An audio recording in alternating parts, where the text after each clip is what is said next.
And I know there's a lot of inquisitiveness and um, folks who are hungry for information, for guidance, for reflection, for inspiration by politicians, by candidates, by the election system, and by those who already sit in elected office positions here in the territory.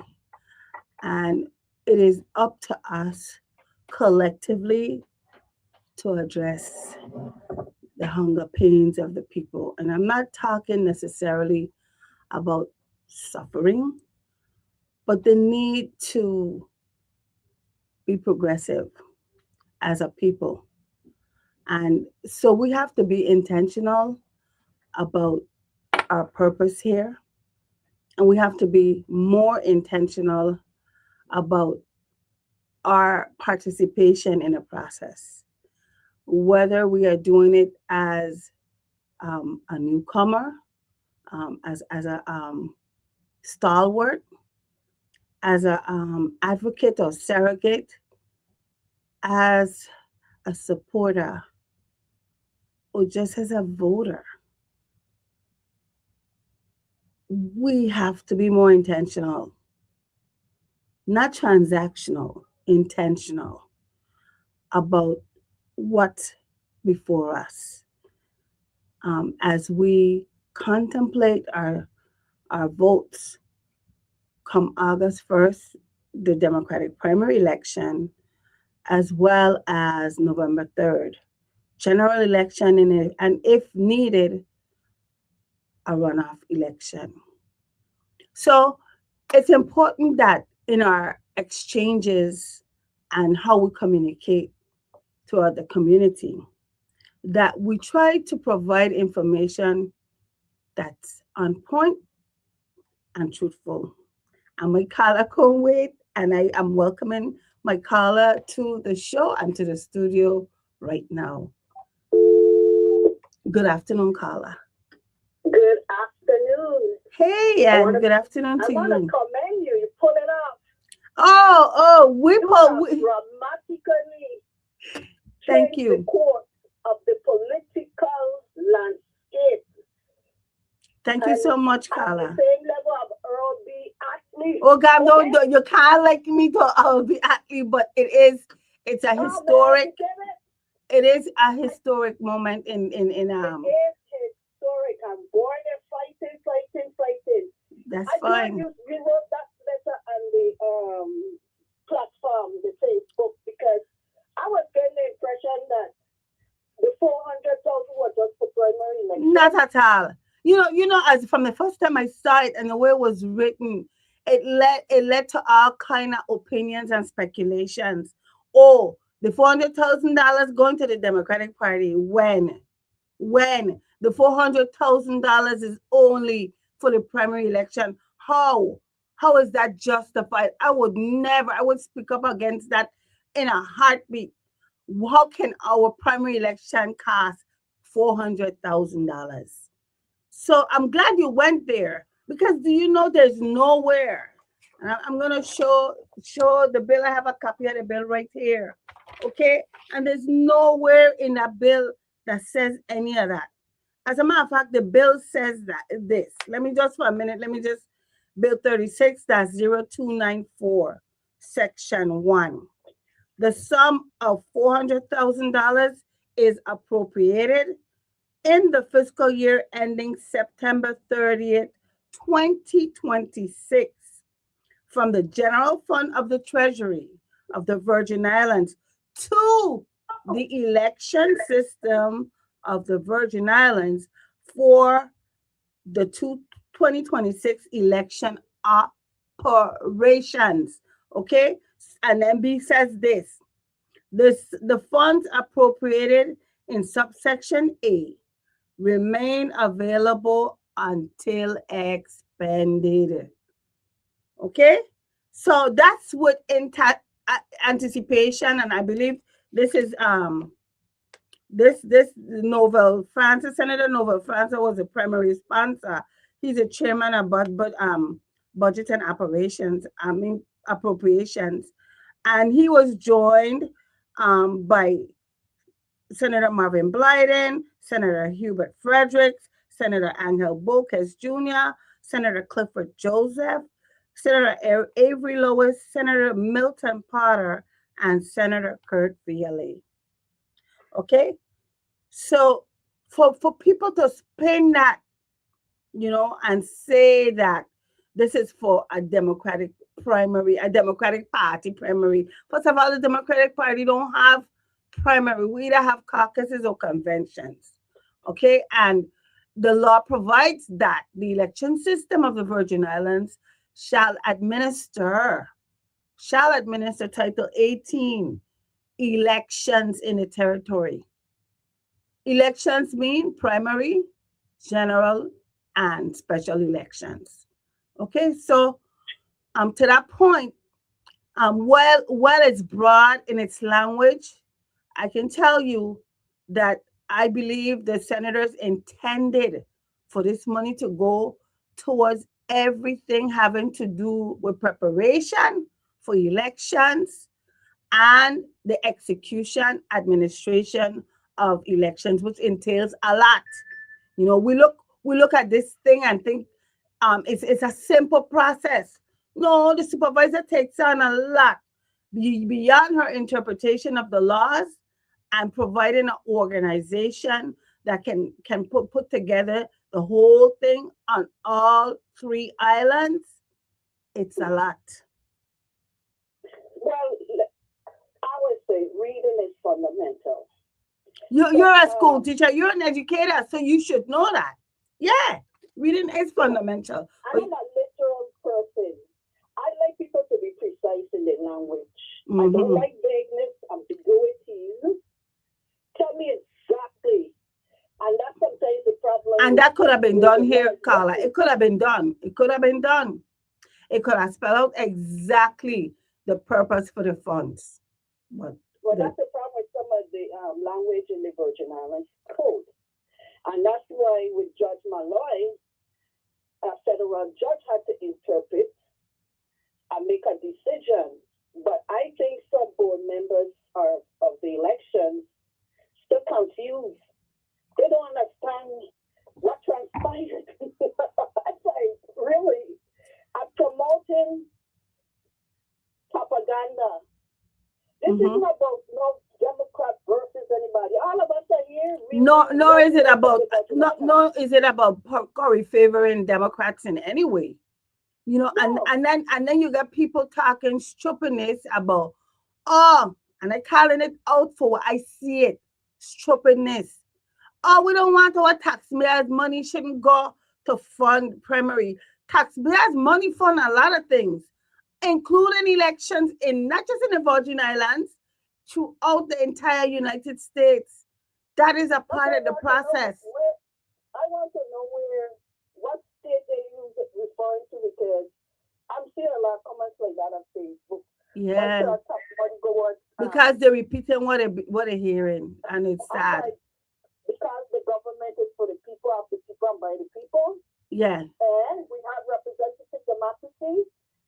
A governor who is elected as a Democrat doesn't go just Democrat. No, he has to govern for everyone. Yes. Indeed. You're absolutely correct, Paula. It's public. It's open to the public. If you are a registered voter, it's a choice. You could decide whether you want to register as a Democrat. Nobody put no gun to my head and tell me register Democrat. That's right. And I know you're serious when you say that too. Right. I could change my party registration.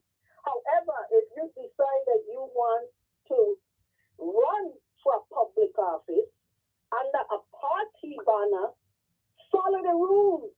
And I wonder why our children like this, they're emulating that. Don't like to follow rules. Well, because they have agendas, you see. I say, Carla, you know what I'd have said to that? Man, somewhere along the line, they were deprived. The attention that these people trying to get just in the spirit of our electoral process is unbelievable. Why though? I Why? know. Well, like I said, I taught for 3 years. I taught various levels. The most difficult level is adult. But they say it's hard to teach an older new trick. That's true. That's true. And Carla, Well, I well, really now, want to thank go you ahead. though. I want to shed some light on you, Carla. You have been following this thing since last year. Because I was on your show last year and you Yes. asked me to come and speak to our plan that we were putting together, based on the judge's ruling. And you know Right. what, Carla? As I told you then, and I'll tell you again, it wasn't just the judge's ruling, but we as leaders of the party knew it was wrong. We knew it didn't feel right, and we knew it was wrong. We just never stepped into a path until then, after the judge ruled based on the lawsuit filed by the Republicans. Yeah. But change is hard to accept. As we go from one era to another, we're in a digital era. And a lot of times we relying on digital technology. I learned from reading about all these lawsuits That's right. That's that right. you could use AI to create the document. Mm-hmm.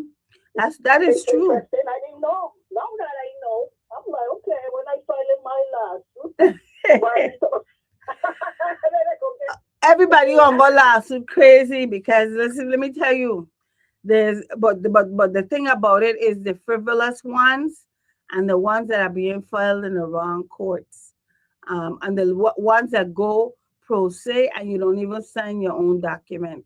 That's really that as an educator, what would you say to that? Well, I heard he who has himself a client as a fool. In other words, going for say and you're going up against experienced legal minds Mm-hmm. like judges, and And even you attorneys. know the law more than the judge. Yeah, yeah. I That's a mean, problem. So say now, not for these kind of cases. Like if you get a little thing with your neighbor, small yeah. kids play close, the do process. But not when with this kind of Elections, thing, elections. hire the professionals Yep. because Yep. you're making a mockery of democracy and you're making a fool of yourself. And I don't mean it in a disrespectful No, manner. but it's the truth. I agree with you. Yeah, because I know when the law. my thing is, and then it seems like when people see microphones and cameras, they'll go just crazy for it. Crazy for it. And then, Carla, our media is responsible as well because they report misinformation to the public. Just in the instance of of Bill 36-294, everybody I see writing in their articles published by media outlets, right? Or even by radio commentary are saying that this $400,000 is to fund the Democratic primary election. It's sad. But they don't know better, but we could all learn. Yeah, Let me ask you a but they're question. Let me ask you a reporters. They're question. reporters. They're responsible for bringing correct information to the public domain. That's what they're supposed to do, you know? Well, that is true, and we too have to enlighten them too and let them know it's because we all can make mistakes. I'm not perfect, you're not perfect. Right, But like right. I said, adults, my experience with teaching adults, they don't like to be corrected.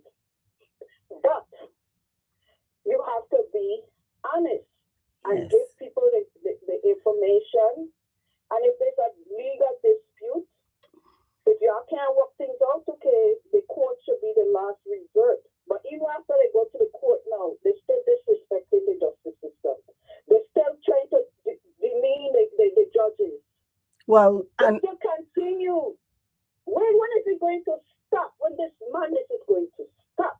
Let me wrap up. I just want to, mhm. because I want to give our people time, but is there still a pending lawsuit Everything has been dismissed. Everything has been Everything dismissed. has been Yes. dismissed. Yeah. Yeah. The last But let one, me the ask you last something, one, the candidate. last one against the Please Democratic Party that was dismissed.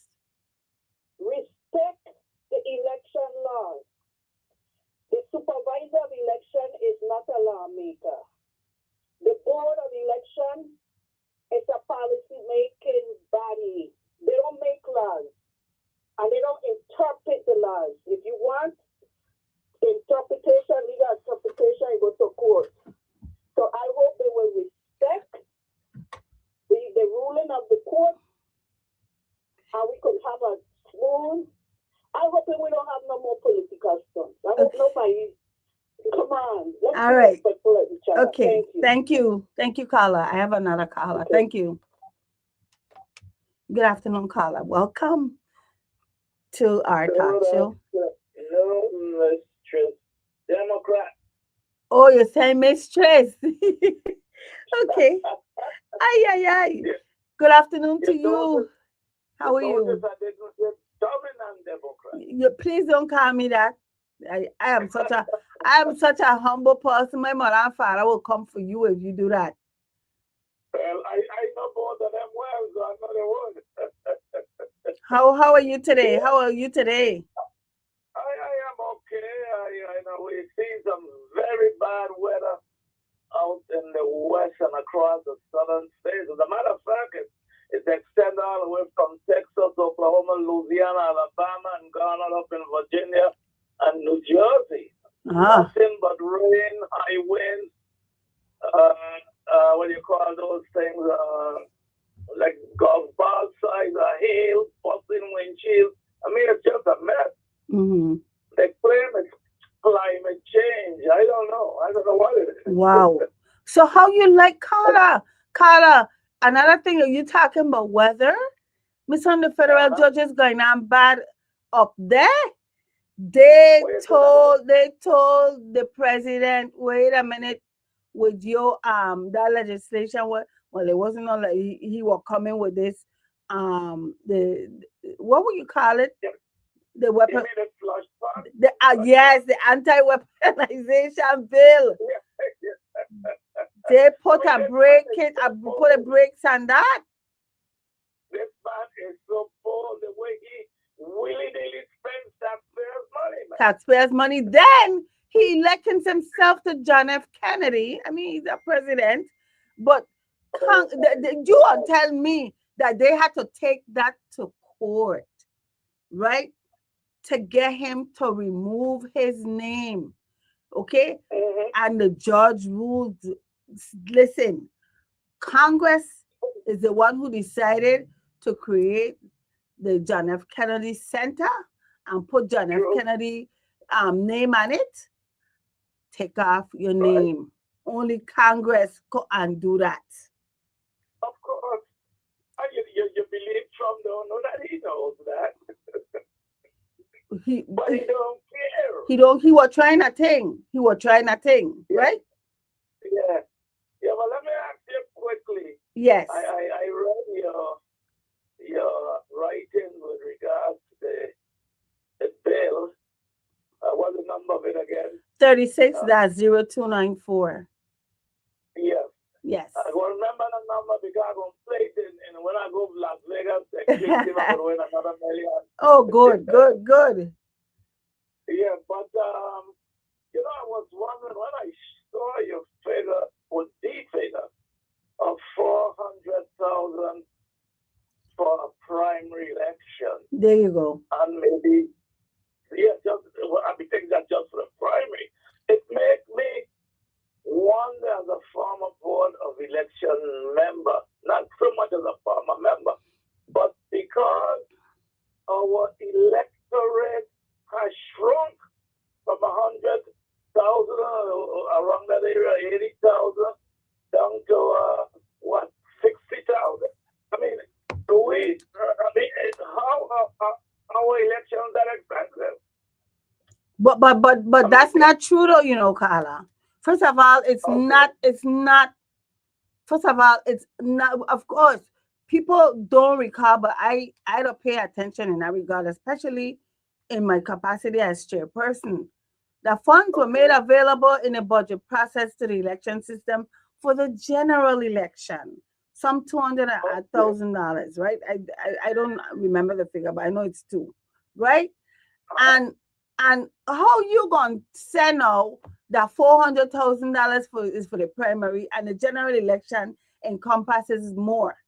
But it's not for the primary; it's for everything because a part section. I mean, yeah, in the section B, number B, letter B of the bill says the funds appropriated in subsection A remain available until expended, right? Okay. So that's for everything.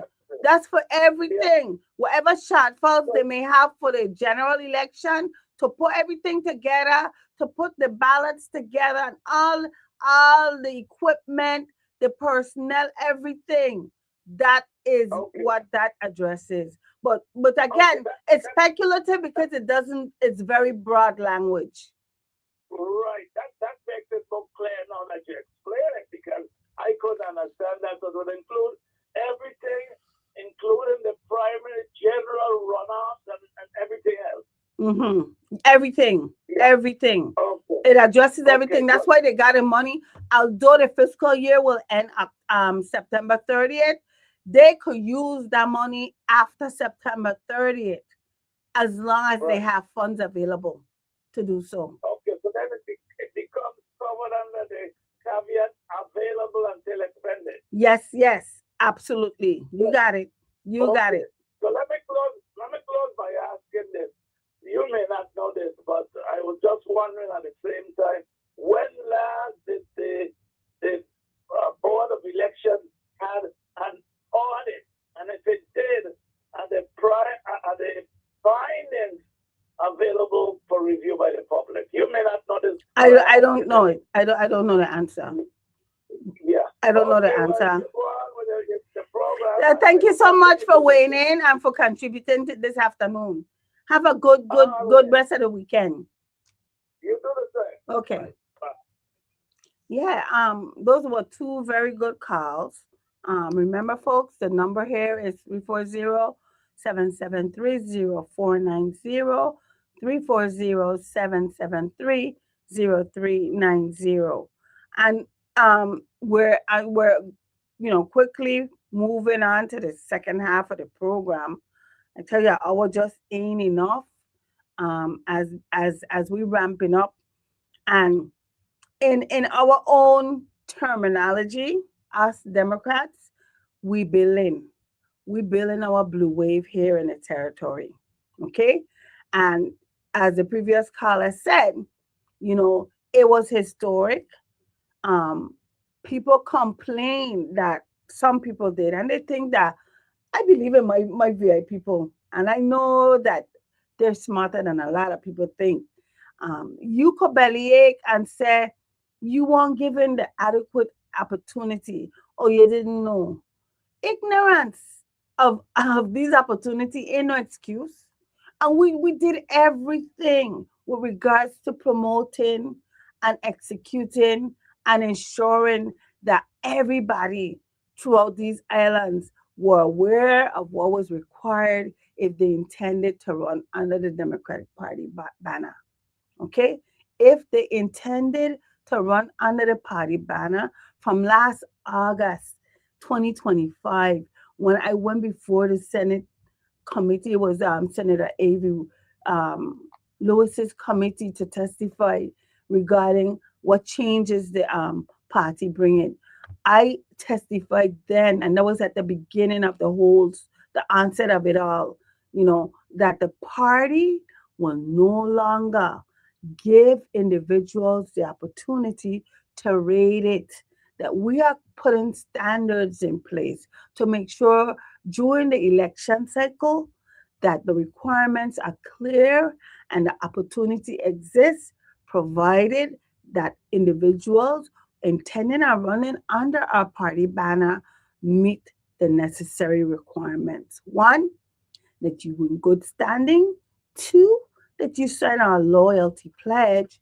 Three, that you sought the endorsement from the sitting territorial committees who themselves must be in good standing.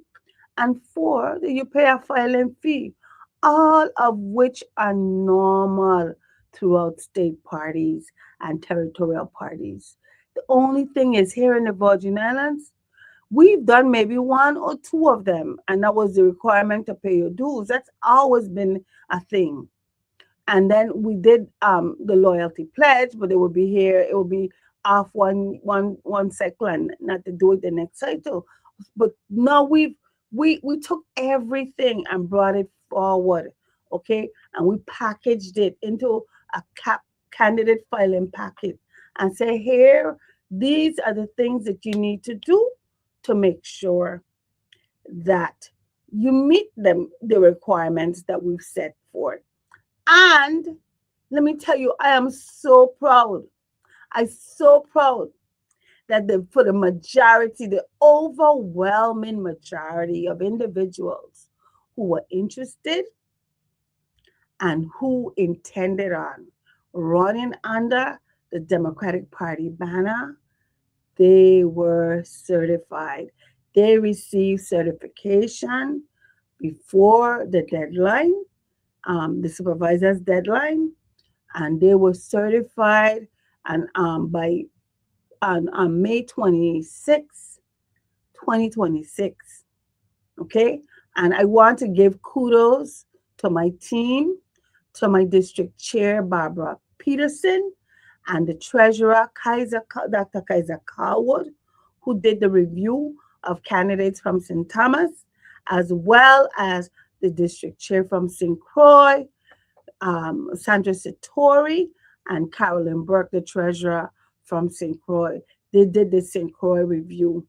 And then it came to the secretary, and she attested to the review, and I approved and certified them.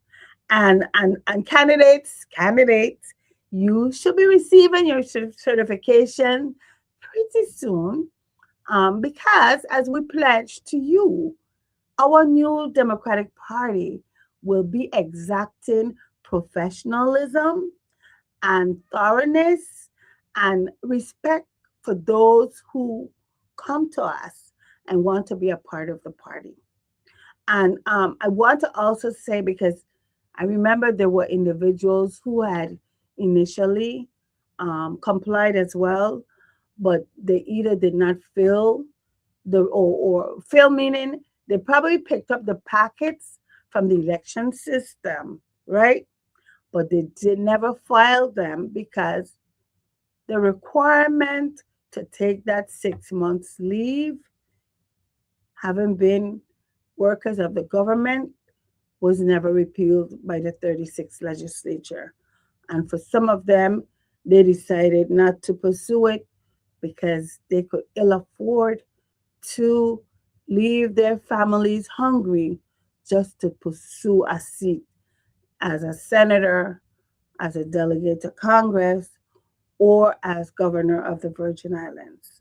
And so we, as a party, and under my leadership, I continue to pledge that we will maintain that fight.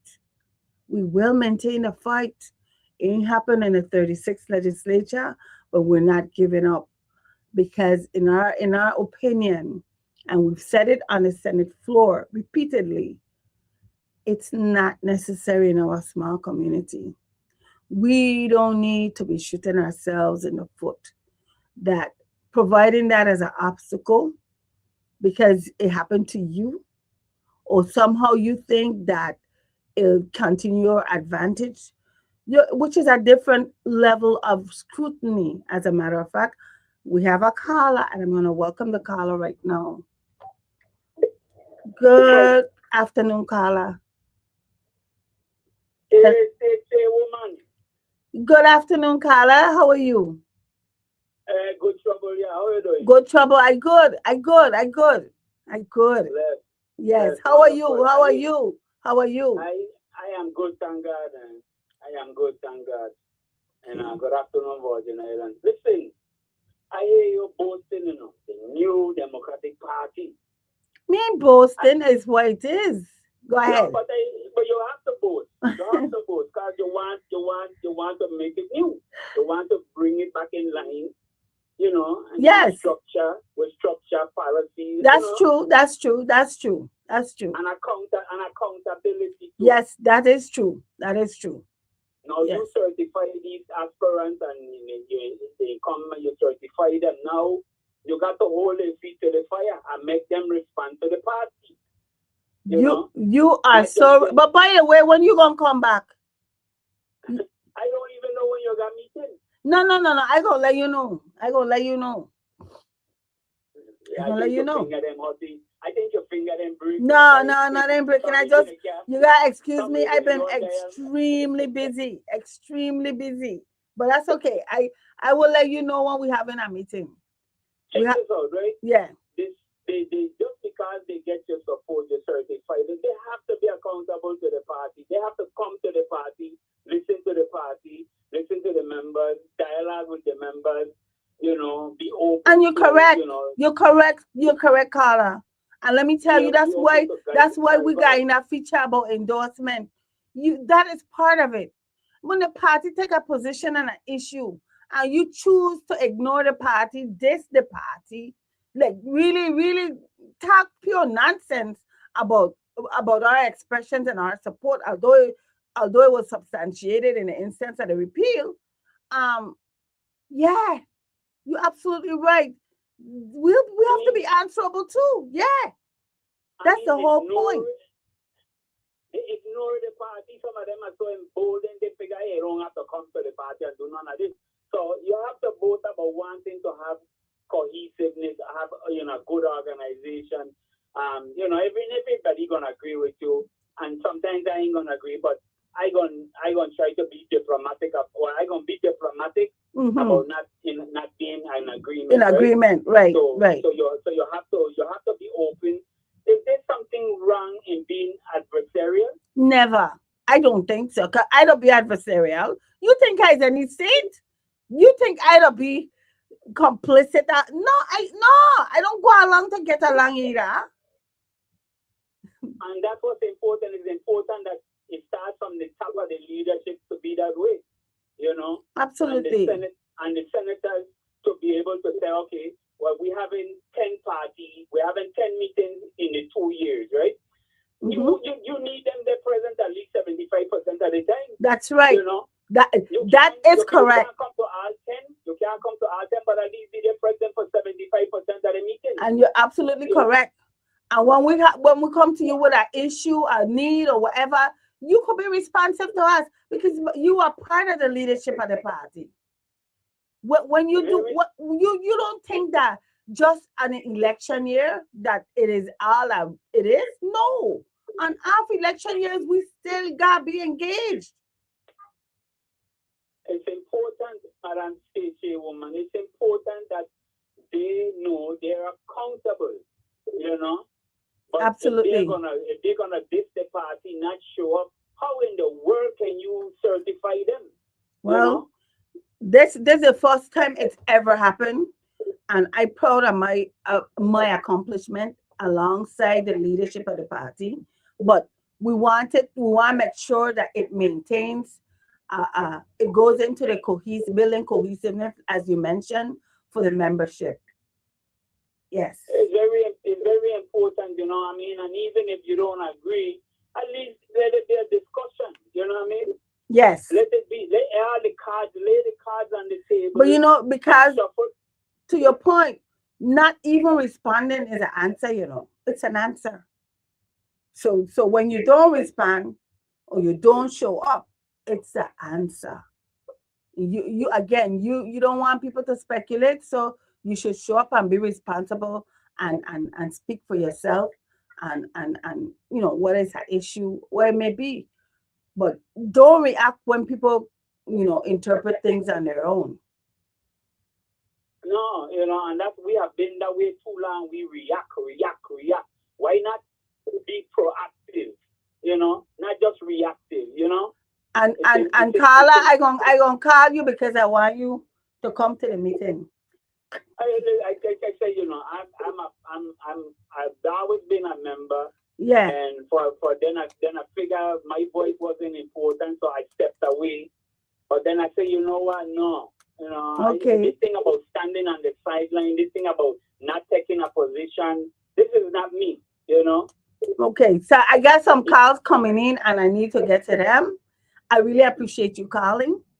Yeah, this is not a spectator sport. You got to be engaged and involved Engaged. to make a difference. Thank you. All right, Thank you, stay there. Carla. All right. Good afternoon. But sister, allow me to just say something. Uh-huh. Roberto coming back, I coming back too. You're welcome. You're welcome. You're welcome. Yeah. Listen, I don't know, I'm forgetting how I did our card is here. Anyway, let me just say something as quickly that's sort of bothering. It's oftentimes been said that we need to give the youth a chance, and yes, that should be, and that is my premise as well. But it's become so disenchanting and heartbreaking when you see what's happening on the mainland. There's a thing they call a program called let the youth lead, let the youth something. Uh-huh. But they gone and completely and a rumpus. The minute you don't agree with them, they mashing up stove from them licking down car, the running car and crowd of people. I mean, I know that's not all of them, but it's enough to be concerned about. We have to be civil-minded. You don't agree with something. You try to mediate it. You can, and you take it to court, but you don't just run a country of crowd of people. Oh, my God. We had enough of the millennials that don't want to walk. They don't want to walk at all.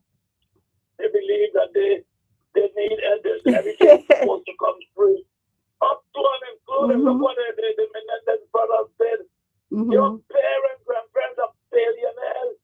You can't get their money fast enough. They won't die fast enough to kill them. They don't have money now. You're right. These things have happened for us to take notice of. Yes. We just have enough examples in front of us, ahead of us. Even if it's not coming, you might say, no, sir, that's not the way to go. Anyway, I'm going to continue to listen. Okay. Thank you, Carla. Thank you, Carla. Right. So, folks, I took the time out because not only because it's a historic moment in the Democratic Party and for elections in the Virgin Islands, that we certified who could run under our party ballot. But I took the time out to really send a message to those candidates. I'm so proud of them. I am so proud of them that they were willing and they were engaged in this process. What I said to them was today marks an important milestone in our democratic primary process. The casting of lots has determined the order in which candidates will appear on the ballot and participate in official party activities. This process reflects our commitment to fairness, transparency, and equal treatment for every candidate seeking to carry the Democratic banner. To each of you, thank you for stepping forward to serve. Public service is not an entitlement, it's a calling. By offering yourselves as candidates, you have demonstrated a willingness to contribute to the future of the Virgin Islands. As we move forward, I encourage every candidate to run campaigns that elevate the issues, inspire voters, and reflect the values of our party. Let this be a contest of ideas, vision, experience, and leadership, not division. Remember that while we may compete during the primary, We remain members of the same Democratic family. On August 1st, there will be nominees, but there will be no losers. Our ultimate objective is to strengthen our party, engage our voters, and prepare our victory in the general election. The Democratic Party of the Virgin Islands is committed to maintaining a fair, open, and transparent process. We ask each candidate, campaign team, and supporter to respect the rules, respect one another, and respect the voters who will ultimately make the decision. Congratulations to all the candidates. We wish you a successful campaign and look forward to a primary election that reflects the very best of democratic values and Virgin Islands leadership. Today, lots were drawn. Tomorrow, voters will decide. Let us compete with integrity, lead with purpose, and unite for victory. Because it is a blue wave. This is how we will build a successful blue wave. And talking about that, there was something I was seeing on Facebook, but before I even go there, I want to again call out the numbers of the lots, how the lots were cast by district. Okay, so we all know the top of the ticket. Well, we begin with the delegate to Congress race, and Emmett Hansen is number one. Delia Smith is number two. Terry Helenice is number three. Janelle Saru is number four. For the governor and lieutenant governor race, there's Tregenza Roach and Novell E. Francis Jr., number one. Stacy Plaskett and Milton Potter, number two. Donna Fred Gregory and Rodney Moorhead, number three. Those are the teams for governor and lieutenant governor. For legislature on St. Thomas, Kashif Hamilton is number one. Carla Joseph is number two. Marvin Blyden is number three. Lawrence Larry Bushulte is number four. Peter Bailey is number five. Avery L. Lewis is number six. Chanel Fina Francis is number seven. Michael A. Smith is eight. Maynard Leader is number nine. Joelle E. Brown Connors is number 10. Ray Popa Fonseca is number 11. And Riddell Hodge Jr. is number 12. That is for the legislature of the Virgin Islands. For the Board of Election, Era C. Lockhart, is number one. Michelle M. Carthorne is number two. Devante J. Xavier is number three. And Judy M. Gomez is number four.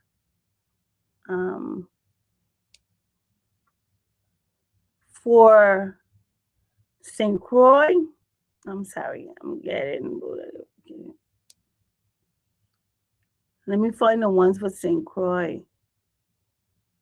Wow, I keep getting the same thing. Just a minute.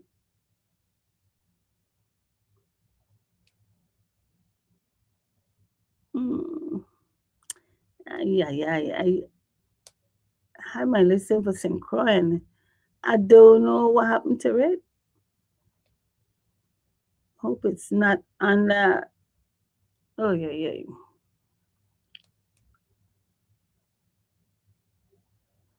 Let me just see. I will continue to talk because I had everything so organized and I'm not seeing it. But let me just look. I'm gonna look on Facebook and I'll pull it up. I'll pull up St. Croix's listing. Any which way. Um the I could tell you because I came when it was just done, but I ain't gonna take that. I'm not gonna I ain't gonna take that chance. Okay, let me see. This St. Croix. St. Thomas. Let me just here is St. Croix. Okay, I got it. I have St. Croix. Number one is Hubert L. Frederick. Number two is Clifford A. Joseph. Number three is Dwight Mike Cartier. Number four is Linda Nikki Brooks. Number five is Kurt A. VLA. Number six is Jose Bessie Gonzalez. Number seven is Lisa J. Charles. Number eight is Nemi Williams Jackson. Number nine is Omar B.U. Henry. And number 10 is Kenneth Kenny Gittens. For the Board of Education, number one is Mohania Mo Dennis. And number two is Terrence T. Joseph. Number three is Christopher Jacobs Jr. And number four is Winona. Let me make sure I say this correctly. Winona A. Hendricks is number four. And there's no body in the primary because only had one individual, Shamari Haynes. Shamari goes on to the general election without having to compete in the primary race. So there you have it, a complete listing of our primary election candidates who are all going to be running under the, let me just say, I want to say inaugural. Inaugural meaning because it's the first time they were vetted by the party and certified. And we're so proud of that. And hey, guys, I have something I could definitely take to the DNC and the ASDC and not feel like I need to somehow diminish myself because I couldn't speak when we were exchanging notes and best practices. I couldn't say, well, but in the Virgin Islands, one thing that we consistently did, especially in recent times, is that we bragged that we were able to deliver a majority of the senators and that our governor was Democrat and our delegate to Congress was Democrat. We that we are proud of and we wore that pride everywhere we went, just wearing the pride. But now I have more. Now I could talk like them. Now I could say we did these things in the Virgin Islands as the official affiliate of the Democratic National Committee. So when I go to our meeting, and that'll be to the Association of State Democratic Committees, I that meeting is next month. Okay, that meeting is next month. I will be able to share, and they ain't gonna have one thing, and they got a couple things because we got some more building to do, infrastructure building to do, um, regarding the voter information, the building of that data for the party and for candidates so that they're readily available. There's a lot of things that we have not been up to date with, but over time we're going to incorporate it into the operations of the party, the territorial party. And we are going to make sure that it is a part of our bylaws and that they remain true to the cause, that ultimately our ambition is to be very much a part of what the future of these Virgin Islands look like, because that is why we do what we do. That's why we weigh in on the issues, and that's why we vet candidates. We vet candidates even in off election cycles, because it's important as a political party to remain in front of that, to be a part of the whole development, training, and education of young leaders. We have a call coming in, and I'm gonna answer it. Good afternoon, Carla. Yeah, Carol, quickly, I just came back to my mind. The thing come What back to they're your mind? trying to Okay, go do, ahead. yeah, what they're trying to do with our South Carolinian congressman, Jim Clyburn. Oh What my they're trying to do now? gosh. Yeah. Yeah. Oh, Jesus, well, They were spoke trying to to, erase I he spoke they to, were trying to I, erase he too. yeah, I'm trying to eliminate the seat. I Yes. spoke to him the other day, but he has the phone back in at the DNC, so I don't think nothing like that will happen. No, it's not gonna happen. I mean they'll try everything, They'll try That's everything. right. But That's this my point. gerrymandering has gone too far. It's gone You too better far. believe it. Yeah. That's my boy. Yeah, When you of see him course. at the meeting again, hit him up for me. Yeah, I will. I will. Okay. Yeah, All right. okay. Okay. Right. So on this Saturday, this is May 30th, and I just wanted to make sure that you guys understand that this is a People's Radio show, and not this Saturday after next, we're gonna be welcoming our candidates to come to talk to you. And talking about talk to you, one of the things, since this is a Democratic primary, the Democratic Party takes control of a lot of the events and programs. Um, we do it either through coalition building or in collaboration with other entities, partnering with other entities throughout the community. One of the entities that is very visible is that of the media, right? And we know the media want to get all up and all into um, that process. But this is my word of caution to my Democratic candidates that it is protocol. It is a matter of protocol that these entities who wish to host you, whether through a panel discussion or a one on one discussion or in any other capacity, that they reach out to the leadership of the party and express that they wish to do this.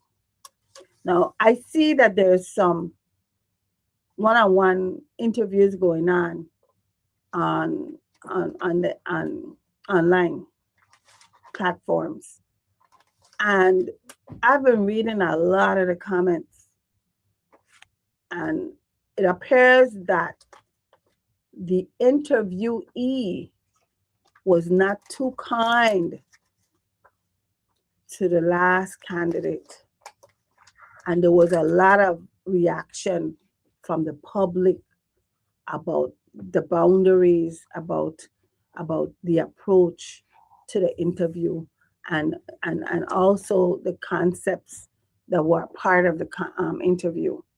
And they, for the most part, spoke to consistency in the opportunity for candidates to adequately respond and defend their responses, right? So those entities that never came to the party, never advised the party, I'm going to say this to the Democratic candidates, you risk um, them providing slanted media coverage to your performance, because you went to a request, you responded to a request that never came before the Democratic Party. We don't control ultimately whether you want to go or not, but we can't defend you if we never had a say in advising you about what you could probably encounter and have to beat down afterwards. And so, unfortunately, for the last candidate, it didn't go that well. And we hope that the interviewer and VI consortium will do better next time, because these are Democrats, all Democrats. That's my understanding. And we hope that in responding to your interview request, that you will exact professionalism and provide a level playing field for all who choose to come forward and utilize your platform. That's all that we request.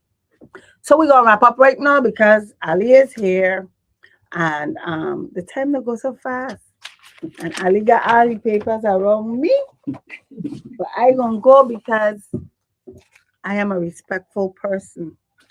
So I want to say, have a safe Saturday. See you next time, and be good to each other. We are all in this together. Good afternoon. Are you my son? Well, I'm going to. I hope they left it here.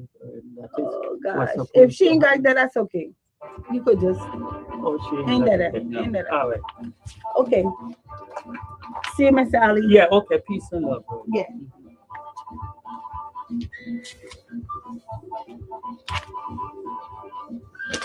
You know to take off the Democratic Party to start. I'm going to ask Josh. Yeah, He's going well, to help ask me. Josh. Yeah.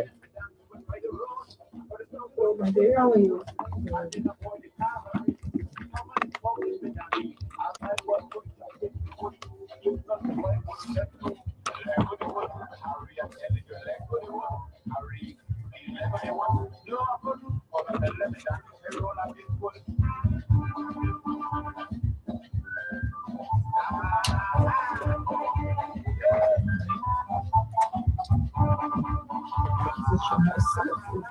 Yeah.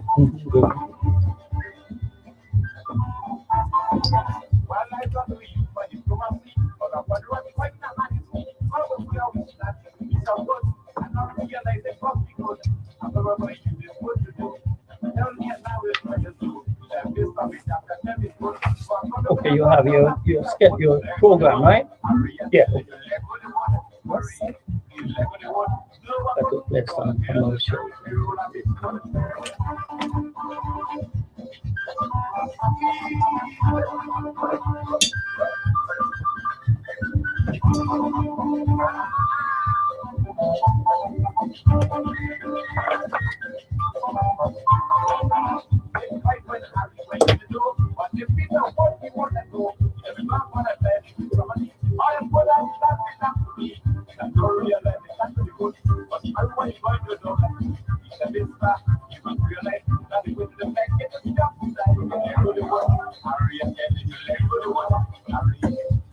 Oh, that we might need that to lay a little bit of air in. Yeah.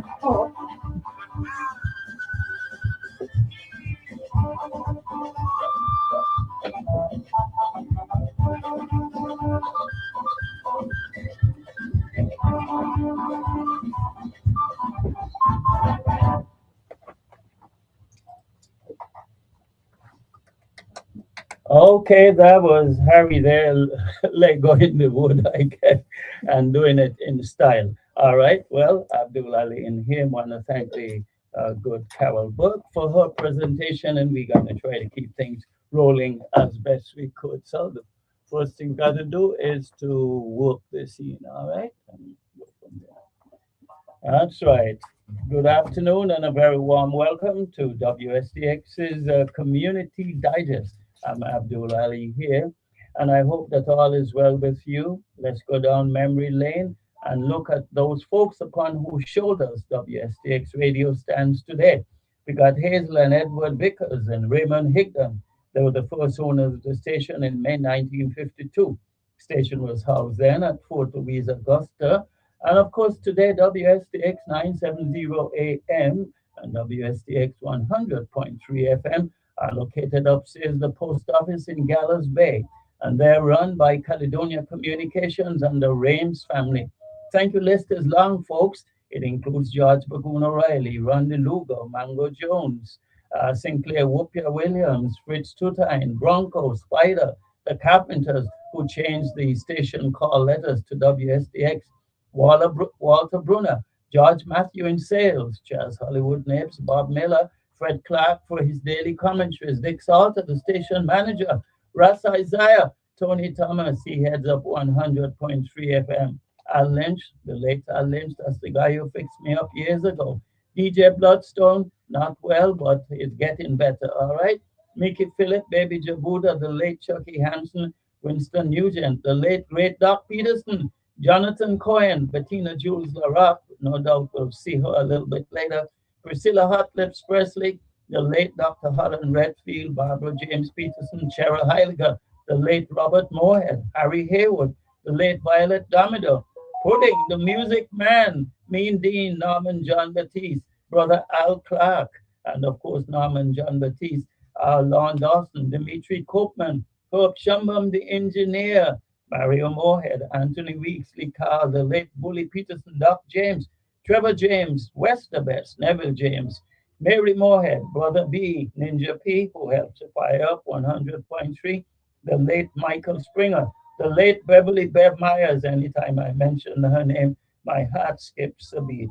Arthur Joseph, and of course the man with the Midas touch, he'll be back soon. Larry Snyder, Brother R, Jeremy Swan, Captain Melbourne Adams, Al Clark, and of course Savida, the sportsman. The late Athneil Addy Otley started his career in WSTX when the station was WIVI. Melody Rames, G. Los A. James, Mean Dean, Robin Coco Walker, Chester Benjamin, Alan Woods, also known as Brother Woody, Al Wiggins, the actor, Maria Chichi Haywood Woody, Jessica Tutine Molina, Bernard Dyer, we'll be hearing from him later, Sandra Antwine, Dr. Edward Brown, Rafi Encarnacion, Bad Company, the late Dave Liebert, also known as the Mystery Man, Sharon Brownie Brown, Dr. Richard Brown, David Massey, Alva McFarlane and his friend Rita Phillip, Rafi Encarnacion, Lady Chela, Elmo James, and the late, great Alvin G. Just to name some there, and you know we got to hook it another part here. That's right. Because it all comes down to love. No question about that at all. All right. I trust that all is well with Ruth Vanderpool and St. Thomas, family of the late great Aubrey Milligan of Minnesota, Mary Lawrenson and her husband Lois Lawrenson Wim, the sick and the shut-ins, the nurses and other healthcare providers, the Lions, the Toastmasters Club, the inmates, those at work today, teachers and support staff, parents, the youths, the retirees, the Men's and Women's Coalition, VIDVSAC, members of the Arab and Muslim communities, VI government active workers, Parent Teachers Association, business owners, schools, government officials, homeowner associations, taxi drivers, motorists, the churches, and those groups involved in enhancing the lives of Virgin Islanders, policemen, policewomen, taxi drivers, non-profit organizations, and senior citizens and the like. Our goal here at WSTX is to utilize the Rotary Club's four-way test. One, is it the truth? We just love the truth. Is it fair to all concerned? We love that even more. Will it build goodwill and better friendships? And will it be beneficial to everyone? And I just want to tell you that the views and opinions expressed on this program are those of the speakers only and do not represent those of the management, staff, or owners of the station. And here are some things to think about in 2026 before you get into the mix. No one is any more important than you are, And you are no more important than anyone else. The more you watch, the less you might see. And while you're digging deep watching, remember that all that glitters is not gold. It's also true, folks, that what goes up must come down, even when you're not looking. And whether you're looking or not looking, don't forget that time and tide waits for no man. Even with time and tide around your neck, you should still knock, and the doors will be open to you. And if that doesn't work, seek, and ye shall find, regardless of the length of time. Because if there is one thing that WSTX 970 AM knows how to do, it is to be kind. Just think about it, folks. You're either going or you ain't going. That's what it's really all about at the end of the day. So check it out. And we'll be talking very briefly to our good co host today in just a tick. But for the moment, I got to bring the youngsters in and here. You know how that goes, all right?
Well, you got that. A welcome for one and all, and there is no question about that at all. Let me just tell you what. Mm, all right, we're not quite ready for that as yet. Okay, all right.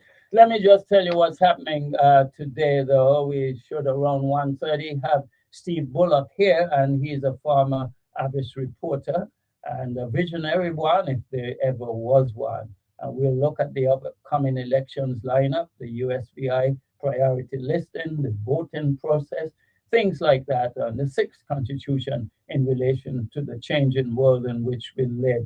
At 2 o'clock, we got the Pastor Harrigan, and he's got some plans for his after school project for the youths. And he recently went to St. Kitts and he said he enjoyed every minute there. And then around 2:30, you've got a little news from OCES, Organization of Eastern Caribbean States, to look at. And then at 3 o'clock, the man himself, Carl Knight, WAPA's director, is going to be here. We'll have Bernard Dyer online as well, and we might have Miss LaRock, Bettina Jules LaRock.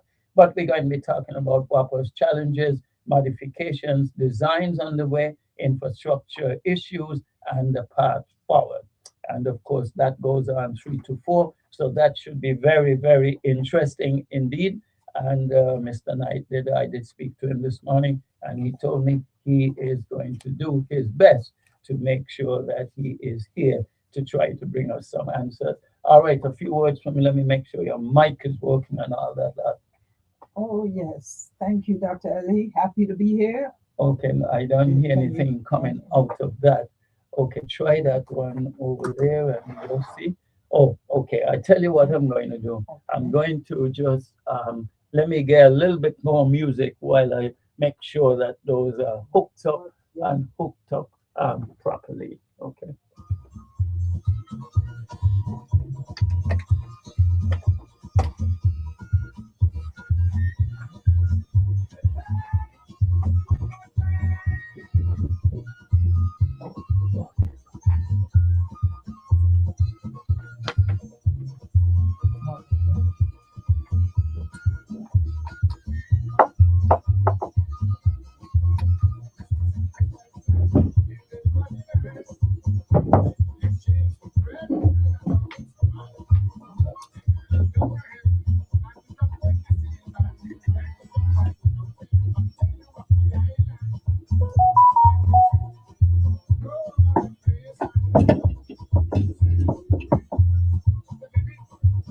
All righty. Yeah. Well, we can see.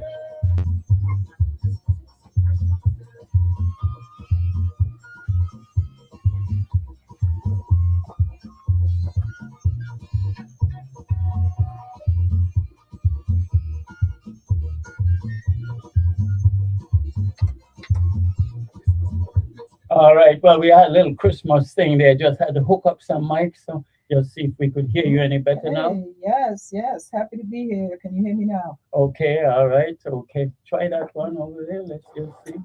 Yes, yes. Can you hear me now? Can you hear me now? Mm, Not hearing you now, but try that again. Testing. Good afternoon, everyone. Okay. All right. Let's just see. I hope we're not having a mic problem. I hope not. Okay. But let's just. All right. So as always, Dr. Oh yeah, Ali, that's a little bit better. Yeah. good to be All right. here. Okay. Wonderful, wonderful. Okay. Try this other one. Okay, so Dr. Ali, again, happy to be here. Okay. We're testing, Oh, go ahead again. testing. Testing. Happy to be here. Okay. All right. All right. Well, we're going to see how that rolls out. Okay. You know, got to be technically up to date to handle a number of these things, and we got to make absolutely sure that. Okay, this is not. All Should right. this be connected? Well, yeah, but there's another one there. Let me just ring around there very shortly, and I'm going to get a little commercial going, and then we'll see how that goes.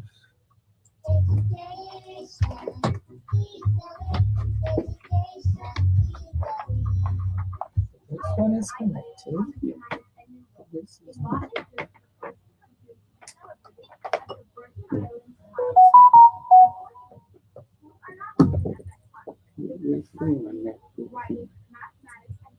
Oh, that's funny. This is so that was there.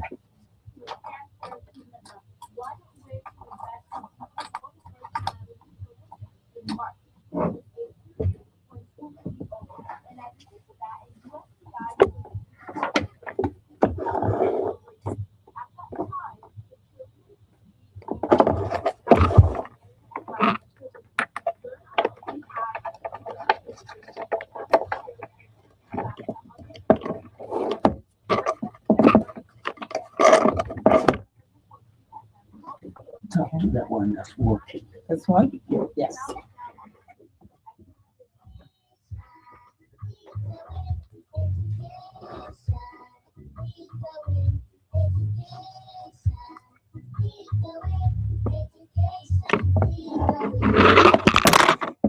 Okay, good afternoon, listening audience. We're still testing, making sure that everything works. You guys can hear me and hear the wonderful lineup of guests that we have today. Okay. So, Dr. Ali, how's it look? Okay. Should Well, I say, how is it sounding? how is it sounding? All right. Well, we'll continue to give that a try and see. All right. Say a few more words there. Okay. Well, you mentioned earlier, so let's test the other mic and let's see how this is going. Want to really echo your sentiments about being kind. That is so very important. And you've got a great lineup. So I am truly, let's just say I'm a quiver with anticipation. So we're still testing, making sure that you wonderful folks in Radio Land can hear. Okay. All right. Okay. Grateful, grateful, grateful. Okay. It was not my strong suit singing, but just have to be grateful for the breath of life. Grateful to be here and really looking forward to the program. Right. Hopefully we are set.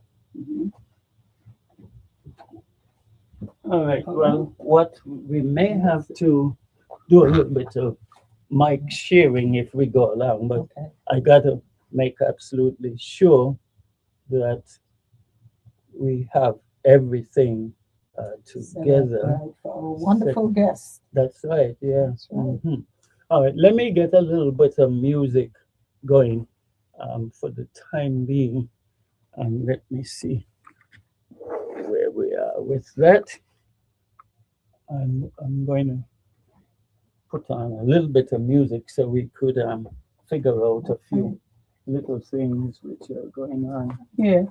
Oh, music is always good. Yeah. Never turn that down. No. No, kinds of music. Mhm. One of the few things, music and sports, that brings people together. Let them forget their political affiliation, who they like or don't like. Just for once, just enjoy.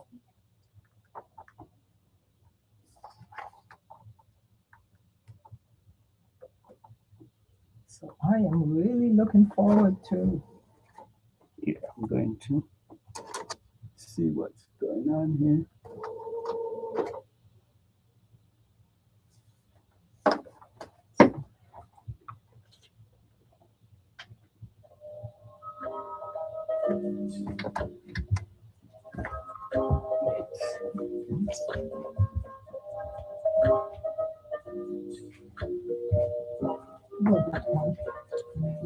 Yeah, but that one is for when the guy called in, you see. Oh, gotcha. You told me that before.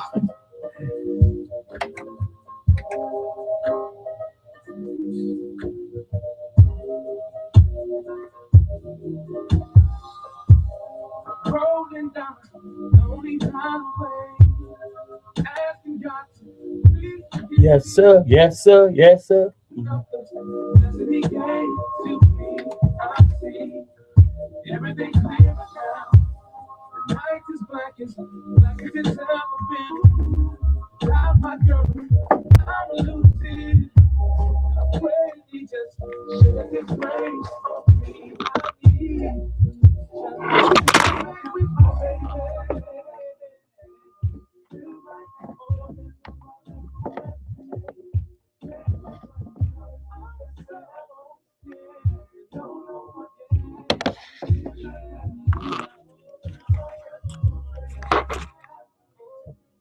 Just talk a little bit.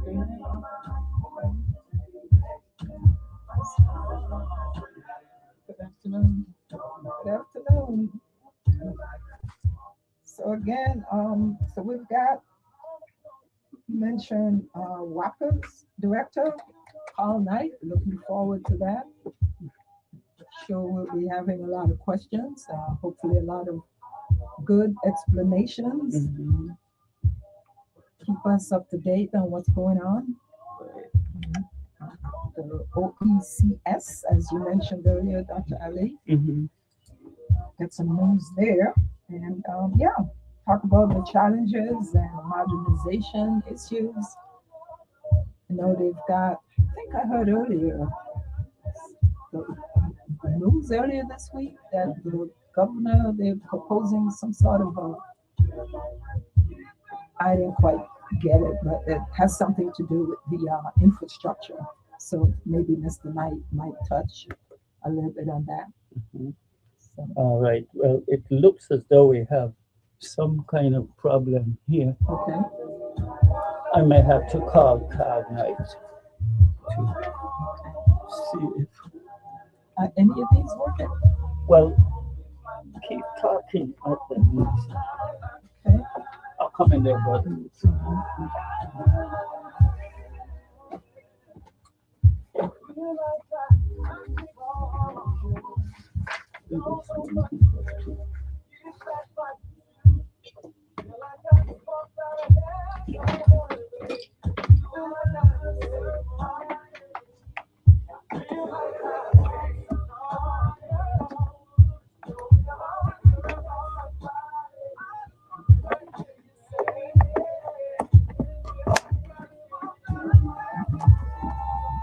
Sounds like something clicked. No, well, I just clicked something. Okay. Yeah.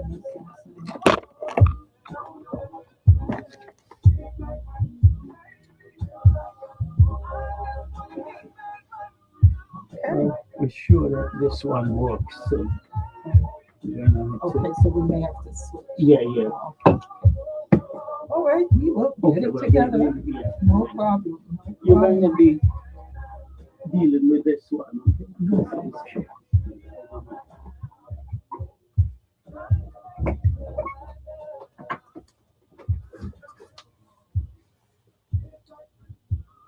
Okay, okay. All right, my thing is gone as well, so I don't know. So we're going to have to see where we go.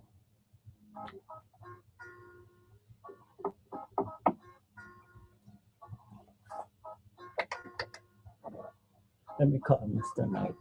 Not Mr. Knight, the thing, our friend Josh.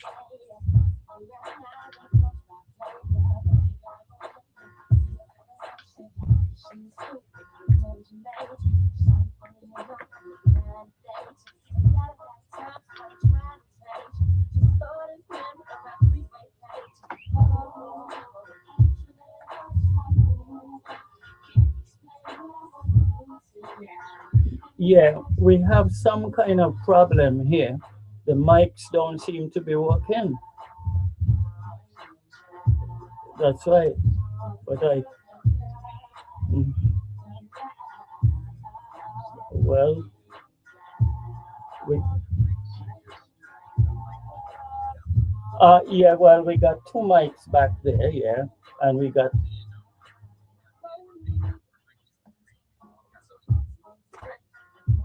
oh, yeah, yeah, yeah. You mean to switch them on? Yeah, I have them up right now. Yeah,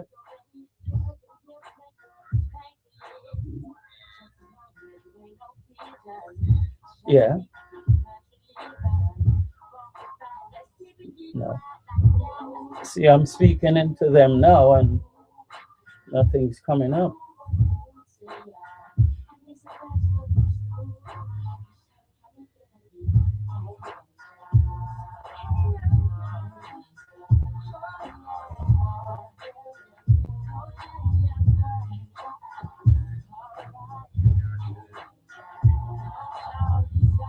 Yeah. Oh, yeah. Yeah. I got mic two and mic three. Yeah. But yeah, yeah. But you see, I'm speaking up. But well, yeah, they're plugged in to the yeah. They both of them plugged in. Yeah. Yeah.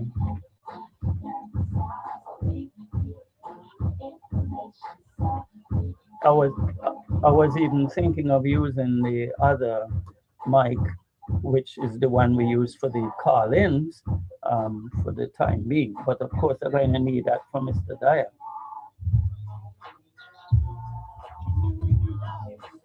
Okay, hold on there. Give me that. Yeah. Mhm. Yeah. Hello. Hello. Hello. Okay, hold on there. See, I'm speaking to it now. There's nothing coming up. That's even the one for the call-in one.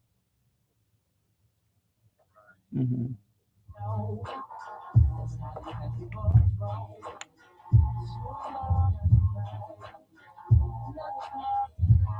Okay.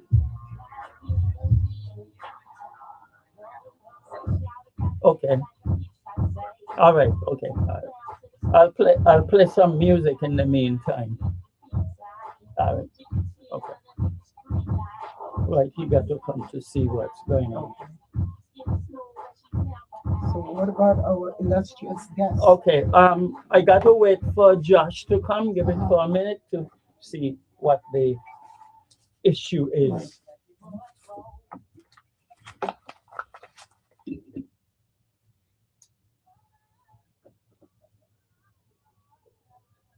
Because when you were coming here did you hear me? No, I didn't tune in. You didn't tune in. Okay. You didn't tune in? No. No, I left. I left from another. don't always do it either.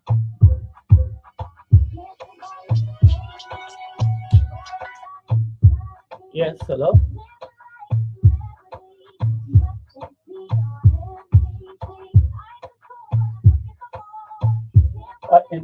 In mine, you mean? Okay, hold on. Hold on.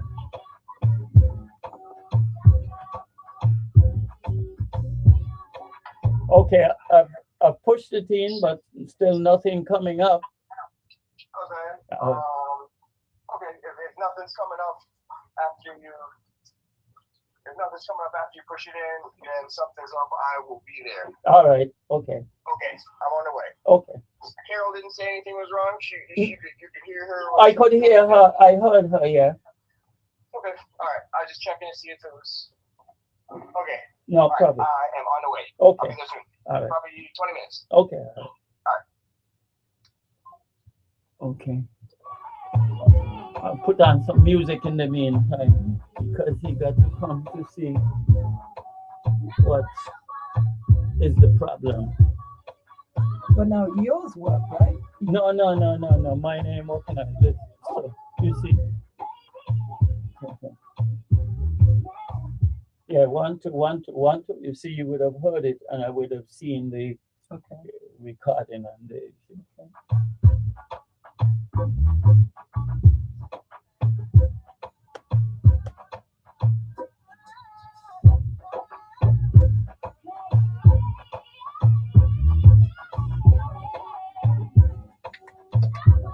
But remember when we came that these weren't working, but this But that was, was yeah. exactly.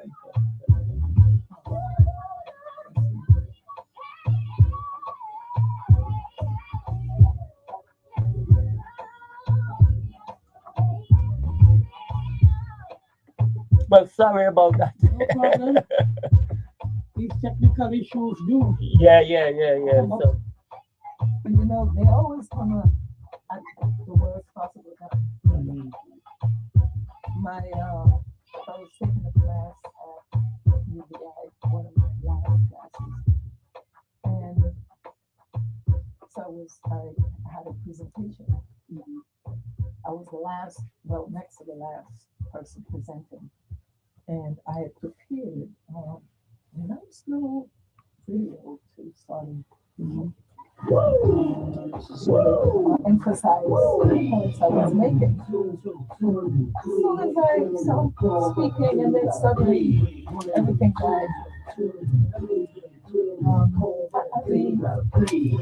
The principle so these niggas can't breathe when I'm coming through. It's the data principle. Anything that will go wrong, will go wrong. That was a Murphy's law. And Father Harvey, it's the grateful principle. It's not easy. Okay.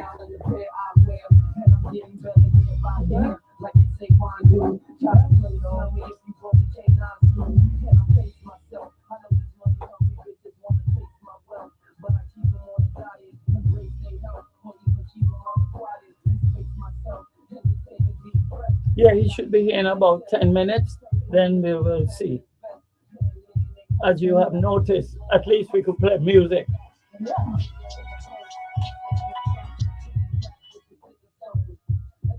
Yes, hello?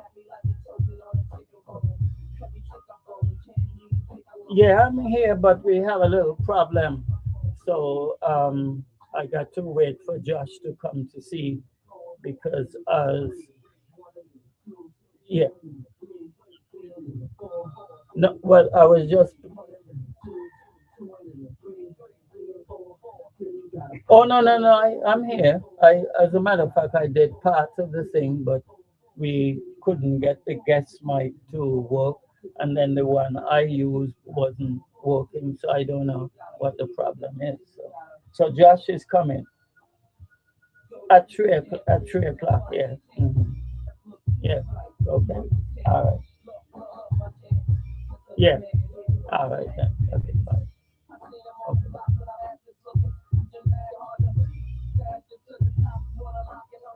Yes, hello?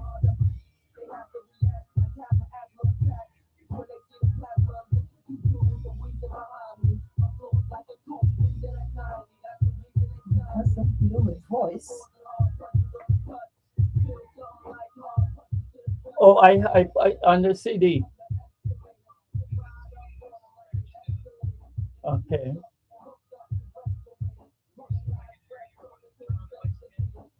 Okay. Yeah. Hello?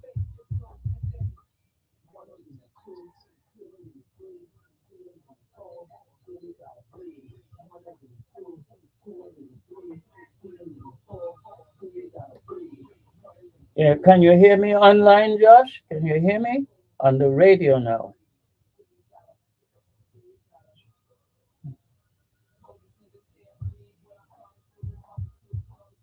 I'm going to put on some other music then. Okay? Okay, right. Hold on.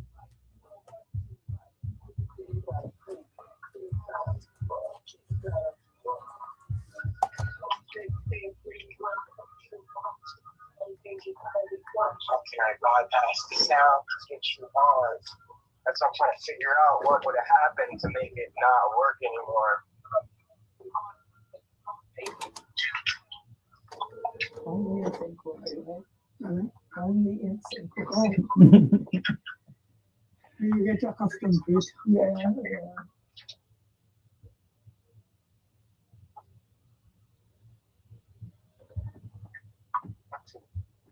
Just hear audio fine. It's just Okay. the lenses Yeah. aren't coming through. I put on some other music now. Okay.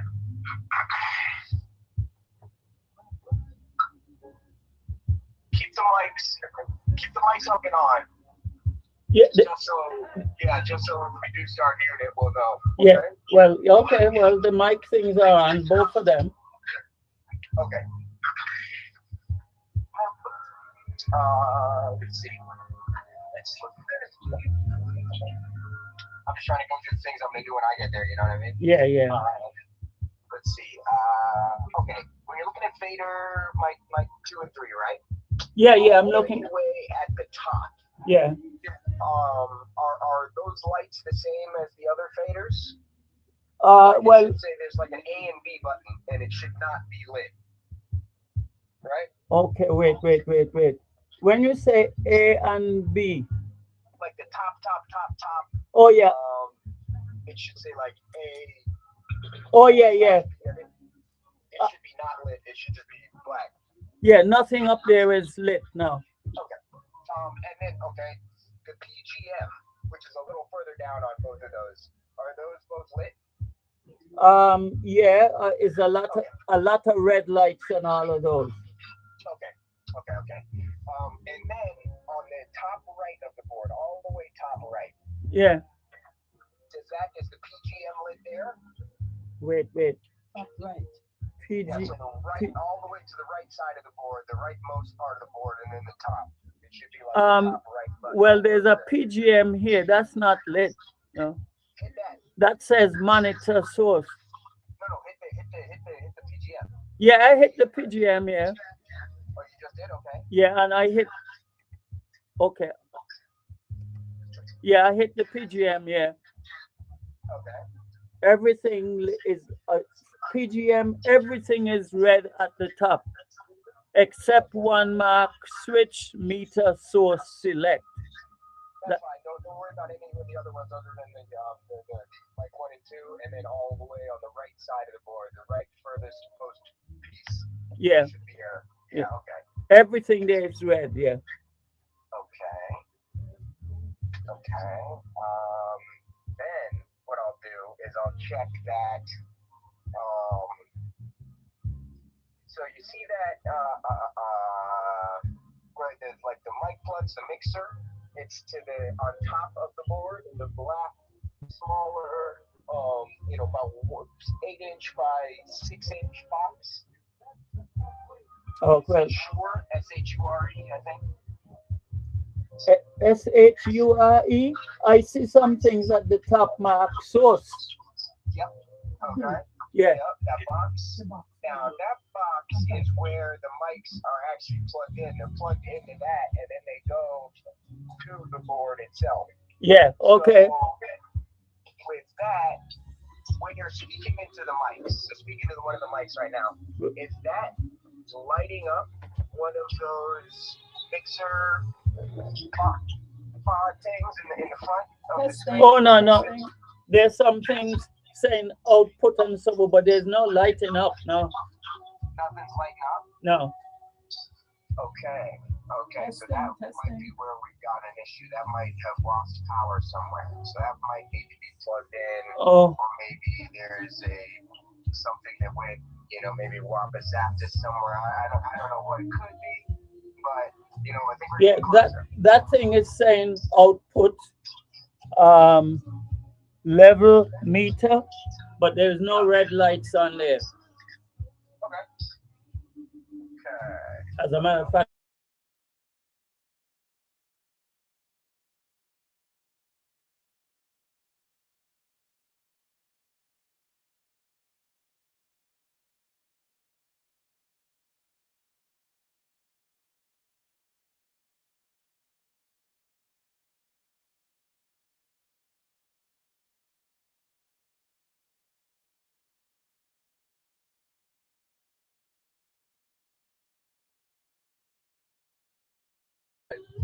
Oh yeah. Yeah.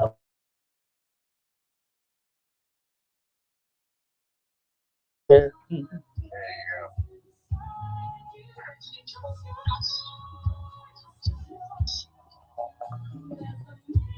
Alpha head, what could that be? Mhm. Just flabbergasted.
sewing.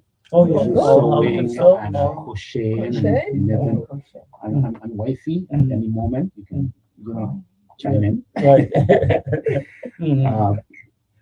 But beside that, what the children also come and they're able to learn responsibility, decision making, problem solving, patience, social skills, stress, even stress management. Oh, yeah, yeah. We have people to come in and talk to them and teach them about these things.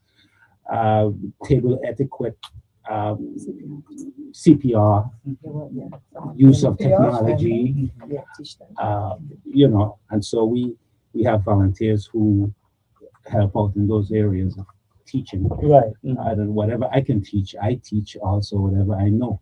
And I say that because growing up, I remember here in St. Croix, when I was growing up in the Shabbat project, and also when I moved out to the country, there were people who my mother attached me to during the summer. She said, you're not going to just stay home when I was of age and just do nothing. Right.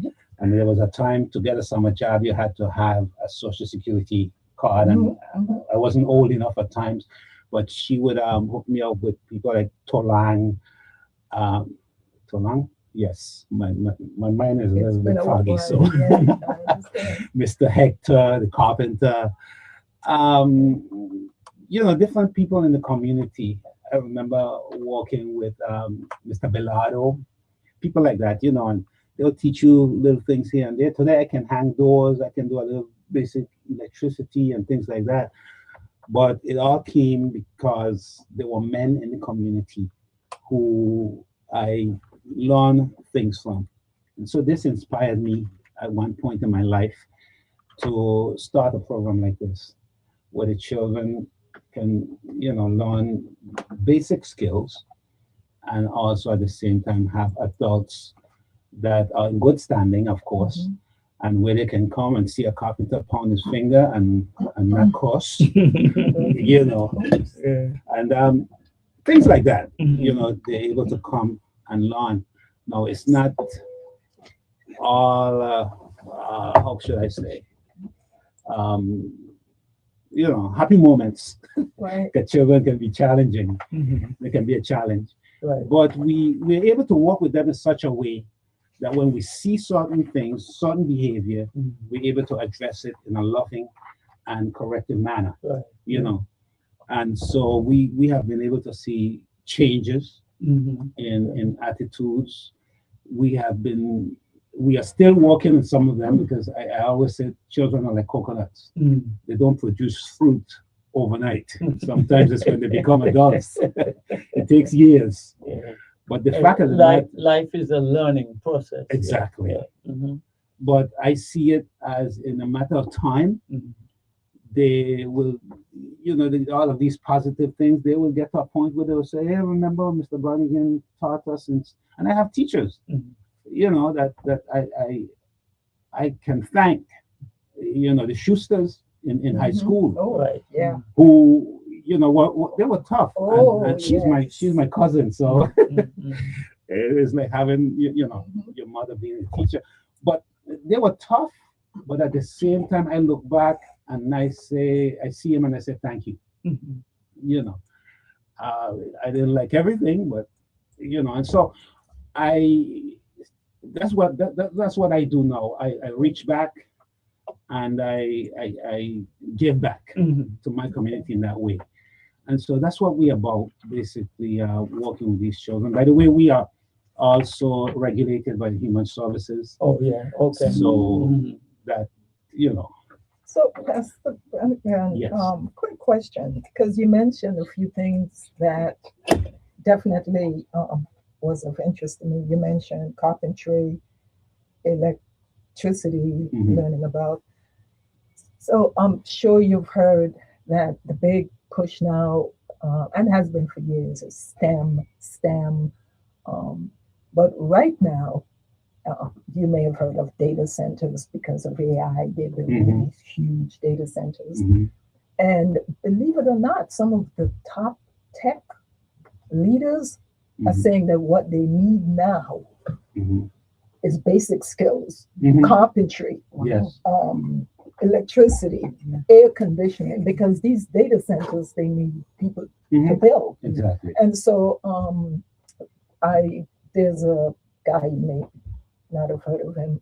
So there's a company called NVIDIA. They make the chips Right. that Mhm. powers these big AI, processors. And so he was giving a speech. He was the keynote speaker at one of the Ivy League schools. Yes. And yeah, they expected him to say yes, and let's move forward with STEM. And it's like, no, tell the kids to learn basic skills. Yes. So what you're doing is right on time, because what's happening is we're forgetting the basic skills, Mhm. and that's what we need. Yeah. So yeah, I'm kudos to you. I wanted to mention that. Yeah, I'm glad you mentioned that because I usually challenge him. I say, hey, God have you here for a purpose on earth, and He might want you to be a doctor. But hey, take what you get and can what you can.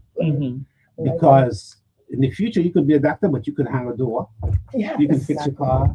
You can understand electronics or electricity in such a way that yes, it's Plumbing.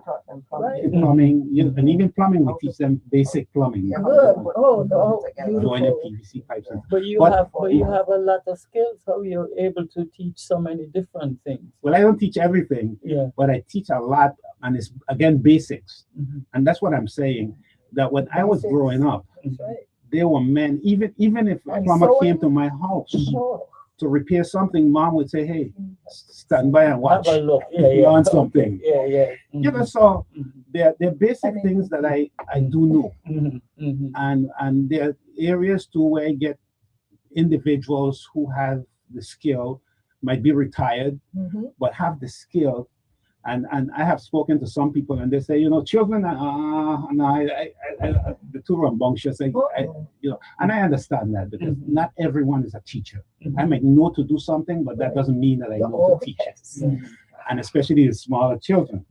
The thing about it is that these are things that they get complicated later. And if you teach them the basics now, whatever path they choose in life, maybe there may come a time when they will say, hey, okay, I understand it better now. Right. Yeah, right. Okay. I'm ready. Yes. Yes. Okay. So that's all I'm doing, and in a way that is both educational and fun in a sense. Now, sometimes things like knitting and things, you're teaching a 5-year-old that. He gets a little frustrated. So there are times, I would pull the younger ones, pull them aside, say, okay, take a break. You've been working on this for 5 minutes and you're not really getting it. Take a break and I do something fun aside and then bring them back. And after, when they're through this, they realize, hey, I thought I couldn't, this was impossible, but I did it. Right. And you should see the smile on their face. And some of them, sometimes, But it's, like I said, Should it has I its put the challenges. camera on you to see your thing? No. No, don't put the camera. All right, no problem. But that's what we're about. Youth Stepping Up Inc. That's what we're about, and that's what we're doing in the community. And when you see children, you see hope. Yeah. Yes. There is Well, hope. that's what we're here for, to have Yes. children primarily, Yes. and to encourage them. And one of the things that we are having, and I may as well tell you about this, is that the data is saying basically that our population is going down because we're not having enough children. And it's not just happening here, I think in some parts of the states as well. So we need to give that serious consideration because it helps to keep our community alive if we can leave them behind, in a meaningful way. And again, Of course, children have to be looked after too. Right. Right. Again, I can't leave out. I'm a man of faith, Mhm. and I can't leave out that aspect of it, Right. where we teach them basic, not skills, but I would say basic things in life that would help them to be not only productive but also good citizens Well, that's in the future. So sometimes they come with the issue sometimes. Well, and they you know know, things, life is about learning. You grow up and you start to Yeah. learn. Some of us learn we have to be 40 years old or so before we begin to see what's really going down, Right. So Some people learn earlier, 25 years. Anyhow, we got a quick call. Let me just see what Okay. this person is saying. Hello, good afternoon, WSTX. Good afternoon. This is Omar B.U. Henry. I'm calling to correct the record. I ran in 2014. That was the only time I ran in 2014. It Okay, is true that there was a Omar Henry that run many times. okay, and that But this wasn't is you. going to be my second time I'm running. Okay, okay. All right, well, Okay. good luck. We hope you think and we'll make sure the record is cleared up for Omar M. Henry. Okay? Okay, thank you. All right, okay, right. Sorry. Yeah, so how can people access you to get into the training? well, it's to get the children. Yeah. Sign up the children. Yeah. Well, our number is you can contact me directly Mhm. at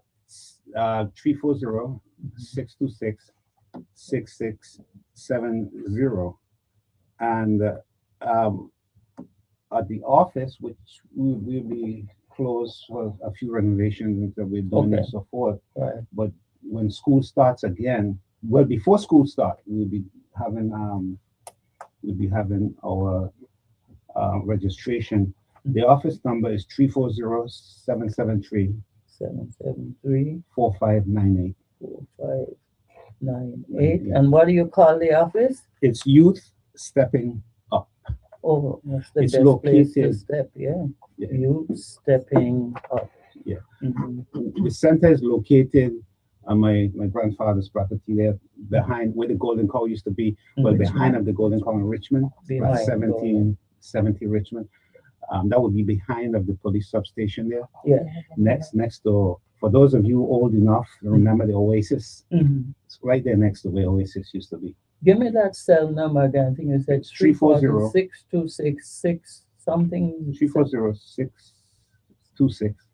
340-626-6670. Oh, it's 26670. Okay, Yes. and then that's Brannigan.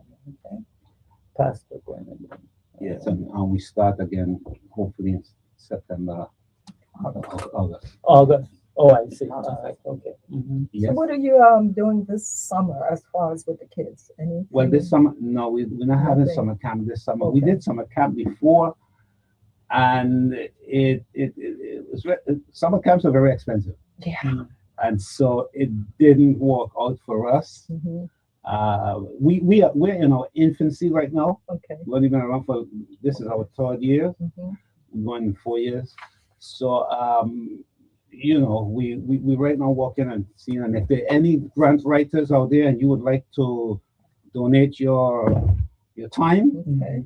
helping us, get some grants. Right now we have grant from the human services, but Okay. we would like something where we can pay employees to help, Right. run the program we have right now with volunteers, Right. and it's kind of tough. Right. Right. So if we have the means of doing camp next time, we'd be glad to. Well, we have to find a way to work with the youngsters. Yes. Because that's why we're here.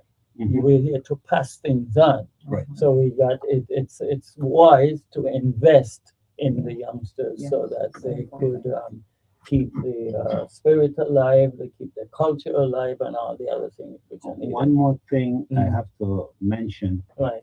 is that we have two fundraisers this year. Okay. One is a mid-year fundraiser, Mhm. which is scheduled to be held on June the 13th, and that's going to be a food sale. Oh, I see. Okay. Okay, that is to help us.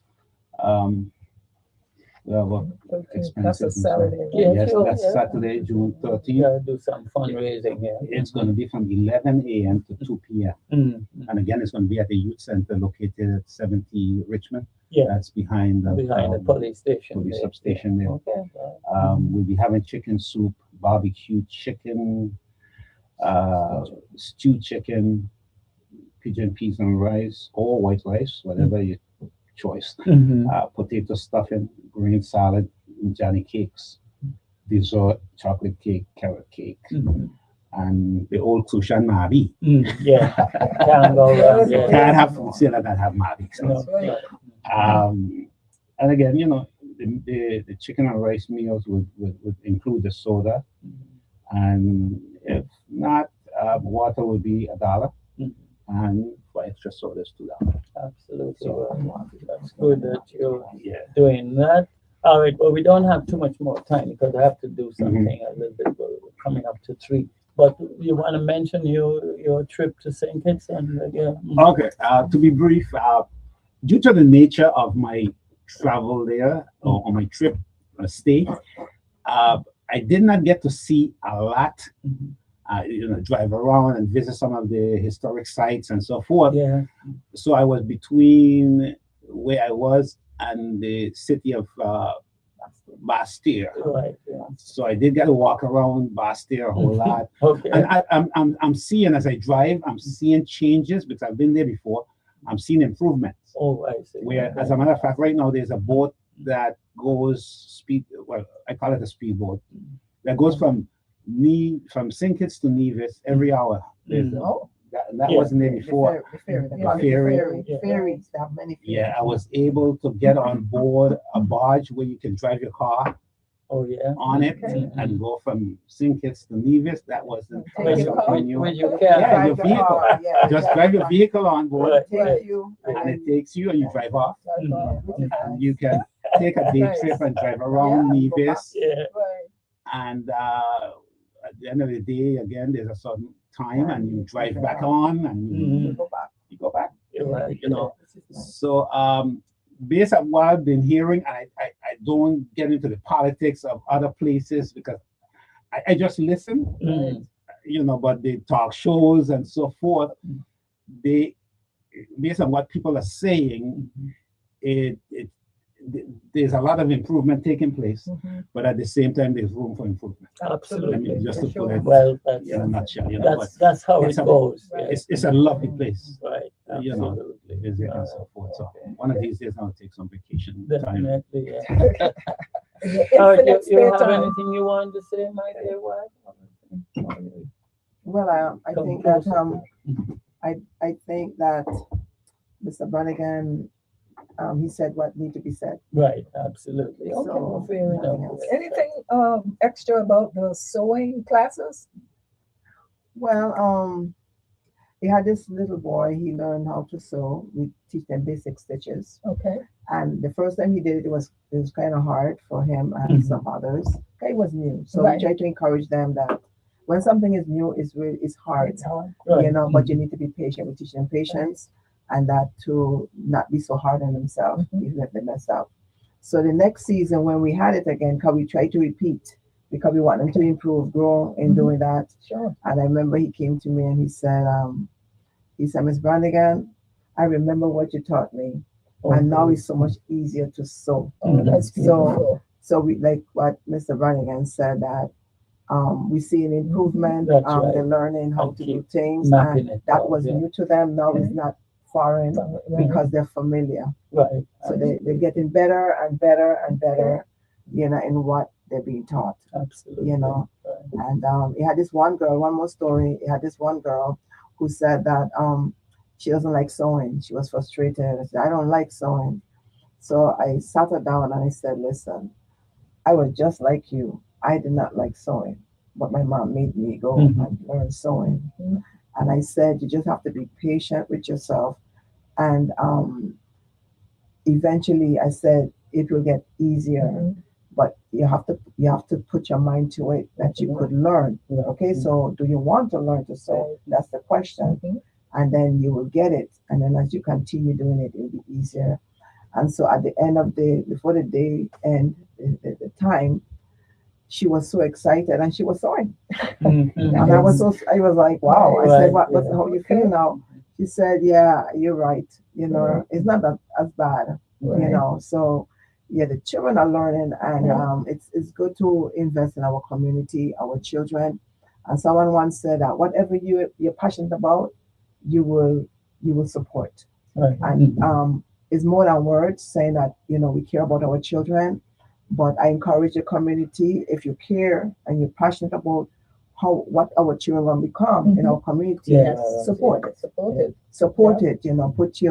Put action to what you're saying. Speak louder than words. Because it does work when we invest in our children. Absolutely. Okay. You might see some maybe turn in the wrong direction, but those who are pouring themselves into them, you will see many of them turn and be an asset to our community. Okay, so if you're passionate, sometimes when you're going the wrong way, you could learn things from it too. Yes. Sometimes. Maybe we should put her on the ballot.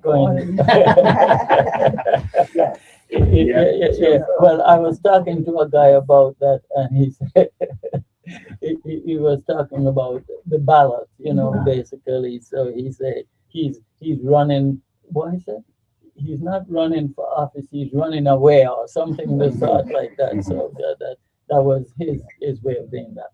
All right. Well, thanks for sharing, and we'll talk as we go along. Yes. Thanks for having me. No problem at all. All right. Okay. Okay. All right. When we have our next fundraiser, which is close to the end of the year. Yeah. I'll Keep me come up by. to date. Sure. No problem. Sure. We'll be right back. I would like my wife to take a picture because we have a newsletter that I would like my wife to take a picture. We have a newsletter. Yeah. A newsletter that we want to take a picture of you. Okay. Of everybody. You can take it from this. Yeah, let me do from this angle.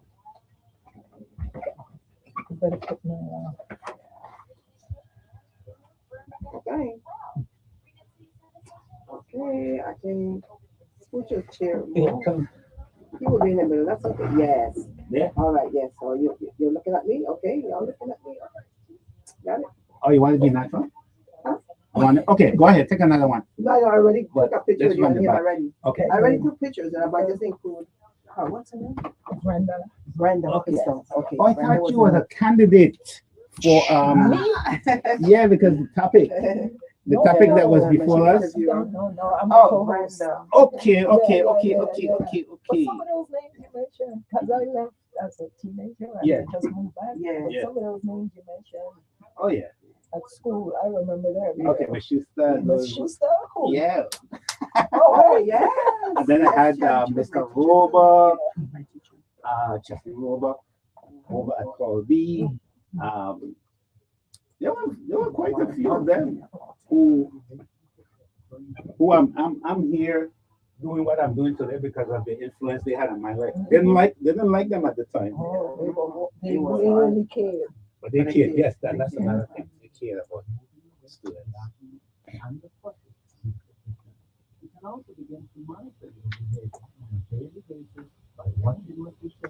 Okay, thank you, Brenda. Okay, Brenda. Okay. All right. Bye, Okay. Ali. See if anybody out there. Yes. Yeah. Tell him come in here.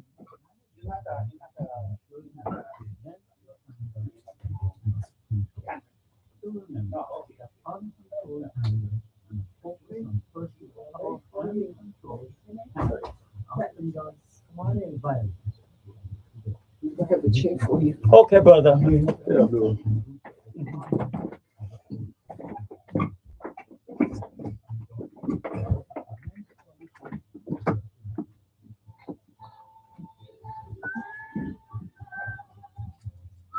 Tonight, how's it going today?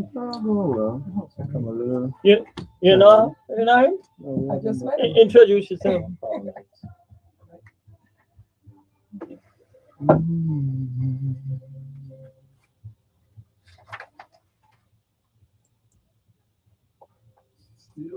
Well, I, for one, think you're doing the best that you can. So God bless you. Appreciate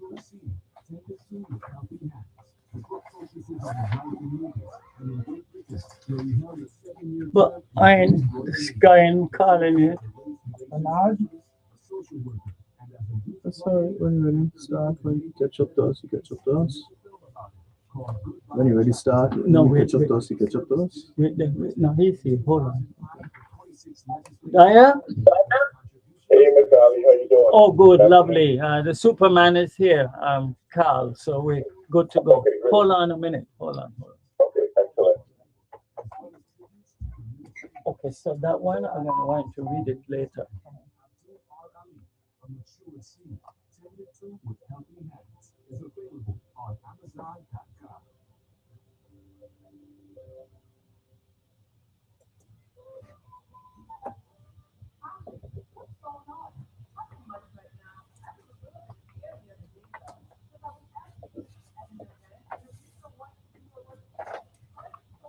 You could hear anything behind it? Yes. I hear Okay, it. right. Help is available. You should call me so that I could put you in touch with the 1026 Remind me to get that back from you, okay? Yes. What exactly do they do? The program will cover teaching, leadership skills, relationship building, evaluating processes, networking with others, and fostering. And we're supposed to be meeting Monday. Yes. Coming around pretty quickly this time. Yeah. And it also held a Toastmasters conference at DVD Hotel that brought Toastmasters and to Caribbean islands to St. Louis. Wow, 41 years Toastmasters conference. That's commendable. Why don't Yes, hello. at one of our people Toastmasters meetings, which are held on the first and third Monday at Oh, yeah. Text send what to you? our website, which is located at facebook.com/Toastmasters9. Oh, yeah. All right. I'll text it to this message. All right. Okay. Uh, oh, yeah. All right. Okay.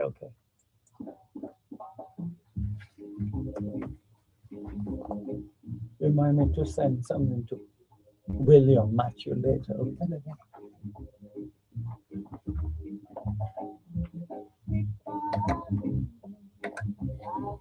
Right, folks, good afternoon. It's exactly 3 o'clock, and this is the moment that I know we've all been waiting for.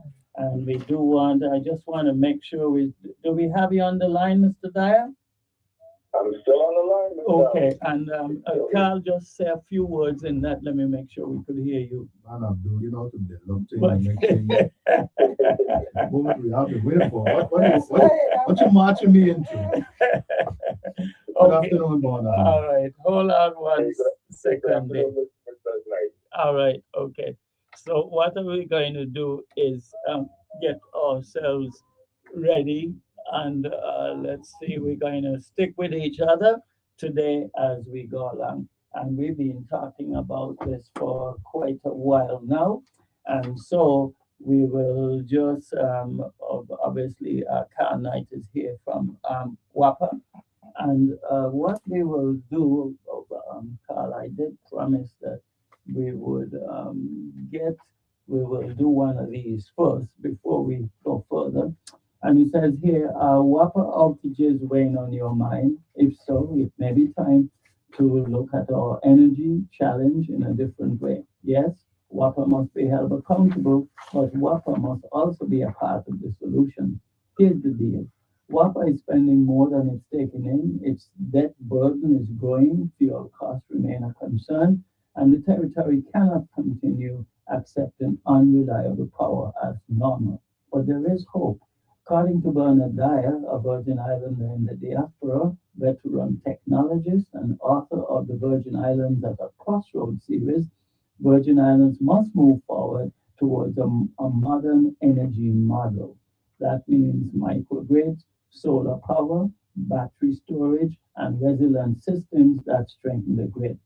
Imagine homeowners helping power their homes and supporting WAPA at the same time. That is an energy shared concept. WAPA, government, businesses, and residents working together. Government agencies must pay what they owe. The public deserves transparency, and the territory deserves reliable power. The choice is clear.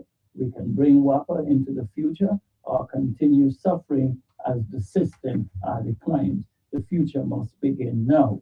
So I said that we would read that, and today we'll be talking about the challenges facing WAPA, modernization, and resilience effort, infrastructure relations, and we'll also sort of now go into well, let me just hear from Mr. Dyer about what he had in mind in terms of what he would like to see WAPA work at as we go along. And when I say WAPA, it's really going to be all of us working together for the common good. And then we will have Carl responding, and then we'll have some discussions on the issues. And WAPA has done a few things lately. WAPA is doing a few things now, and we need to know about all of those and see where we go. So go ahead, Mr. Dyer, please. All right, sounds great. Let me first say a good afternoon to you again, Mr. Ali, Ms. Laura, Ms. English, and Carl Nett, our guest today, as well as to your listening audience. First, I want to say, Mr. Knight, thank you so much for joining us today. Reliable electricity affects virtually every aspect of life in the Virgin Islands. It impacts our homes, schools, hospitals, businesses, tourism industry, public safety, and our ability to compete economically. The public understandably focuses on outages because those are the most visible symptoms. Beneath those outages are larger questions about infrastructure, modernization, reliance, and execution. We're also at a unique moment in the territory's history. Significant federal recovery resources are available, modernization projects are underway, and many Virgin Islanders are asking what the future energy system should ultimately look like. But before we discuss specific projects and initiatives, I think it would be helpful if you could help us, our listeners, understand the current operating reality facing WAPA today. So maybe we can start here, Mr. Knight. If you had to explain to the average Virgin Islander what is happening inside of WAPA today, what are the biggest operational challenges facing the utility right now? Good afternoon, Abdul, Mr. Dyer, listening audience, wonderful co-host. Good afternoon. Brenda English is English, yes. I've listened to her for weeks. Yes, I enjoyed listening to her, being political, but not into the politics. But anyway, that's what she's good at. Mr. Dyer, it's fuel, and there's a couple of things that are probably happening. One, it's fuel. It's our biggest cost.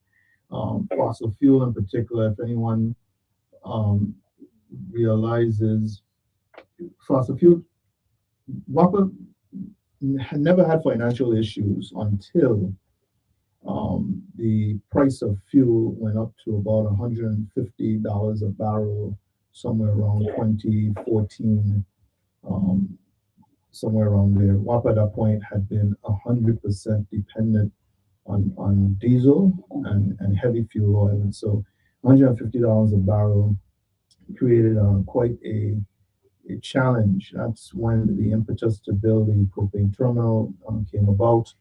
And that created a bunch of controversial decisions and projects that the public narrative has sort of skewed over the years, but there was a beginning to the crisis, and I want the public to know that WAPA has not been in this situation all of its existence. It's been in existence over 60 years, and maybe the last 10 years it has found itself in a challenge position, but there's a cause for that challenge position. That situation got worse when Russia, they didn't ask WAPA, they just went ahead and invaded the Ukraine, and that caused price shocks and drove up the cost of fuel. And we've seen it again. Donald Trump didn't ask WAPA. He went ahead and started bombing Iran. And the retaliation and the closure of the Strait of Hormuz has caused, again, another price shock with fuel. So our dependency on fossil fuel, Mr. Dyer, is probably our biggest setback. If there's a secondary setback, And I guess we're going to get into this a little bit more. Yeah. WAPA is in a transitionary period. There had been a thought that the economy of the Virgin Islands would just grow and grow and grow indefinitely, and when WAPA forecasted and forecasted 2% growth every year for the rest of our life, and things didn't materialize that way. So now we have oversized generators that we're trying to now kind of right size to complement our development of renewable energy resources. We really need generators that can complement other sorts of decentralized power and scale up and scale down without taking an efficiency hit. And that's the transitionary phase that we're in right now. And just to give a quick example, I do have to run a gas turbine on St. Croix. I only need to run one of WAPA's gas turbines. I use the phrase, and I don't know if I should, I call them the legacy turbines, but it's the old GE gas turbines that we've had for since the 80s, I would say. And I don't run it at the 20 megawatt capacity. I usually run it at less than 10 megawatts because the solar resource, during the day anyway, covers most of St. Croix's energy needs. And so you end up running the gas turbine at less than its full capacity. The challenge with that is those gas turbines have very poor heat rates, relatively speaking. And when you run them at less than full capacity, you actually take an efficiency hit. They get less efficient the lower the capacity is that you run them at. So I would put those out as the two challenges, Mr. Dyer, on the cost of fuel and the transitioning from inefficient generation to more efficient, more nimble, more flexible generation. Okay, Mr. Dyer, go ahead. Yes, go ahead, Mr. Ali. No, I was saying you go ahead. Okay, great. Okay. So maybe we can jump into another area real quick. Right. In terms of, many residents are experiencing outages and understandably, see those events as the problem itself. But from your perspective, what are like the underlying infrastructure realities driving many of those service interruptions?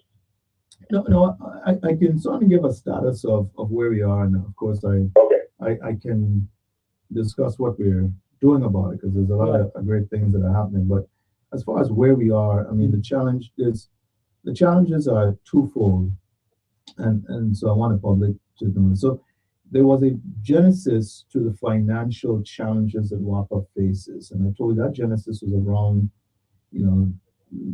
around 2015, if I recall correctly, maybe somewhere between 2010 and 2015. It coincided with the closure of the oil refinery in St. Croix, which was 2012. So somewhere between 2010 and 2015, we started to experience financial challenges of a significant nature. Operational challenges have been with WAPA for as long as I can remember. So at least for the last 50 years, to my recollection, we've had operational challenges. 50 years? At least. So and part of that, there's some real legitimate reasons for that.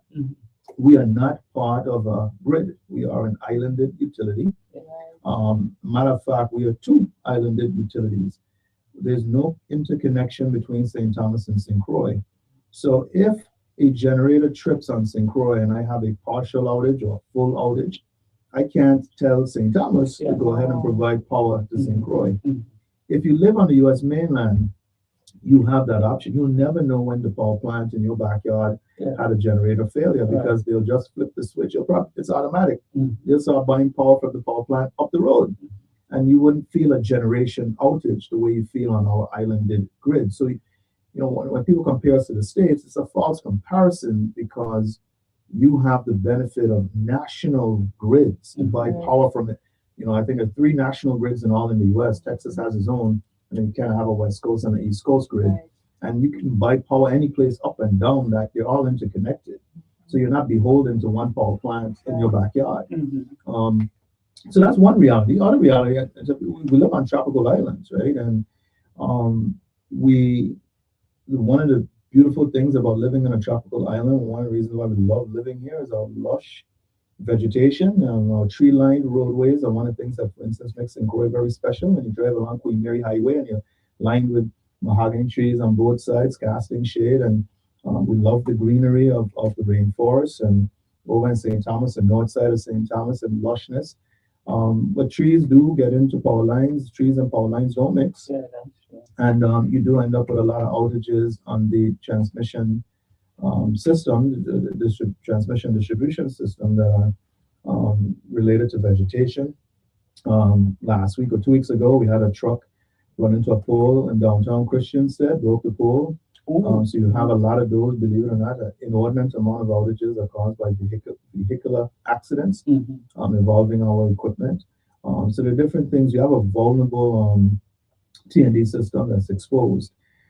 That's why we're trying to bury a lot of the lines to move them away from those sort of hazards. But between with your generation not being tied to a grid, and of course your lines running here, there, and everywhere, in every neighborhood, nook and cranny, in every bush, and up every mountain. Anybody you see with lights on, somebody planted a pole and ran a line to get there, right? Whether it's a dot road, a rocky road off the side of a cliff. Our lines go every place on these islands, and sometimes a fault on one point of that line can feed back and cause outages along that route.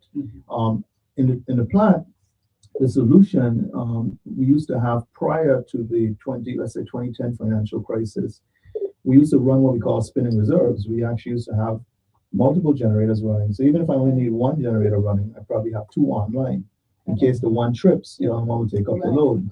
Well, as a function of the financial crisis, we can no longer afford to run a generator just to have a generator running in case something happens. Burning that fuel has become cost prohibitive.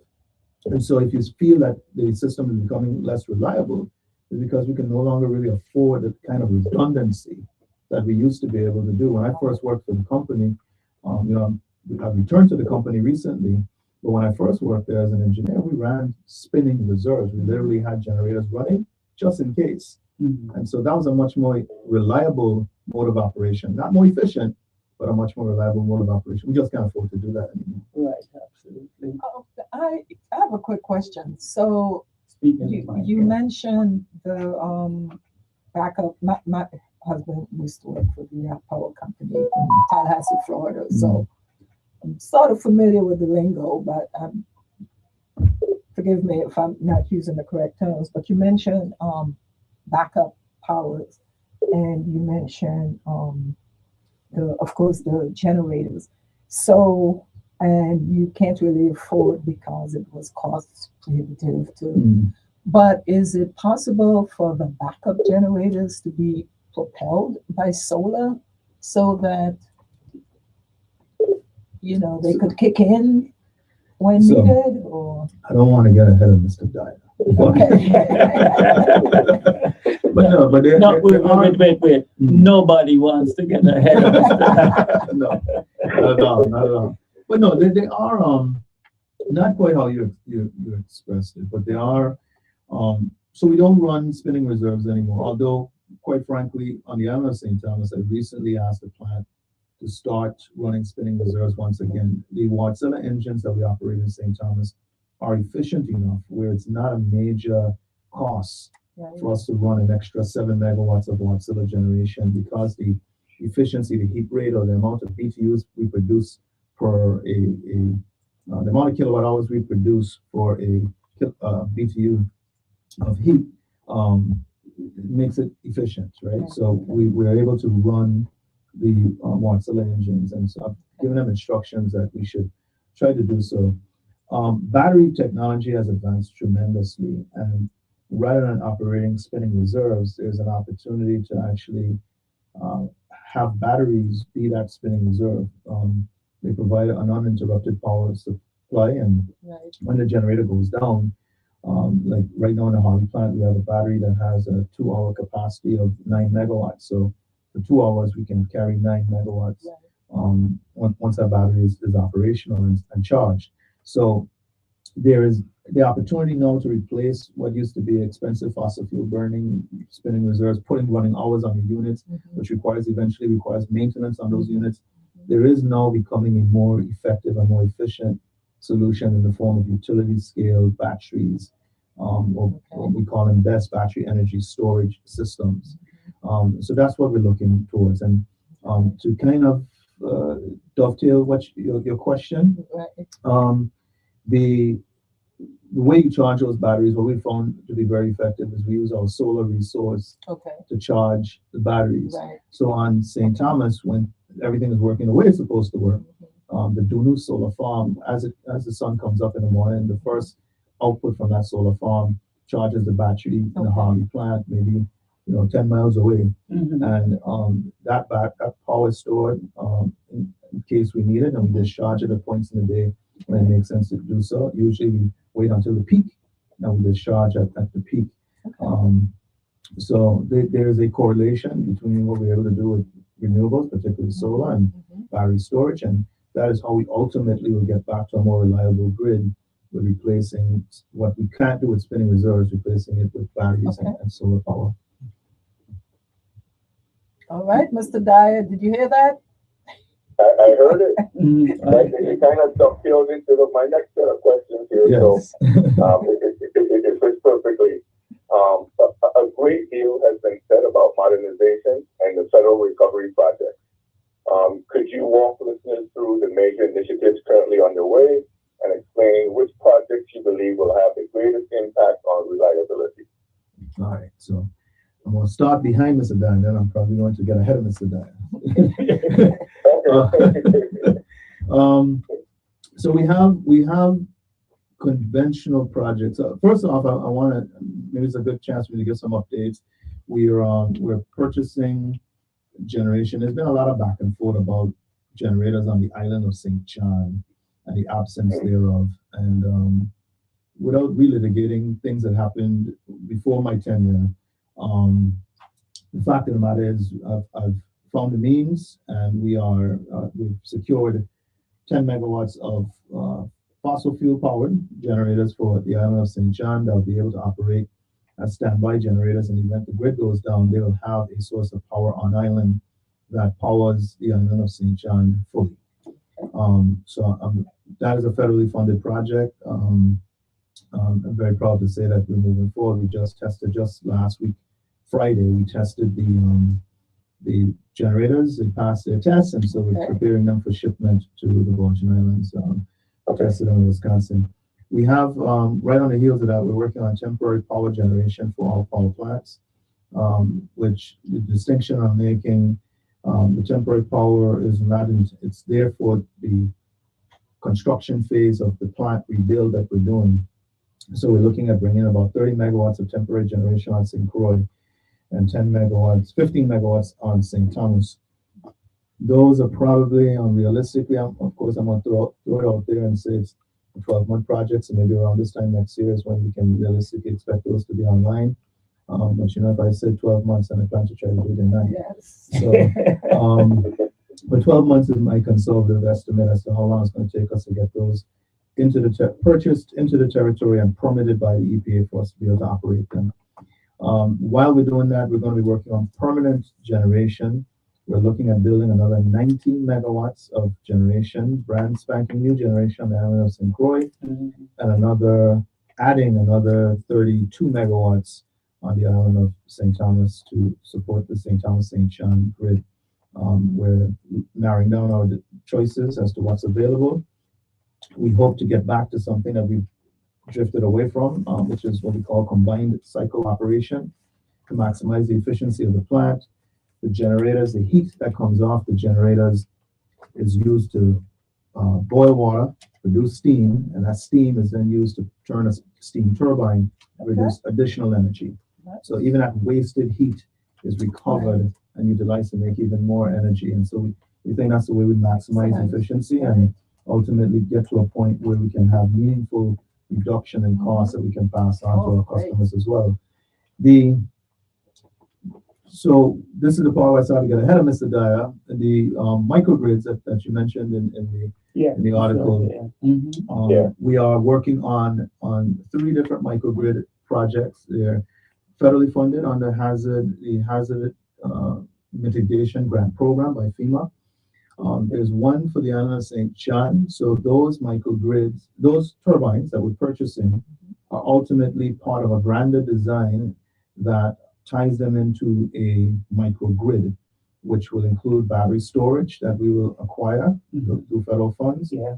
And in this instance, we're actually going to utilize, the plan right now is to utilize a solar farm that's being built by a private, what we call an independent power producer. Then we'll buy the power from that solar farm through a power purchase agreement.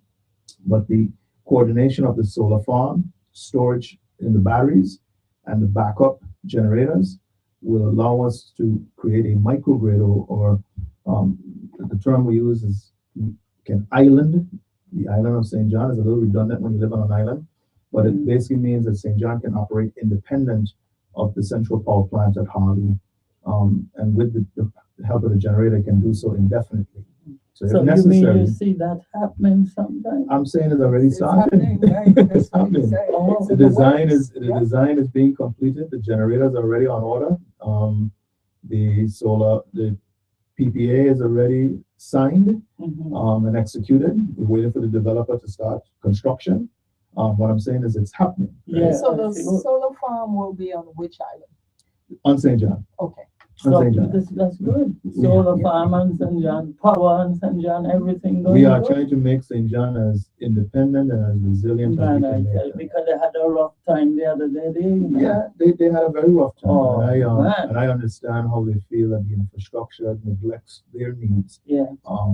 They're connected to an extension cord, and when the extension cord becomes unplugged, that's it. they have to wait for the extension cord to be plugged back in. We're going to fix that for them permanently.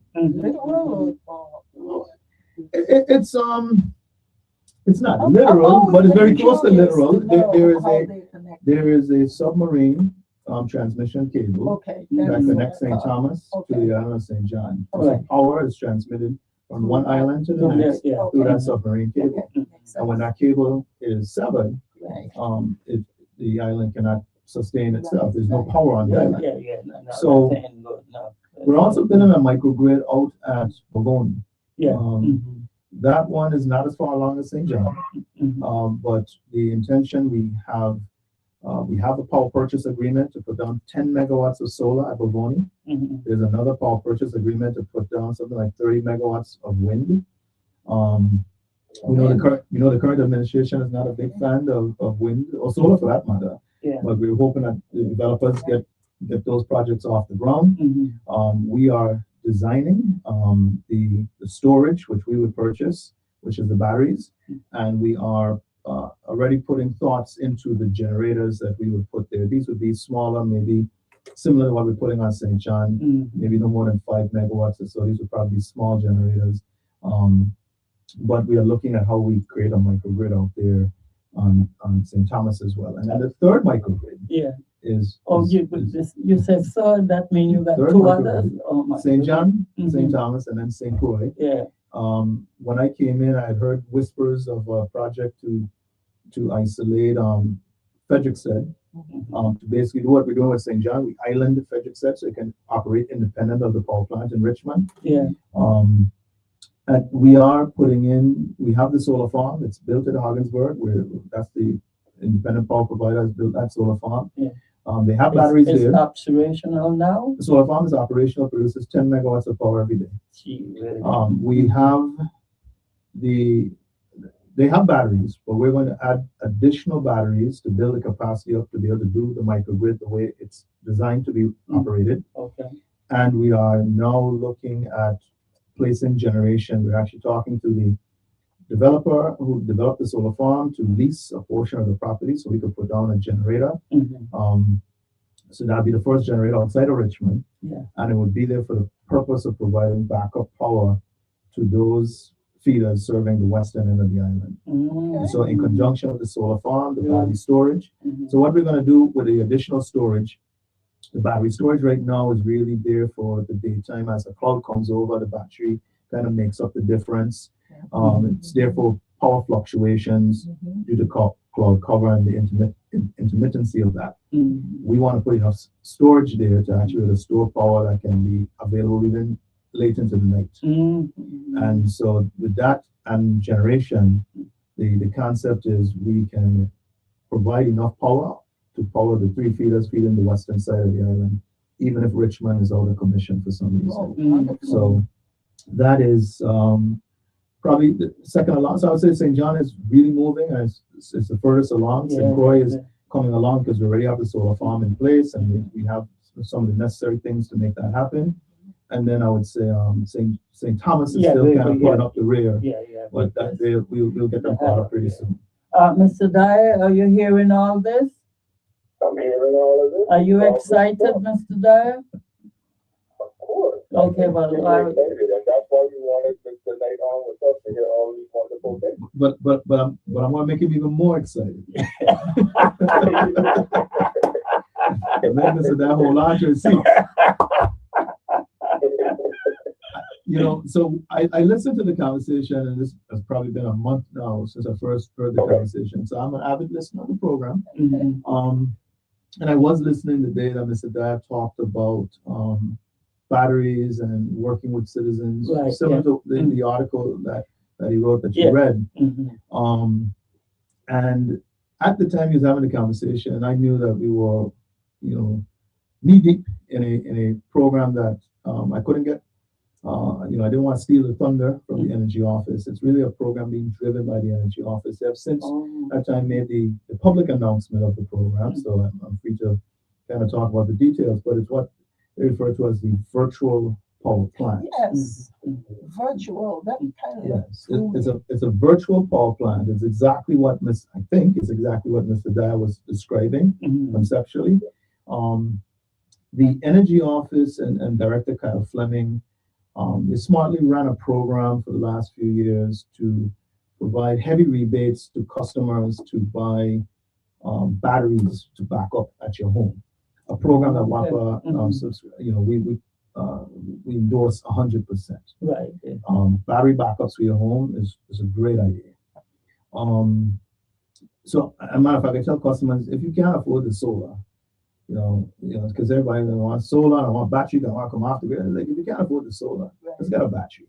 So when my grid goes down for whatever reason, because that bird landed on the wrong line that day, your batteries can provide you with a couple hours of power, so that I can give me some time to get the system going again, right? So you don't have to feel it's a quick, it's not noisy. You don't have to refuel it. It's a real convenient solution if you can afford it. So the Energy Office was offering some very steep rebates for you to help you purchase the batteries, and then there was some tax incentives under the Biden administration. They called it Vibes. They have come back now with a program that they're calling Vibes 2.0, in which they're saying, we will pay you to participate in our virtual power plant program. We're going to compensate you to be able to have access to your battery, so that in the event that feeder 2 goes down and you're on feeder, do you look like you're on feeder 8 and you're still energized? I think 9, you're on 9, you're on feeder 9. Yeah, okay. And you're still energized, I can then pull power from your battery to supply the capacity that WAPA is short. So if WAPA loses generation, let's say one of my generators goes offline for some reason, or even if the solar farm is a rainy day and I'm just not getting the output that I need from the solar farm, I can actually look and see all the batteries on the island, see what level of charge they have, and I can actually pull from those batteries that are actively online. I can pull energy to supplement my shortfall. So it becomes what we call a virtual power plant. It's not a generator, but it's access to the stored power all across the island that I can now dispatch. Maybe to meet peak load. Maybe instead of starting another generator just to meet the peak, I could probably just pull power off of those batteries and meet the peak without having to start a generator in the plant. And so the system, the program is being worked out to compensate you for just making your battery available for in an emergent situation like that. You're giving us permission to be able to access the power in your battery and to monitor that level of charge to see if you have enough power that you can provide some back to the utility. They're working out the mechanics. They've started off the pilot program. They're working right now with a particular brand of batteries because Tesla power walls were really kind of set up and designed with some functionality to make this happen. There's some additional software and programs that allow us to do it with other brands of batteries. And so the Energy Office has sort of kicked off the pilot. They're working with an outfit referred to as the Rocky Mountain Institute. Oh, yeah. If you look them up, they've been in the energy game for decades, and we find them to, they've been great partners, and we're working with them. They've been advising the Energy Office on the design of the program. And we've been working with the Energy Office and Director Kyle Fleming and his team to make this a reality. We think it's a great idea. It's a non-polluting source of energy. It utilizes an existing resource. For instance, you have a lot of snowbirds that, there's a time of year when the house is empty, the battery is fully charged, but it's benefiting nobody. So we are looking at how we do that and the pricing model that makes sense for the utility as well as the customer. So that's happening. We're going to take a quick little break, but when we come back, I think Mr. Dyer had an idea that you had to move to the South Shore and all. So we want to see we can talk about what's happening, whether you're going to the South Shore, the North, or East, whichever one you're going, if you're going anywhere at all. So let's let me take a quick little break, Mr. Dyer. We'll be back, and I'm sure at some stage later on we're going to just accept a few short calls if you have questions, but we are going to be right back. Okay, Mr. Joyce, hang on. Election season is rapidly approaching, and the Office of the Supervisor of Elections has an important note. Supervisor of Elections Carolyn Falk is issuing a clarification regarding inactive voters and how they impact nomination petitions and papers. Under Virgin Islands law, inactive voters can still vote once their identity is verified at the poll. However, inactive voters cannot be counted on nomination petitions or nomination papers. That means any signatures from inactive voters are invalid and will be rejected. A voter is marked inactive when they fail to vote in the 2 consecutive general elections.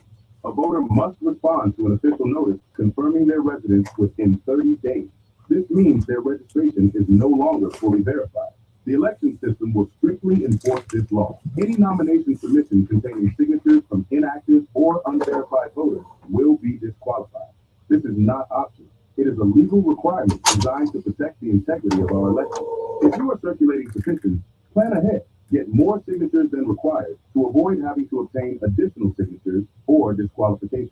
Inactive voters can restore their status by completing a voter reinstatement form and confirming their current residence. The Office of the Supervisor of Elections remains committed to fair, secure, and transparent elections in 2026. For more information, call 340-773-1021 or visit vivote.gov. Calling all alumni, parents, and guardians. St. Croix Christian Academy, located in Golden Rock 5 Corners, is now accepting registration for school year 2026-2027 for all students K-3 to grade 6. There's a 10% discount on registration if you register by May 26th. Providing strong quality education for 44 years, we use the Avenda curriculum. Tuition is affordable with small classroom settings, after-school care tutoring, and extracurricular activities. Register early as space is limited. We accept block grants. You can find our registration forms and rates on our website, stcroixchristianacademy.org. We are now accepting applicants for teachers, assistant teachers, and office assistants. Send resumes with supporting documents to rcreighton, rcrbighton at sccabi.com. Give us a call for more information at 340-718-4974. Our office hours are Monday through Friday, 8:30 a.m. to 4 p.m. St. Croix Christian Academy, now accepting registration for K-3 to grade 6 students for the 2026-2027 school year.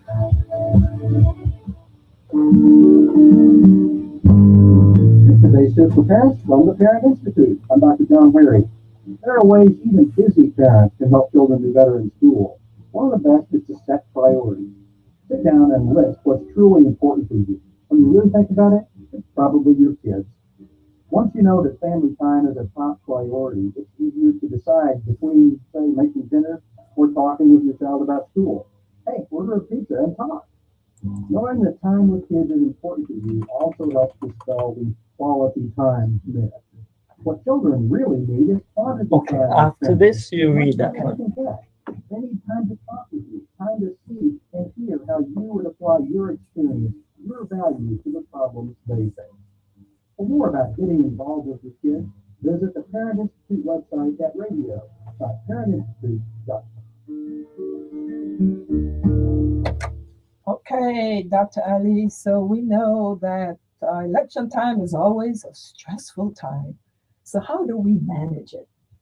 Because all of us get stressed up or stressed out from time to time. The good news is that we can learn from what stresses us. Stress is really the body's reaction to changes, be they negative or positive. With the rapid changes taking place, it doesn't look like we can get away from stress.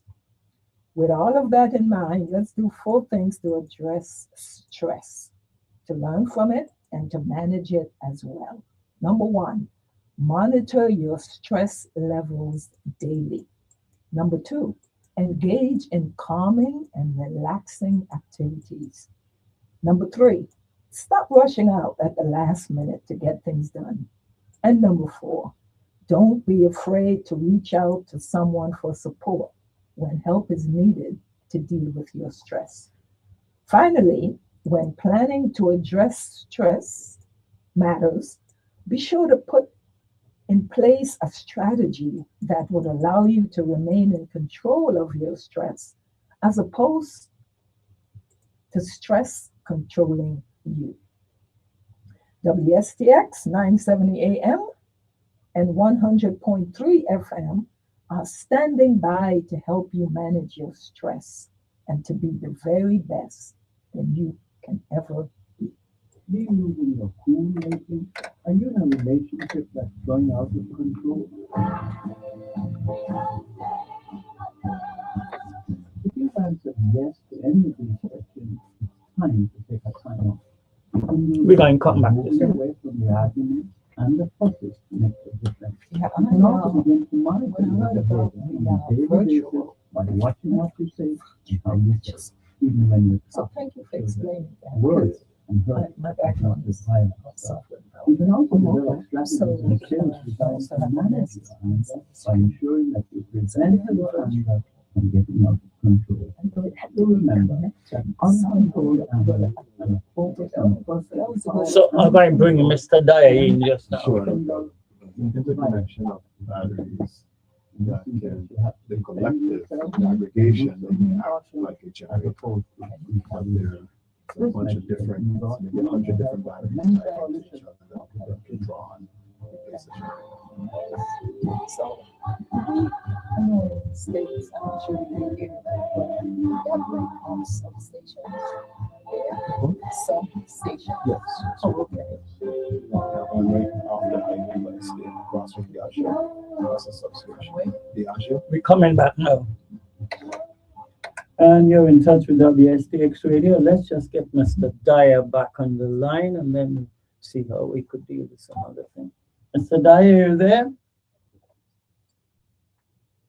Yes, I am. Oh, lovely. All right. Okay. Well, we're going to get Carl speaking shortly. But let me start with you. And then if we have any calls, what I will do is just put you on hold for a short period of time so you could listen in as to where we are at the moment in time. But it certainly sounds very, very interesting in terms of some of the things which are going on with Carl. What's the name of the gentleman who you mentioned? Who's Kyle Fleming, Director Kyle Fleming. Yeah, Yes, Mr. Fleming. yes. The Carls are working out well. Kyle. He's Kyle. I'm Carl. He's Kyle. Well, you begin with a K. Okay. The kids, yeah. Yeah, all right. So that's really very good, and we should check that out. I did want to ask you, and this may not work out too well. Is there any chance that seniors could be given some sort of credit that would allow them to get pay a little bit less for the power that they have? When I become senior enough, I'm definitely going to look into the program. Well, you ain't ready. No, the one thing that WAPA doesn't do is give discounts our bond investors won't allow us to give away the product we're supposed to sell. And so there is some limitations in our ability to give discounts or to free power. We never see us do a giveaway where we say we give you free power for the month. Our investors would not be pleased if the commodity that they expect that we're going to sell to be able to pay them back, we're now giving away for free. So that's why so that takes care of that. Yeah. Now, there's some government departments which owe WAPA quite a lot of money. I don't know if it's 9 million or some figure like that. The government as a whole has been doing a whole lot better as it relates to paying WAPA. Certainly when we went through that financial crisis, the government was no help because they were so far behind. And you had departments like the Department of Education, and you had some departments, quite frankly, just never paid WAPA. Now, our challenges are, and you can tell who they are because they're economically challenged. The Waste Management Authority does struggle. They have a lot of pump stations and they're very energy intensive. The wastewater treatment plants are very energy intensive and they do struggle with their utility bills. And the hospitals struggle with their utility bills. They don't take in enough revenue. The hospitals don't bring in enough revenue to pay. They have to keep those air conditioning running. They got to be at a certain temperature. The lights on all day long, every day of the year. So they're energy intensive as well. They're all the equipment that they use, the X-ray machines, you name it. And so they struggle with their utility bills. The rest of the government is pretty decent. The real bugaboo and sticking point for me right now is street lighting. The government does not have a mechanism to adequately compensate WAPA for the true cost of running the street lights. And we need those street lights. Right. And if I was, I operate as a business and I operate as a government instrumentality. And if I was to just put on solely the business hat, I'd be cutting off about half of the street lights because that's about how much I get paid for. We have to come up with a final solution as to how we pay for this service we provide to the community of street lighting. And right now it's inadequate and it does put a hole. When you talk about $9 million, the bulk of that is for the street lights. Yeah, that's rough. And people got to realize, the folks, that nothing in life is free. Nothing in life is free. You gotta pay. And if you want that luxury, you gotta pay for it. Okay, let's bring Carl. Bernard. Yeah, okay. Let's bring you in, and then after that, I'm going to try to pick up a call. I'll have to put you on hold a minute if they call. Okay, sure, no problem. I really have one more kind of question for Mr. Knight. And is this, if we're sitting here 2 years from today and things had gone well, what would success look like for WAPA and the people of the Virgin Islands? Great question. 2 years is a short window, but let's make it 5. 5 is a more realistic window. If I work on a 5-year window, so first off, I want to say my mission. I have to maintain the existing plant infrastructure and the conventional plant, and I call it the legacy plant. I now see that AI is picking up on my use of the term legacy, so I gotta be careful what I say. But the traditional conventional way of producing power through a centralized power plant is what I have to maintain. My vision for the future is to rely more on decentralized sources of power, more on solar, more on net metering customers, batteries, generation that isn't all in Richmond or in Harley, that is now spread out throughout the territory. Decentralization and the coordination of those resources is the future, and that's where we're heading. Everything we do right now is building towards decentralization. In 2 years, I hope to have temporary generation in both plants. I hope to have 35 megawatts of additional solar built on St. Thomas for a total of 40 megawatts of solar energy on St. Thomas. I hope to have another 10 megawatts of solar energy on St. John, so a total of 50 megawatts of solar energy on the St. Thomas, St. John grid. I hope that this VPP program is up and running and fully subscribed. It's no longer a pilot, but an actual program that we're withdrawn. VPP. Oh, I'm sorry, virtual power plant. Using the batteries And I hope to be well on the way to procurement of permanent generation, more efficient generation. and you touched on it, but you didn't get back to it. We are looking to put some of that generation, not all, we will be putting generation back in Richmond. I know some people think that's the craziest thing in the world, but I have fuel storage, propane storage. I have a docking facility. I have a lot of assets there in Richmond that I'm not ready to abandon. But we do want to put some generation on the South Shore. Absolutely. And we hope to have that. We want to support the South Shore Trade Zone by providing on-site generation assets on the South Shore. So we in 2 years, I hope to be further along in those plans. We have the financial resources. What we need to do is have willing partners on the South Shore. We don't own sufficient property on the South Shore to do this on our own, so we have to work with the large industrial property owners out there, and I'm hoping to make some progress with that. And of course, continue to invest in our batteries, battery storage, and just the automation of our transmission and distribution system, because the key then becomes less on me producing power and more on me being able to move power from one location where it's being produced to the location where it's required to be used. Okay, and before I forget, over by Golden Grove Park, there was some water has been running there. I'm going to send you a picture of it for over a week. And the lady said the water folks came and they just didn't come back to do anything. So there's this is on the side of the road. Okay, but I'll send you a picture of that. But hold on there, Mr. Dyer. Hold on. All right, sounds good. Yeah, okay. Well, I thought I had somebody was calling in here just now, but they slipped away. They're not fully energized. So, okay, they're coming back here. Hold on there. Okay, good afternoon. You just have a couple of minutes to raise your point. Go ahead. Yes, Abdullah? Yeah. Yes, I need to ask 2 quick questions. Okay. The 90 megawatts are going to be added on St. Croix, of course, would be the new plant at the South Shore. What's the name of the electrical engineering company that did the study on that to determine that you only need to do 90 megawatts? The other one is with regards to the solar power that's being purchased by private providers. What's the name of those providers?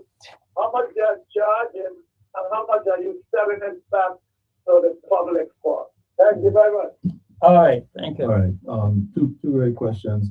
So the 90 megawatts on St. Croix in particular, it's not all going to, I try to just tamp down that expectation. It's not a new power plant on the South Shore. The bulk of that generation is still going to be in Richmond. We are looking to put a portion of it, a fraction of it, over on the South Shore. So it might be 60 megawatts in Richmond, 30 megawatts on the South Shore. There are 2 companies that we're actively working with. Jacobs Engineering is doing a lot of the project management and some of the initial design. They're helping us with the project management. The engineering firm that's actually going to do the construction, the design, the EPC contractor, engineering, procurement, and construction is a company called RG Engineering. They're a company out of Puerto Rico, and they're going to do the bulk of the engineering, procurement, and construction. And we're working with Jacobs Engineering as far as project management and just oversight of that EPC contract, in addition to my in-house engineering team and project management team. As far as the solar, we have a company, used to be BMR, they were recently bought. They're still going by the name BMR Energy.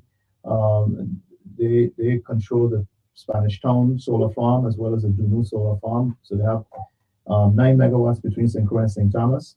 And then the newest plants we've put down are by a company called VI Electron. They now have transferred those assets to a nonprofit called VI Rapsi. They have the 20 megawatts of in State Petronella and the State Hogginsburg on St. Croix, and they're the ones developing the 35 megawatts on St. Thomas and the 10 megawatts on St. John, a company named VI Electron, working with a nonprofit called VI Rapsi. They sell it to us at 11 cents a kilowatt hour. We retail, of course, that helps us offset our losses on fuel on the other side, so we don't get to retail it at 11 cents, but we do purchase at about 11 cents a kilowatt hour. All right, okay, hold on. Let me see. I'll put Mr. Dye here and we got quick. Oh, well, let me see if this other call was there a minute ago, but it seemed to have gone. So let's bring back Mr. Dyer. Yeah. All right, Mr. Dyer, we're into wrap up time now. Just about 6 minutes to go. Anything else you want to share? Are you how happy are you with Carl Knight at the moment in time? On a scale Well, from I'm always happy with the call, right? I'm always happy, a little bit happier that he was able to join five us. being very satisfied. We appreciate the willingness to engage directly with the community and, the challenges facing the Virgin Islands. It's too important for one organization to solve alone. We hope today's discussion contributes to greater understanding and continued dialogue as the territory works towards a more resilient energy future. Certainly as you come up on some of these milestones that you're looking forward to, definitely would like to have you come back on and join us and sort of, keep us up to date on all the great work that WAPA is doing. I also want to say special kudos to Mr. Fleming in terms of that virtual power plant project that he has right now. I like the work that I saw coming out of the Rocky Mountain Institute, and the great thing that I saw there was that there was a lot of data to support, that pilot that he was doing with the virtual power plant. That's something that, we probably can accelerate. Fantastic news, Mr. Knight, in terms of, some of the work that you want to do down on the South Shore. I think, ultimately, the island that is able to sort of, provide low cost, electricity in the Caribbean region, is going to have a tremendous opportunity to lure lots of the future industries to their island. And I think, sort of putting those things in place, will position us in a great way. So thank you so much for joining us. I really appreciate it. Thank you, Mr. Dyer. I like I said, listen very intently when you were speaking. And the reality is, I've been on the outside looking at things that we should do, that we need to do. The same thing that you've been doing, kind of really assessing what the future looks like, what the future should look like. And I'm just really thankful and I feel blessed to be in a position to start to actually effectuate some of those things. We've been talking about a lot of this. I served some time in the energy office and met a lot of folks in the energy industry that gave us really good advice. But to now be in a position to put that advice to use is really a blessing. And so there are things that are happening. I wish I could speed up the clock and make them happen faster. But we are moving in the right direction, and some of the things that you are advocating for are already well on the way. In 2 years, I hope to have that microgrid complete in St. John and have the ones at St. Croix either complete or nearing completion. So things are starting to really take off some speed. I can't speak to the past. I can only speak to the portion of it that I have control over now. All right. Okay. So from what I've been hearing, your name is going to go down in history. I don't know. Well, all the things. Well, all of us make history every day, Abdul. All of us make history every day. So, yeah, but you're making special history. Yeah, but no, I just trying to energy. I have a passion. Energy. What you read from Bernard earlier about the impact of energy on the economy and everything else is real. And if we're going to move St. Croix and the Virgin Islands forward, I know we have to solve this thing that I'm now in charge of. Okay. And I don't take that. Hold on. Okay. Just hold on there. Hold on. All right. Let's see. Very, very quick question. Yeah. Very quick question. Go right ahead. Quick question, please. We only got one. Yeah. Good afternoon, Mr. Ali. Yeah. Okay. I can hear you. Yeah. This question is from Mr. Knight. Mr. Knight, can you hear me? Yes, go ahead. I hear you loud and clear. 2 questions. The New York Power Authority did an analysis years ago. What was the outcome of that study? The other question is, when Ernst & Young did the feasibility study and said WAPA indebtedness was almost $500 million, how do WAPA intend to address that? I ain't care nothing about power production. I want to know how you're going to address that indebtedness. So I never agreed with the EY study, and actually there's some things that we're working on that will show. Why do you not agree with that study? Okay. Well, let me answer because we're running out of time. We're running out of time. The fact of the matter is, I gave them information. They used it how they want to use it to paint a picture to solve their purposes. I don't agree with their conclusions. I live it every day. They came in and watched it for a couple months and came to a conclusion. But there's some facts that are going to come out. There's some things we're doing that's going to demonstrate that their picture that they painted isn't necessarily an accurate picture. And I can prove them wrong. I love doing that. NIPA did do a study, I think. Matter of fact, I don't know the full. Thank you for bringing that up. I've never seen the study. I do know that NIPA out in New York Power Authority did a study several years ago after the hurricane.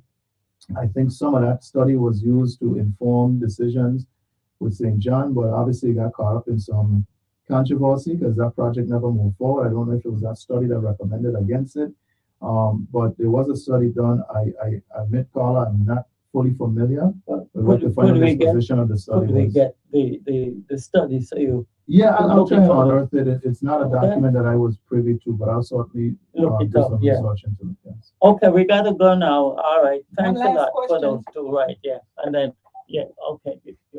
I hope you want to ask me who will win Spurs or Thunder. Spurs is my team, so I hope the Spurs win. Well, good afternoon, Samantha.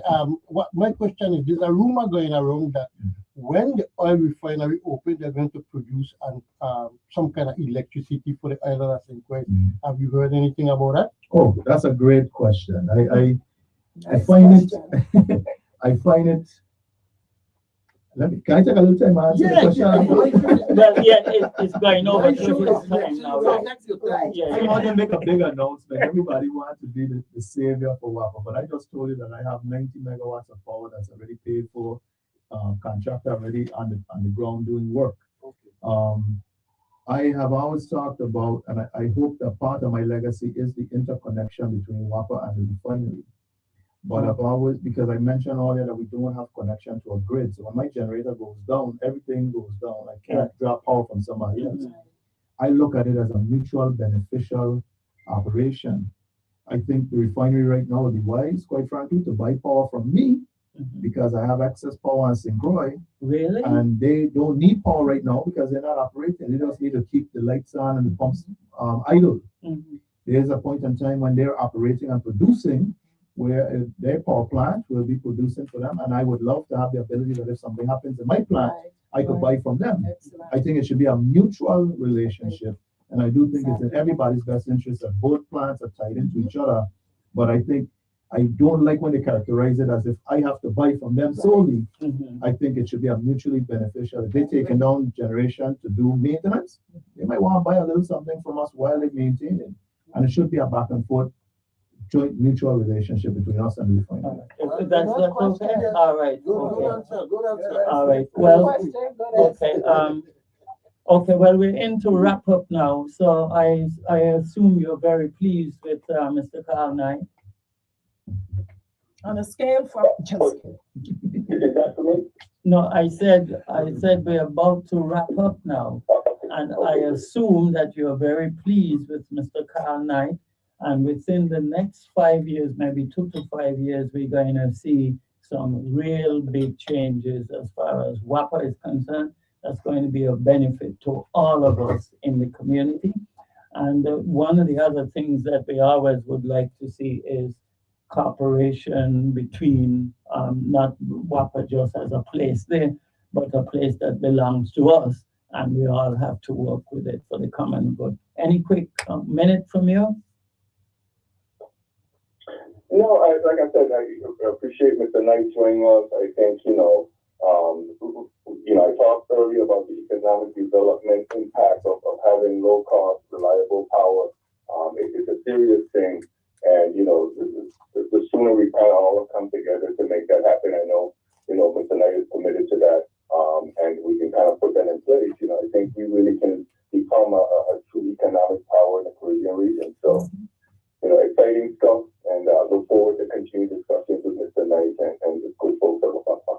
No problem. And I will send you the picture of what I was telling you about with the water leakage, because that's also something of some trees and so forth. Thank you, Mr. Ali. Thank you, Okay, Mr. no English. I problem. appreciate the opportunity. Well, we appreciate you coming in. You're Mr. Powerful, and you came, and that is really so very good indeed. You see, you even know how to attach things.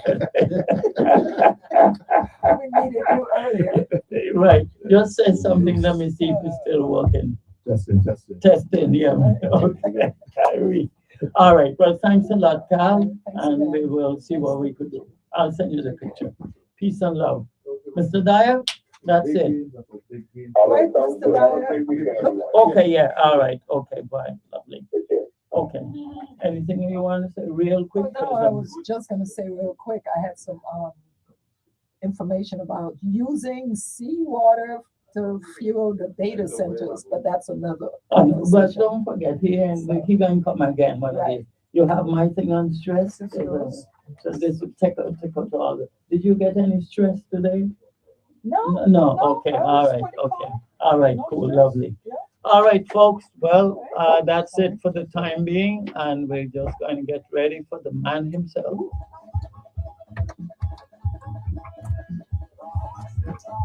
Okay, I'll give you some I brought some for you. Oh yeah, yeah, lovely. You're going to deal with them.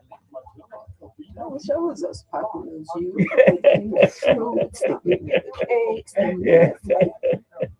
The whole world. Yeah, yeah.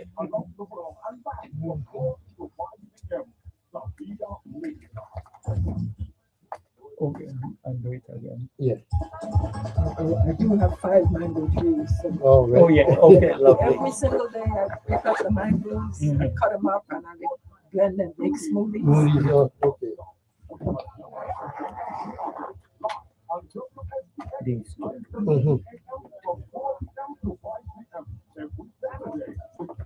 Around the world and back from 4 to YTM.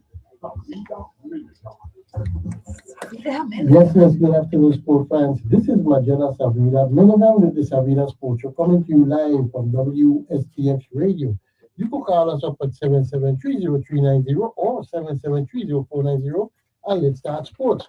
Of course, I'd like to say good afternoon to the waterman over in the island of Tatola. Good afternoon to my brother, Mr. Raymond Milligan, and Mr. Raymond Lackard, my brother from another mother. Good afternoon to Miss Betty Lynch and Betty Wilson. Good afternoon to you guys. Good afternoon to my good friend Buffy. Good afternoon to Mr. Marvin Matthews. Jerry Tuma down there in La Grace. Good afternoon to you. Good afternoon to Mikey Durant, George Willax, Your Honor. Good afternoon to you. Good afternoon to Tal Edney, Freddie Edney, and Burton Edney. Families, good afternoon to you guys. Good afternoon to Culture and his wife over there in St. Thomas. Good afternoon to Miss Harvey and Mr. Harvey. Health and strength to you guys. Good afternoon to my sister Rita Milligan. Good afternoon to all the horsemen in and women in the Virgin Islands. Good afternoon to Brother R, the Bible of Sports, Marlo, my brother Kafa, my sister D, my sister Sylvie, and my cousin Henry Milligan, Super Dad, down there in Ferriston. Good afternoon to David Idol, my good friend Dale Mason. Good afternoon to Teresa, Malik Strokes. What are you saying? Good afternoon to you. Good afternoon to Chen from St. John. Hey, farmer, Paul Arnold Sr., Blood Fiber, Cora Crawford of the Mississippi. Good afternoon to you guys. Good afternoon to Marlon Bartlett. Good afternoon to Smokey, my friend, the fisherman. Good afternoon to Mr. Nibs. Yolanda Robles. Hey, Yolanda, honey, doodoo, darling. What's going on? I think when I come after the show, if you're still open, I'm going to come for a haircut. Okay? Good afternoon to Dari and Lorraine, the Queen of Felix said. Good afternoon to you guys. Good afternoon to Derek Hendricks. Hey, Windy. So, G there today, so we want to hear you. Good afternoon to Richard and Nancy over there at Tipsy Java Shack. Good afternoon to Mr. Choco McIntosh. Good afternoon to Joseph. Hey, Joseph, what's going on with you? Good afternoon to Eggman up there in the United States. Good afternoon to Mr. Hugo Mohead. Skinny guy. Hey, Leroy Brooks. Good afternoon to you. Good afternoon to Mr. Devin Grant. Good afternoon to Trinity, my niece, and Rakayam, of course, my nephew over there in Alabama. Good afternoon to Miss Annie Edney. And what is her name, sorry? Mercedes Samuel. Good afternoon. I go write it down. Good afternoon to Samuel. Good afternoon to Mercedes Samuel. She's a listener for years. I was listening to the Savila School show. But I got a joke to tell her. You. Okay? And this one here sitting down in front of me, he is something else to me. Wednesday, I had a tooth bad me bad, Mr. Like bad toothache, Mr. Bad toothache. I called Soji and tell Soji, hey, so I got a toothache, Mr. He said, come by me, man, I got something for you. I got my Soji house. The man tell me, come in, man, sit down there. That chair could lean back and thing. I said, okay. When I look, the man said, you check your pressure this man. And I said, yeah, man. He said he got a bowl of whatever, some green thing. The man, I asked him, what green thing? The man said, I mash up some, away in him, mat and pestle, some nuni leaf in the mat and pestle. I said, nuni leaf for what? The man said, man, just take it easy, man. Put that nuni leaf and your teeth in the back. And I'm going to come back out in 5 minutes. Me and my hino, me put on nuni leaf and my teeth in the back. When the man come back out, the man got goggles, a apron, and a heckin' needle nose pliers. Telling me, are you ready? You know? I said, ready for what? I going to take all the teeth. I said, go back in and come out. I gone about my business. You know? I ain't stay there. He going to call me later when I'm bad about run away patient. So what do you want to wrong with you sometimes? You say your teeth bad. I became a dentist. This one in there. I became a dentist. I pull the teeth, pain done. You go, you go and pull what teeth were pain done. You go and Yeah. I went I went to the dentist, okay? What is the dentist name now? Jennifer James.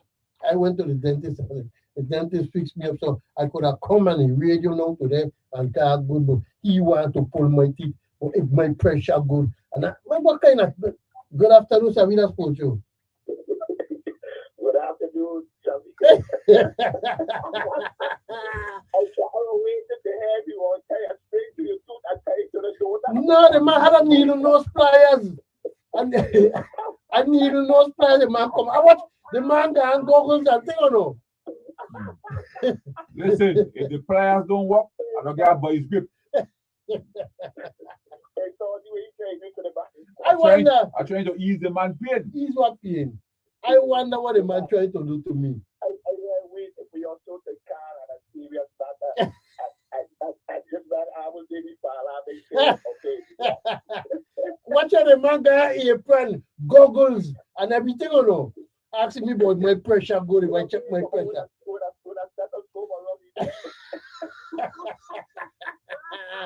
Oh, Jesus, man.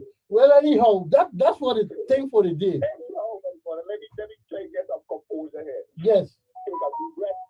I want to say my condolences to Arthur Jameson. I just saw that he passed. JMO, I heard he was 91. I just want to say condolences to his family. That was my gym teacher.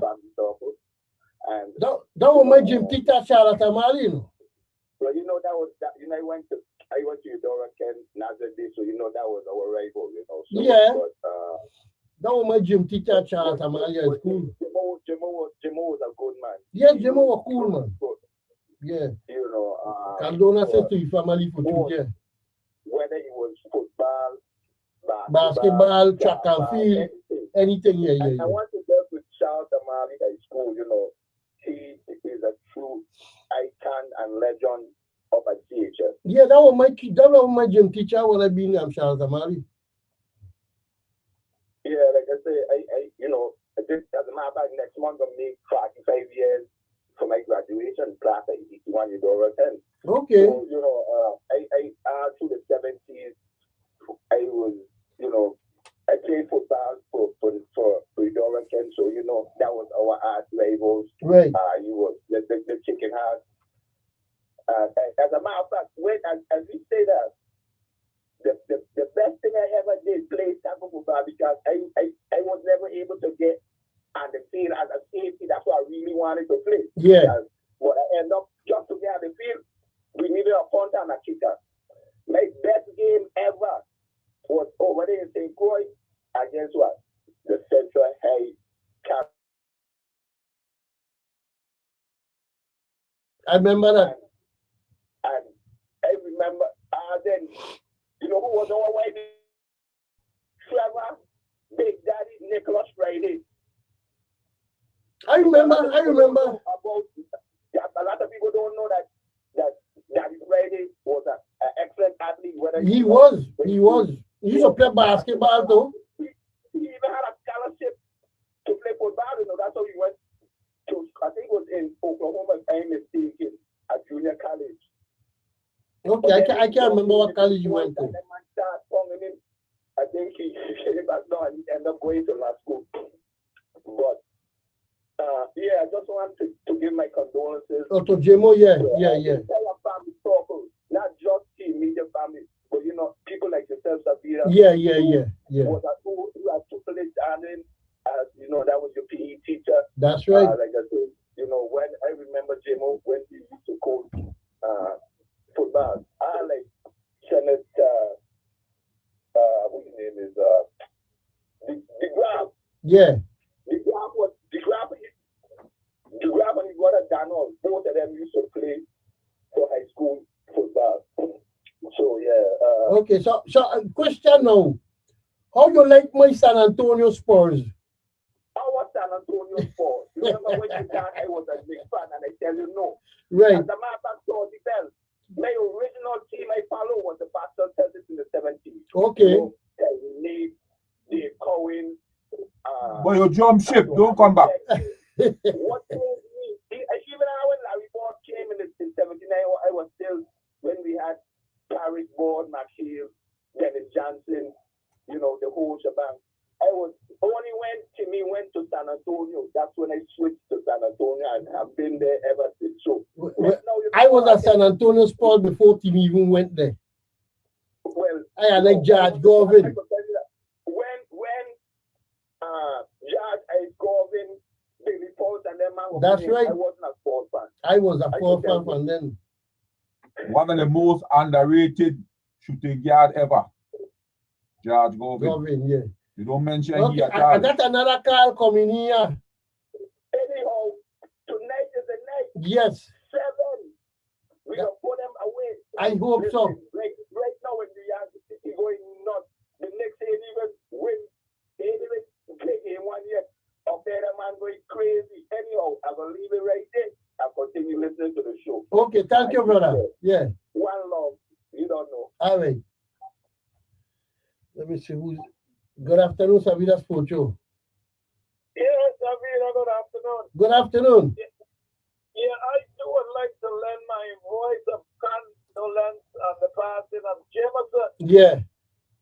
I was in 12th grade when it was he, T-Bone Davis, and another guy was from some part of the deep south. It was very distinct southern drawl.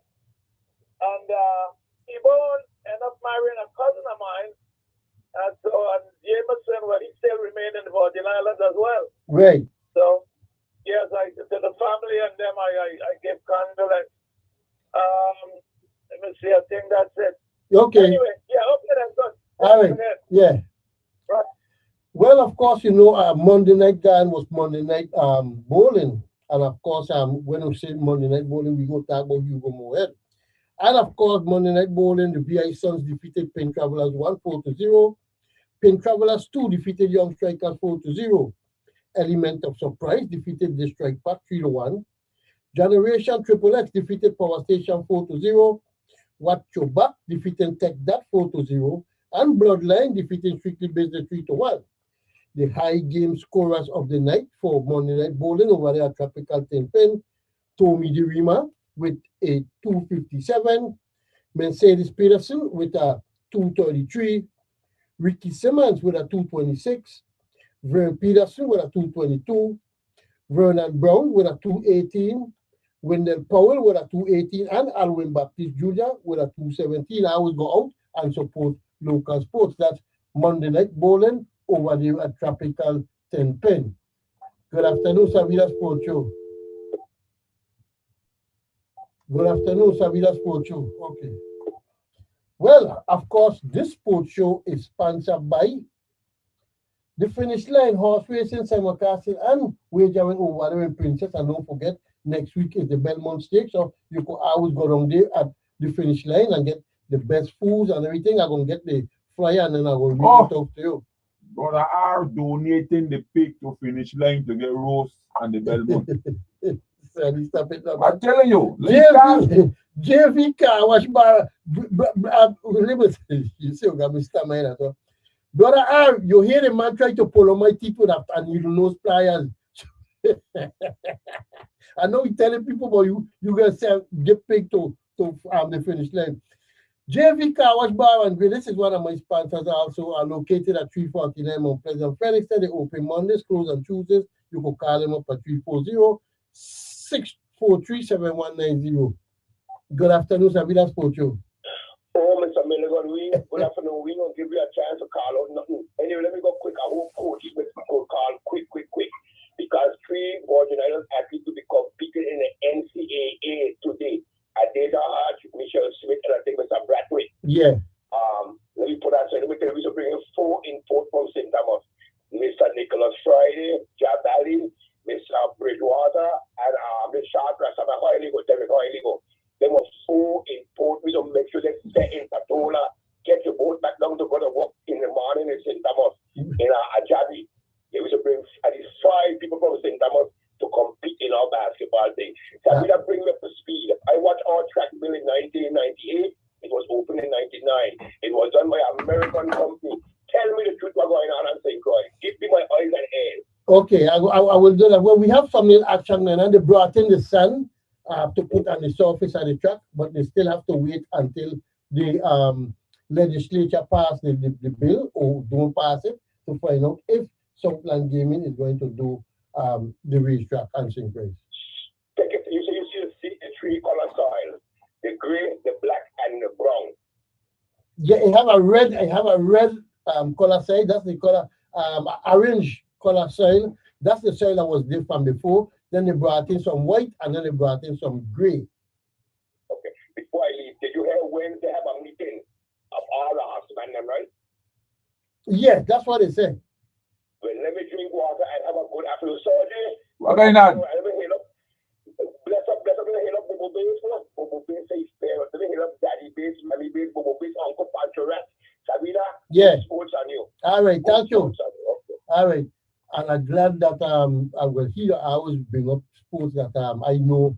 I'm glad he talked about the NCAA championship in track and field that is going on. Those 3 are doing very well, and I hope and wish they do. When last time Michelle Smith she won the silver, Deja Hodge she ran. I think in her heat she won her heat, but I don't know if she competed in any other one that I check out. Anyhow. My sponsors, Mr. Sorji Bell. Of course, Mr. Sorji Bell, he sponsors the Savila Sports Show, and he have his coquito and coquito cake. So if you want to get coquito cake for your wedding, your birthday party, you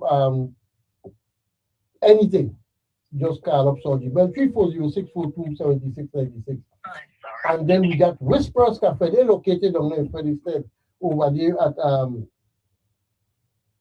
by the Wim Museum, and then of course it's their number is 340-692-4628. Then we have Yolanda's Beauty Salon. Yolanda, if you open when I finish, I come in for a haircut. And what? A haircut alone and the beard. And what else? You need to get a deep clean. You need a deep clean. Someone take the deep clean. Yolanda Duru darling honey bun sugar pie. If you open. And after I done have the radio, she gonna open for you. I listen to me, man. You going out and you own the place. I got to go walk with she. She gonna open for you. How you know the lady got something? Stop the blood clot crying. She gonna open for you. Yes, I will come for a haircut after I come have it here. Okay, so that's down there by Yolanda Beauty Salon. She's located over there at Hess Road, Suite 1013, Suite 7, Castle Coakley, and Local call up Yolanda 340-719-2947. Okay. Now, as I said, Victor Wembanyama, they beat the Oklahoma City Thunder to force a game 7, 118-91. And of course, Shea Gilchrist Alexander had 15 points. Victor Wembanyama had 28 points, 15 rebounds, and about 4 black shots. Okay, so that was went on for the last game they played, and then of course tonight it's gonna be game 7 of the NBA Western Conference Final. Okay, Then of course you got the WNBA is on and running, and I watching the team. I like I got back Aliyah Boston. Aliyah Boston team. They then a little snowful. I think there's 4-4 right now. Win 4 and lose 4. But the New York Liberty they defeated Phoenix last night 75-68. The top scorer for New York Liberty, Pauline Astor with 16 points. The top scorer for Phoenix, Kalia Cooper with 16 points. LA defeated Washington 92-87. The top scorer for LA, Erica Wheeler with 21 points. The top scorer for Washington, Shakira Austin with 25 points. Minnesota defeated Chicago 79-58. Minnesota top scorer was Naya Coffey with 20 points. For Chicago, Camila Cardoso with 12 points. Atlanta defeating Portland 86-66. The top scorer for Atlanta, Angel Reese with 18 points and about 16 rebounds. And Sarah Baker with 14 points. Then over to Major League Baseball. So you got any trivia question? Yeah, man. Yeah, I mean. I know how we there, right? Mm-hmm. We there in Gallus Bay. Right. You got 3 buildings here. You got the post office, you got the hardware store, and you got one with the bookstore right there with all them different things in it. Mm-hmm. I want to know the color of each building. Uh-huh. Oh, shucks, somebody don't call it already. Good afternoon, sir. We just spoke you. Yeah, crazy. Blessings, my brother. How are you? Love you. Oh, yeah. How you doing, darling? You good? Yeah, man. I give thanks for life. All right, good. Talk to me. I want to say 2 things on sports. Okay? I want to say my condolences to Mr. Jameson because we played it, and I also found out if I had the right Jameson from Gutu. Yeah, Gutu and Jameson were teachers over there, yes. Right, and he said he was like a father to him when they were playing with CHS. Yes, yes. So I'm blessed to Jameson because he used to knock us out through Central High, because we used to beat up on them. Right. Not the boys, the men's team, yeah. But the girls' team. But my condolences to Mr. Jameson, and good to them because him being a father figure to CHS. So Charlotte Amalie. Yeah, Charlotte Amalie, yeah. Right. My second thing is on basketball with the NBA. Uh-huh. I want to say this right quick. Talking basketball to you. Yeah. I love the Spurs. I think they let the Knicks go home early so they can rest. The championship game to me was between OKC and Spurs. Mm-hmm. When I saw them play last night, I think Spurs got to do a better job and spread that ball more because they're gonna, how you were talking about, they're gonna call it a center, but they got to work on their perimeter shots. Because when I saw OKC do their shots, to me they're like 90% on the perimeter. Okay. OKC, and they can rest their center. Your guy, Wimby. Yeah. He's only one man, but the way that he's playing, his legs, the endurance, when you go down to third, fourth quarters, the height of different levels of games come in. Your ability to raise your bar on your game level, your skills. Mm-hmm. But OKC, the way I saw them on the perimeter, they're like 90% out there.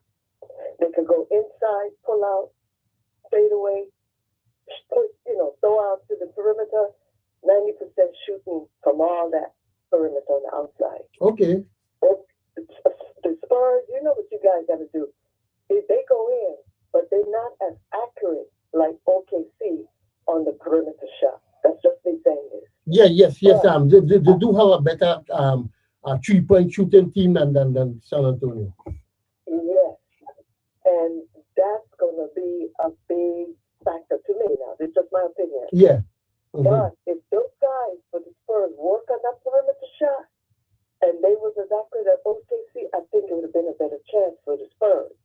When the guy, he does his thing. But you got 4 or 5 other guys out there. Every time they go up in the air, 3-pointers, whatever, it's 90%. All right. I just saying this. Yeah. I know. But and then my last thing. Yeah. Yeah, I think it was 6 is money betting. I could be wrong, my big mouth. But they let the Knicks, as much as they celebrating, they letting them rest them legs. Yep. The championship right now is between the Spurs and OKC. Yeah. I think it gives the Knicks an now. Yep, I think so too. I think so. I don't like the Knicks at all, but I hoping that whoever team win between San Antonio and Oklahoma City, that they could beat the Knicks. That's why I hoping. So, as well as New York going on with the big party and everything, Yeah. It's already in there. But I just hope that Wimby and the others come out of there. If they move on, Yeah. they stay healthy. All right. All right, my dear. Love you too, darling. All right, yeah. So do that, so cousin. I know. You listen, bro. You forget me all the time. That's all right. Okay, well, go with your trivia question. What trivia question was? We have three Three buildings up there. buildings here by the radio station. Give me the colors. Give us the colors of the buildings that is up here by the radio station. We got the building over on the western side, the building over on the eastern side, and we have the building where we at right now. Okay, call we up 7730390, 7730490, and like passport. Hugo, you He texted you? No. He text me yet. Hugo, I think Hugo might have know that, but we say people are pass here every day. Yeah. I don't look up that to know. That's a good question. Call we up 7730390, 7730490, and let's start sport. Well, of course, you know that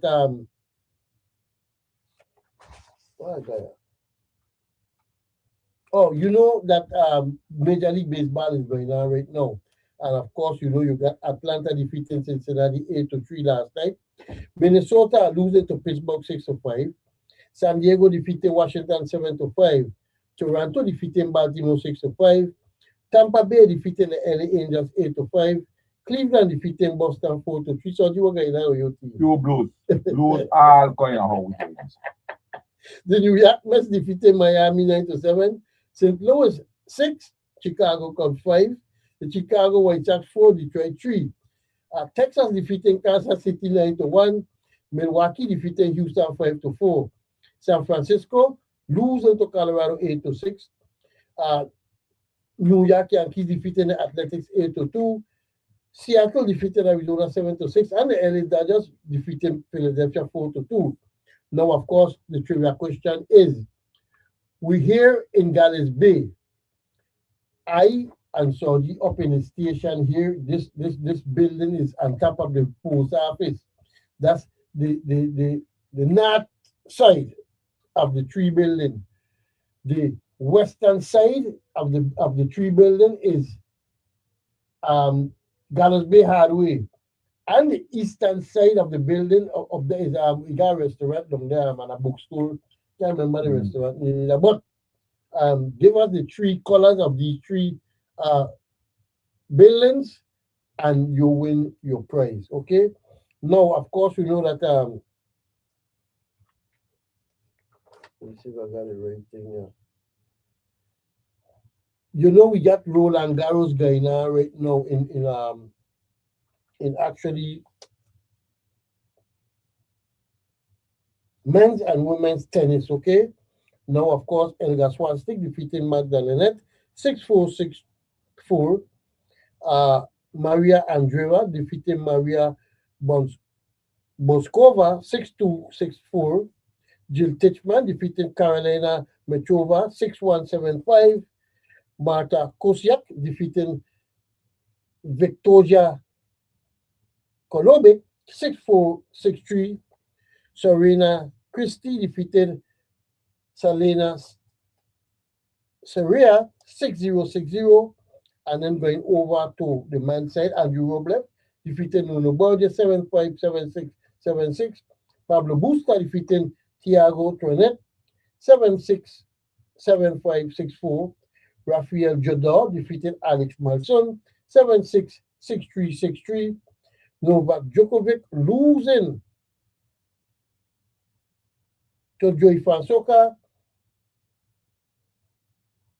6-3, 7-5, 7-5. Kasper Ruud defeated Tommy Paul 6-4, 7-6, 7-5. And Alexander Zverev defeating Quentin Harris 6-4, 6-3, 6-2. Now today's game for the woman side in Roland Garros,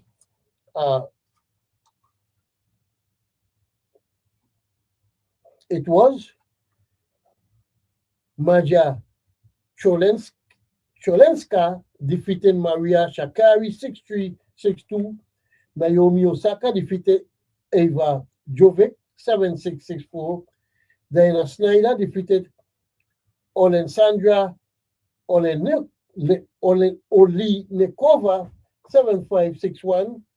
Arina Sabalenka defeated Daria Katenskina 6-0, 7-5.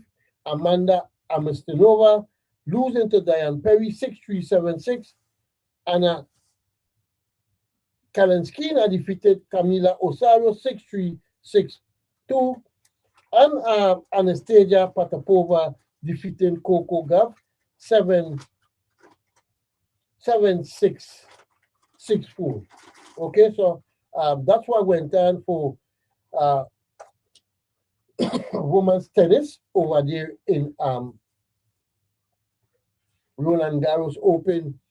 For the men's side, Flavio Cavalli defeated Lenatian 6-2, 6-2, 6-3. Zachary Savilla defeated Francisco Carandello 6-3, 6-4, 6-3. Okay, and I didn't get to the rest of them yet because Matteo Alnari played Rafael Colinjan, Francis Tiafo, he was playing Jaime Ferrer, and Brandon Nikoshima was playing Felix Anselmi. Let's go to the phone line. Good afternoon, Savila Sport you. Yeah, here, around me, I'm going to get the colors green, gray, and blue. No. No? No. All right. All So right. don't forget to announce the tournament for me next week, Saturday. Oh, wait. I got it on my phone. What? I got some things you don't send on my phone. The one them with oh Lord Harry. You don't talking about Bucci win 4 straight. I leave that for you to so you don't harass him. Yeah, I got some things that you send with the leading teams and whatever. I don't can't get it. I can't get to go. When it starts, the stand okay, that's the standing. You can't open it? No, I can't get to open. I don't know why. Okay, let me try to send it to you another way. Yeah, I can't get our open at all. And let me see if I got the Why you got other guy to open? I can't get my open. I don't know. Understand this? Yeah, hold on. Let me get you. What happened to my phone now, man? Your phone costs too much money.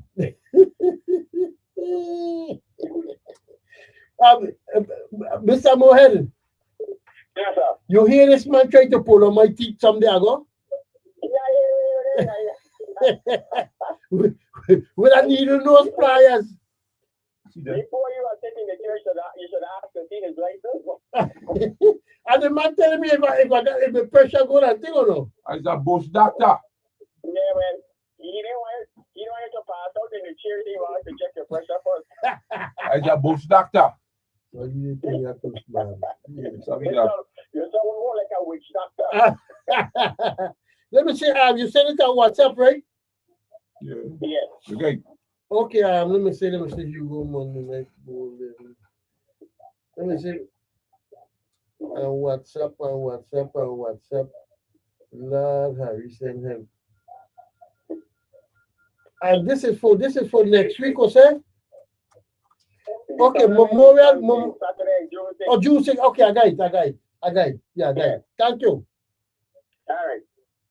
Now I want to always go out and support local sports. It's Memorial Bowling, and it's a tournament remembering and honoring the departed bowlers on June the 6th, okay? And of course, the first prize $500, second prize $350, third prize is $275, fourth prize $250, and fifth prize is $200. And then of course, you got to it's a bowl 4 games, cut to the top 5, and then we got step ladder format will determine the winner. Okay. Let me see if I got everything else. If you want more information, of course, you got to call Mr. Hugo Mohed at 340-277-2723. Okay. Late registration is, of course, $70. Location, Tropical Tenpin Bowling Center.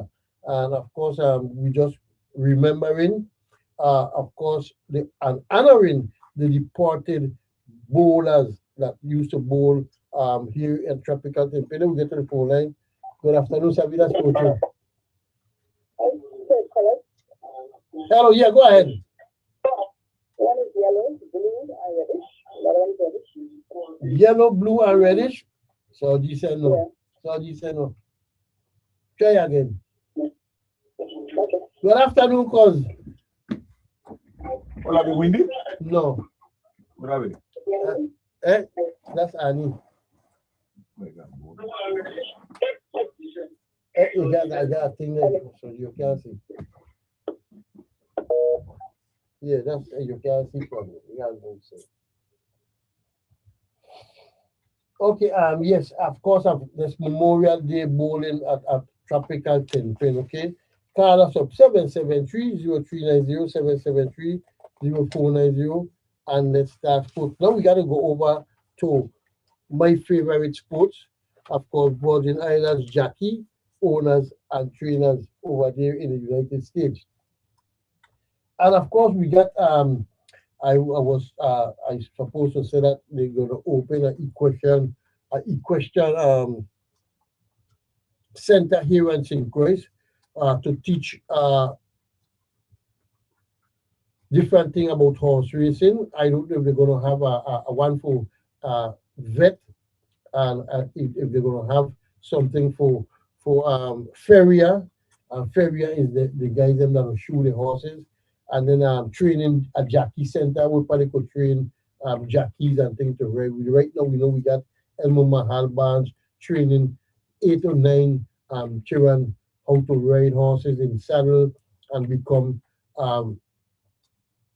jockeys here at St. Croix.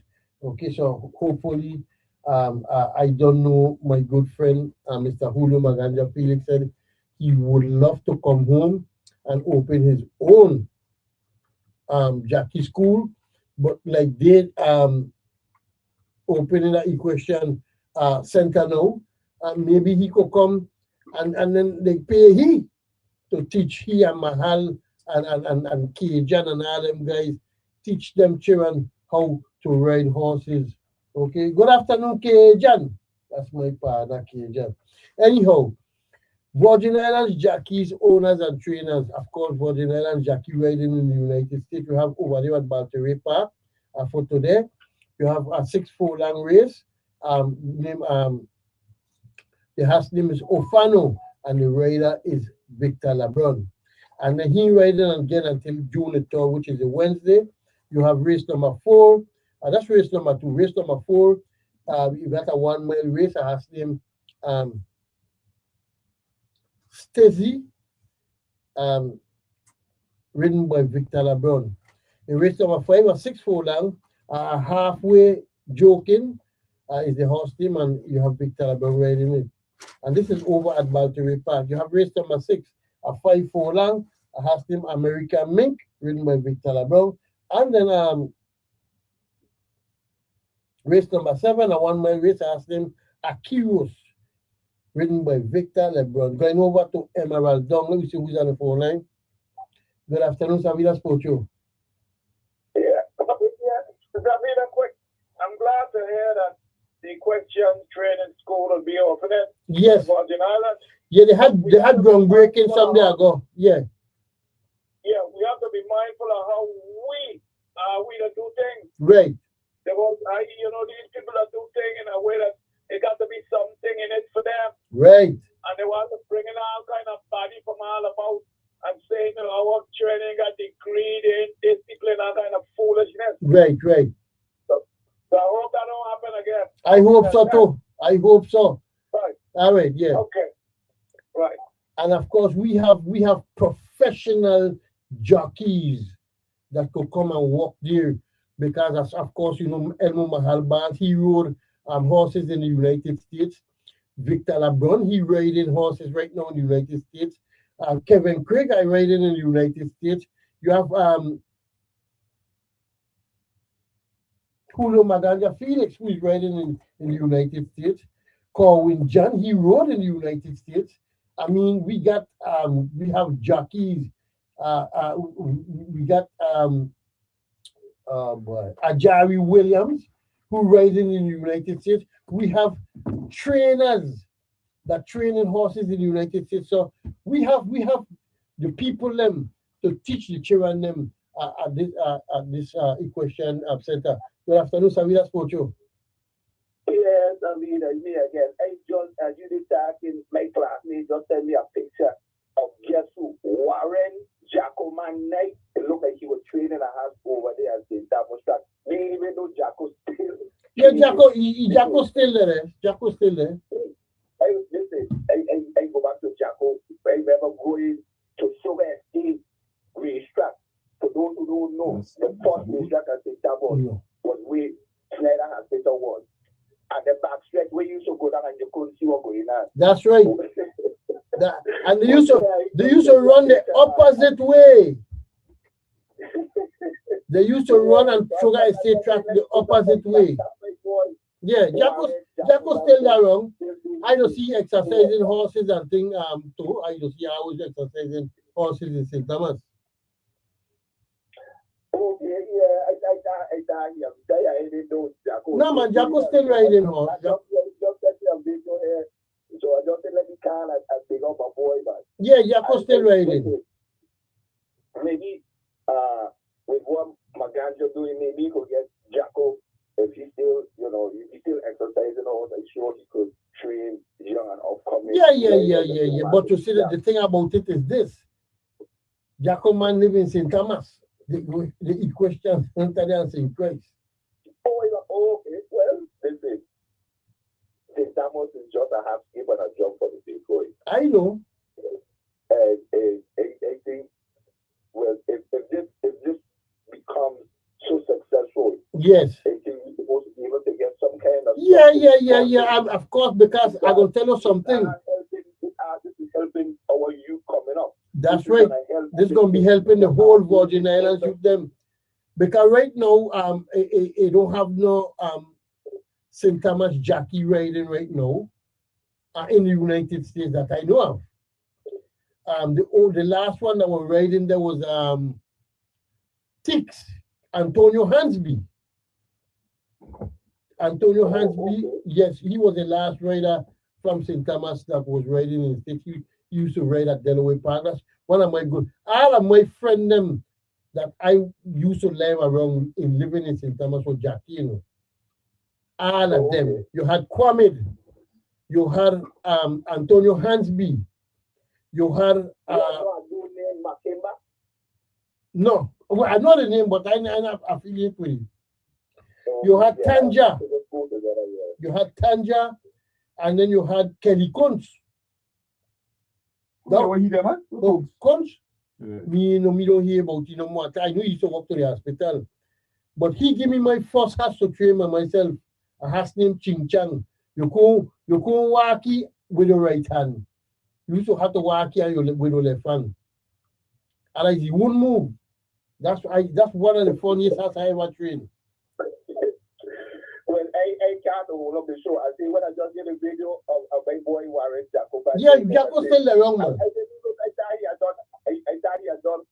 No, Jacko's still exercising horse. And Jacko would be a good man to start helping train youth to ride horses too. Well, maybe that's something that we could have an annex at St. Thomas. The main facility could be at St. Croix. And maybe if we have something at St. Thomas, the Maganja and them could come over to St. Thomas, and be with it too. Well, that's if they got one at St. Thomas mission, because when I just see the video, I just said, and pick up my boy. I thought he had hung it up. I didn't know he was. No, he's still doing something. He may not be getting any more doing music, but I feel like he was just. I think he will probably get one month or 1 or 2 months in St. Thomas. I ain't sure. I ain't see you riding a long time, but I think he's still doing a little thing. I know. But anyhow, I will leave at this note. Yeah. Still need the very Sports Hall of Fame at St. Croix and people. We could incorporate a hotel with it. they going for just not for tourists coming in on the cruise ship. You need them for overnight. That's when you will make the money when they rent Kia, buy Coquito from the Coquito King. You know what I'm saying? yeah. Okay, my brother. And leave my boy for the alone with this. It's Soji is the man who will be harassing brother. That's my boy, you know. Brother Al, my boy, we'll whap about together. Hello. Me and brother R from Sunday school. He older than me. So many smiles, he older than me from Sunday school. I'm gonna give a call later and that's with him. All right. Yeah. Okay. Yes, sir. Now, of course, over there at Emerald Downs, you have Kevin Krieger right over there at Emerald Downs. You have race number 2 or 6 furlong has named Fruit Loops, written by Kevin Krieger. At race number 4 or 6.5 furlong has named Princess Fave, written by Kevin Krieger. Race number 5 or 5.5 furlong has named Midnight Tiger, written by Kevin Krieger. Race number 6, and this is for today. 5.5 furlong has named Alluring G. Valentine, written by Kevin Krieger. Race number 7, 5.5 furlong, Uli's Surprise, written by Kevin Krieger. And race number 8 has named Hatta Gassel, written by Kevin Krieger. Good afternoon, Savita Sports Show. Hello, good afternoon. Hello. Hello.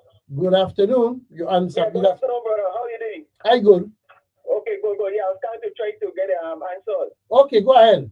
Okay, yeah. The one building color is green and white, right? Yeah. And then the other building color is green and yellow. And then the third one is yellow. No. No? No. I got 2 or 3 right? You know I don't answer that question. Hey. Okay, yeah. all right. Let me figure it out. All right. Okay. Okay, brother, bye.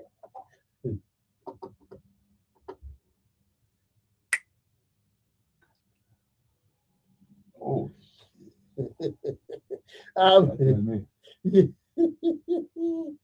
Anyhow, over at Fremont Park, today you have Julio Maganja Felix riding over there.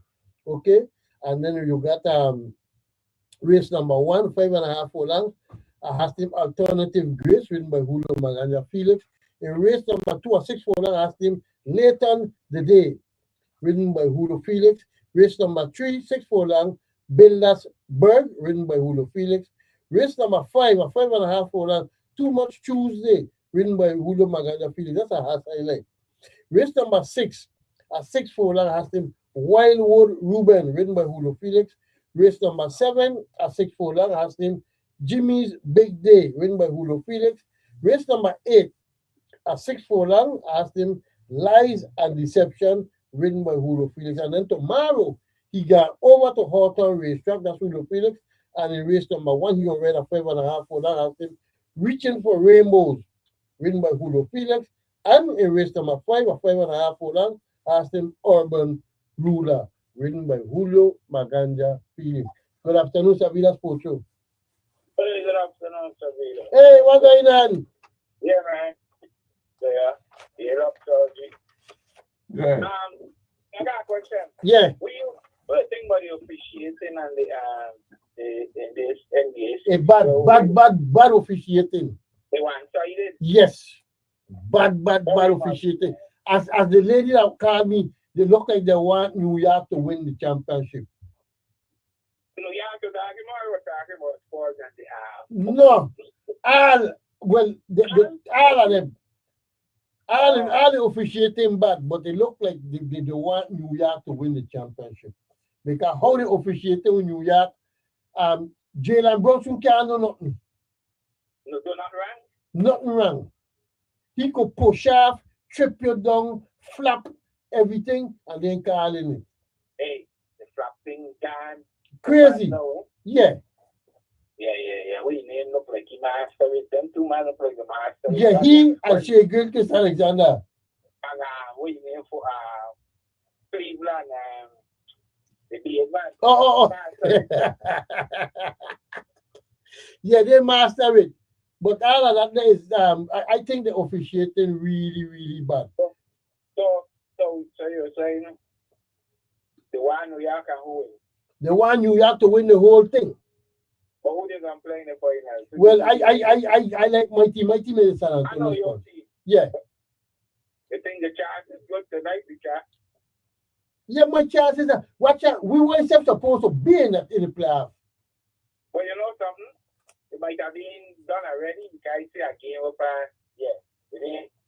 just to make the thing even out. That might really do a bad officiating. Yeah, the officiating bad. What the lady was saying, they want them to go 7, so New York will be well rested. Yeah. I like New York though, just for the record. New York can't beat them. I don't think New York will beat none of them two teams. They can't beat none what? I don't think so. They beat New York, beat San Antonio in the where did I call it? Something cup. Oh. No, it got cup. They got that jokey in something cup. In the league cup or something. Yeah. But that was just one game. One game you're playing, who win. That ain't a series. So we will see anyhow. I would like to say when we play more on the inside though. I do. Everybody would like to see play more on the inside. Every time he posts up, it done. He posts up, it done. Right? Yeah, right. Yeah, he posts up, it done. Yeah, I like to see posts up too. That posts up. Yeah, I would love to see that there. How you like in the Belmont State? Renegade. Yeah, that's me. I like Renegade. I think You like Renegade? I like what it has name now? Ocelli and Renegade. Renegade. Yeah, and Ocelli. Ocelli is a good ass. That's the way Ocelli around town in the Kentucky Derby. Oh yeah, around town. You're on a big race. Yeah, he on town in the Kentucky Derby. Yeah. Okay, man. Okay, all right. Yeah. Okay, all right.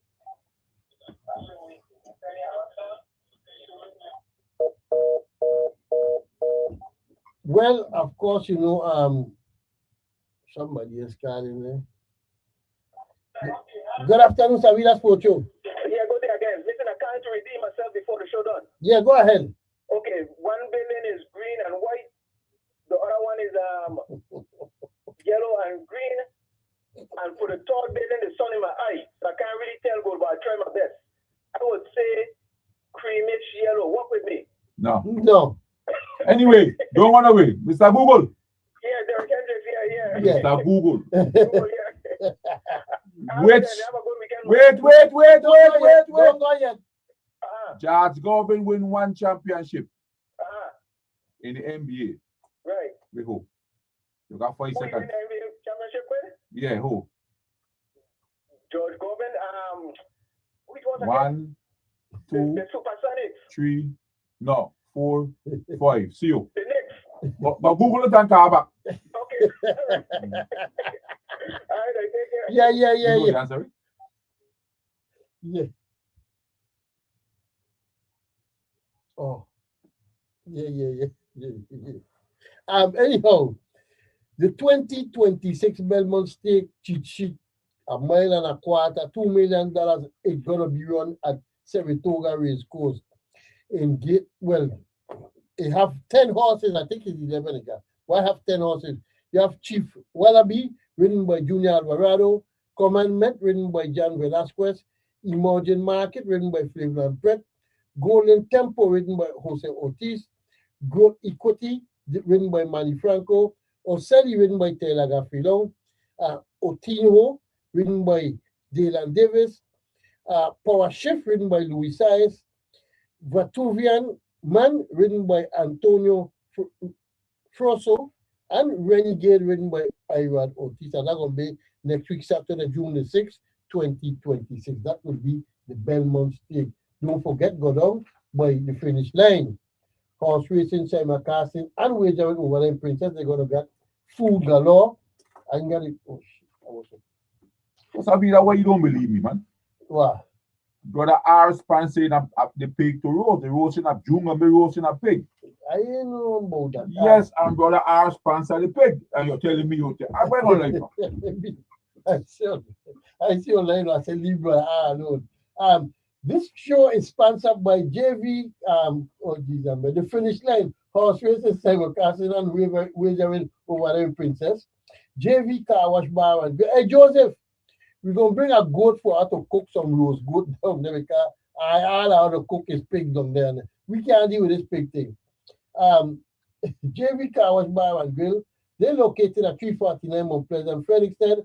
The phone number is 643-7190.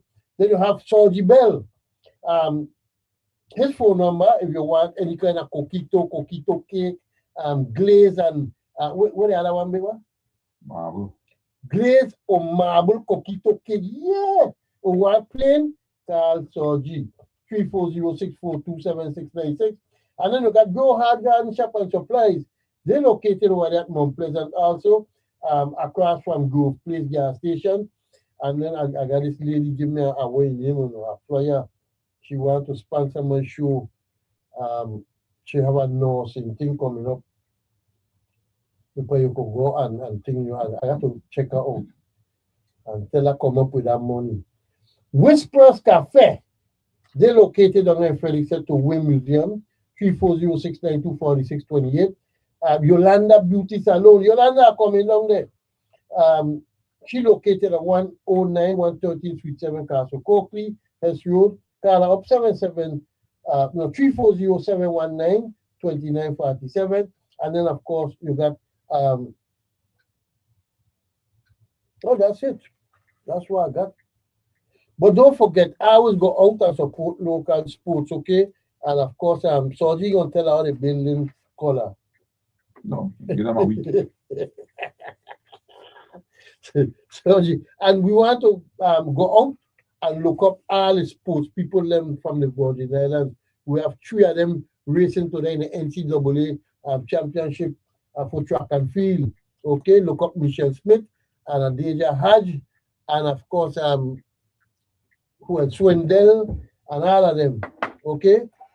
Soji, what we got to say? Well, anyhow, if you want your teeth pull, come to me. I got a needle nose pliers, and if it don't work, I got a script. But here, you know, to then your teeth, the man got to rub the nuni leaf, mash up, he take the man take he might have press it and mash up in nuni leaf. I said, put this on, and I'm going to deaden it. Well, I was out and away out of the house. Trust me. And the man up, he said, no, Dentist Bell. Doctor. Anyway, Dr. Bell. Be the reason that somebody smile, people. Be the reason somebody smile. And don't forget, do not try to ruin somebody's character with lies when the truth could ruin yours. That's right. Well, of course, thanks for everybody that listened to the Sabina Sports Show. Miss Samuel, she didn't know. Miss Ennis. Ali. Good afternoon to you. Tell them about the big noni tree got between me and your house. Yeah. And you don't go and pick up. I don't go and pick up of it, yes. I don't go and pick up that noni tree. Yeah, I don't pick my noni and make my noni drink on. Oh. Yeah. Noni drink good. It helps you? Yeah. Give Wendy some. She needs some. Noni drink is good, brother. You know they move away? She can't find by the telephone thing by the water. Yeah? Yeah, they move in plaza here. But so let's go stay on that side. They put a fire. Oh, Jesus.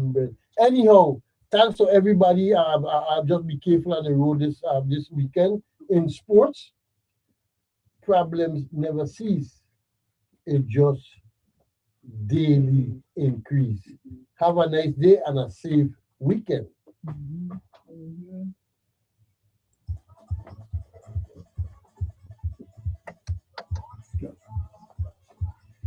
Okay, Abdul. Yeah, peace and love. That's right.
Hello, good day. That's my jam. Eh? Hey, that's my jam. Oh yeah, okay, lovely. Could you play that song out to me, please? Yeah. Okay. All right. Okay.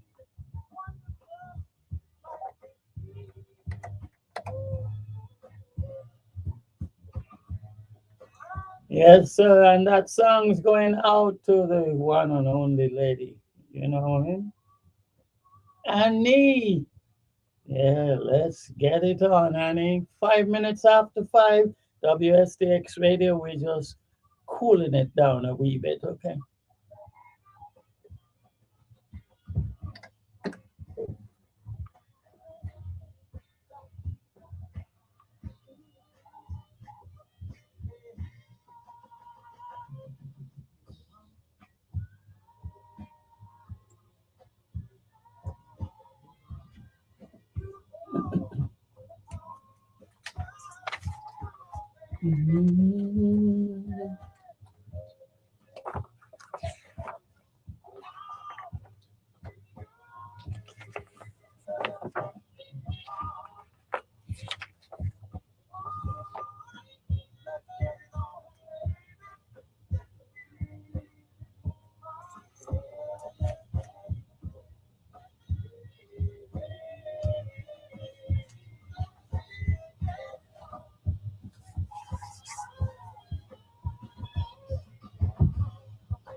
That's right, folks. Get it on. If you haven't got it on before, today is the day. All right, you could get it on and it's going to feel nice.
when you let her go. Let her go. Yes, sir. Mm-mm. When you let her go.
Well, it's not too late. Sometimes people go and they come back, you know what I mean? And they're brighter than ever before. So you just got to work with life as you best you can. 10 minutes after 5, you're in touch with WSTX radio. And listen, I think we could just make it perfect, you know? Yeah, I think so. You heard me. Perfect.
You look perfect tonight. Let's see, we got a little call here. Good afternoon, WSX.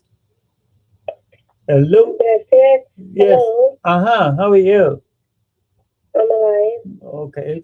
Everything swinging your way? Everything's in my way. Okay, that's good. Beautiful. All right. Is this Asha, by the way? The last time I check here. Yeah. Oh. Okay. Well, Superman, his feet is still not as well as he would like, so that's why he hasn't been here for a couple of weeks. But we should be seeing him sometime soon.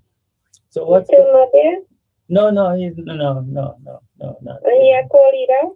Well, no, I didn't hear him call today, no. But I could check in with him and find out what's going His on. backside told me he over there, you know. Oh, I see. Okay. Well, Line hung. Line hung. If he's here, I have not seen him. Let me put it this way: he's not in the studio at the moment. On backside, holy coming. Yeah.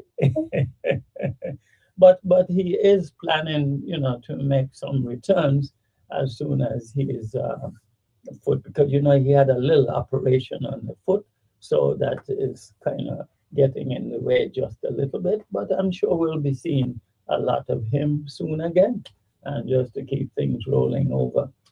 So, what's the weather like up there in the States? Spring. Oh, it's raining. Oh, I see. All right. It's kind of warm down here. Halloween. Yeah, but we're trying to manage it as best we could. And what about your wonderful son? How is he? Oh, he coming soon. Oh, yeah. Coming soon? You mean coming down here soon, you mean? Mm-hmm. Oh, I see. All right. Well, we'll look forward to him. And then when one of these Saturdays, when Superman is available, we'll have them all in the studio, and then you could hear his voices if you're up there, and it'll be a lot of fun as usual. And yeah, that mother of yours, we got to check in with her too, because I haven't heard from her for a while. But that's the way things go from time to time. So that's cool. Yeah. All right. Okay. Well, Superman is here. Okay, he's here, and he's stepping with pride and energy and so forth. Yeah. So when he said, there. Yeah. He's right here now. Yeah. Say hello to. Why tell me he wasn't there? He's one big fat liar. Well, he just walked into the studio. He might have been outside on the premises or whatever, but he just walked into the studio. One big fat liar, like the boy. He just called and said, "Oh, Yeah. Okay. All right. Well, we can all have use our imagination from time to time. You know? I don't know who she calling bigger and fat. You see how I look? Yeah, that's right. I just came out of the gym. I don't know who she calling fat. Just came out of the gym. So he's keeping it together, man. Keeping it together, making it. Okay, sorry for the big fat, but you just say, hi over there, you know. I'm like, okay. Well, I am here. It takes a little while for me to get up the stairs because I'm supposed to be on crutches. Yeah. So, really? Oh, yeah. Oh. So, man, don't be with crutches, but man is fly.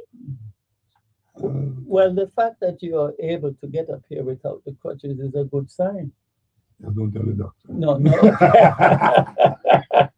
Oh, yeah, oh, no. Don't tell the doctor. Listen, don't tell the doctor. His life is such a deal.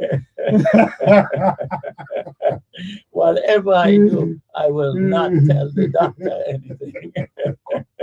Oh, that's right. That's right. You're telling me whole public. Doc, I know you're not listening, okay?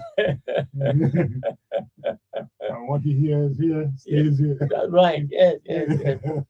Yeah. This is in private and in culture, and it shouldn't get out at all. So no, but I'm not being reckless. Yeah. They honestly tell me. Today I visited a temple.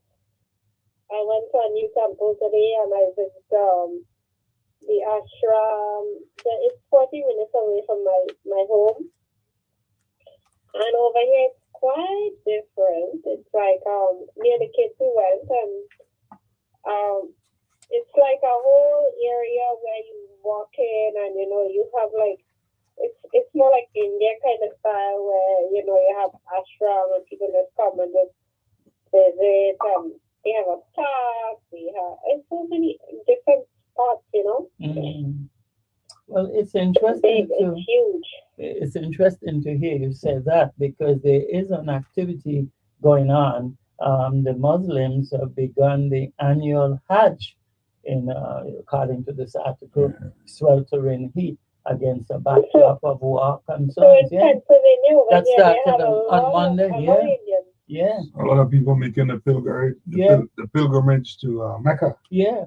1.5 million pilgrims have arrived in Saudi Arabia from outside the country. And so that's just very interesting that so many people would make a point of, to have a little money. I lie down on the floor. I have already bed is I lie down on the floor. It's spread like a quilt, and I lie down on the floor, and I hear the phone ring. So when I hear the phone ring, I call the radio station. I was like, yeah, what happened? He's like, if I don't call you, you don't remember? He's like, you need licks. I was like, no, I don't need licks. And I lie down on the ground. Absolutely. Well, we supporting violence, no, in the sense of our politicians and things getting in trouble for it. Oh, okay. I was told next month that Senator Russell's funeral is going to take place. That's quite possible. Yeah, I think I did see a note about that. Yes. So it's I don't know if you know it, but we all will be dying at some stage.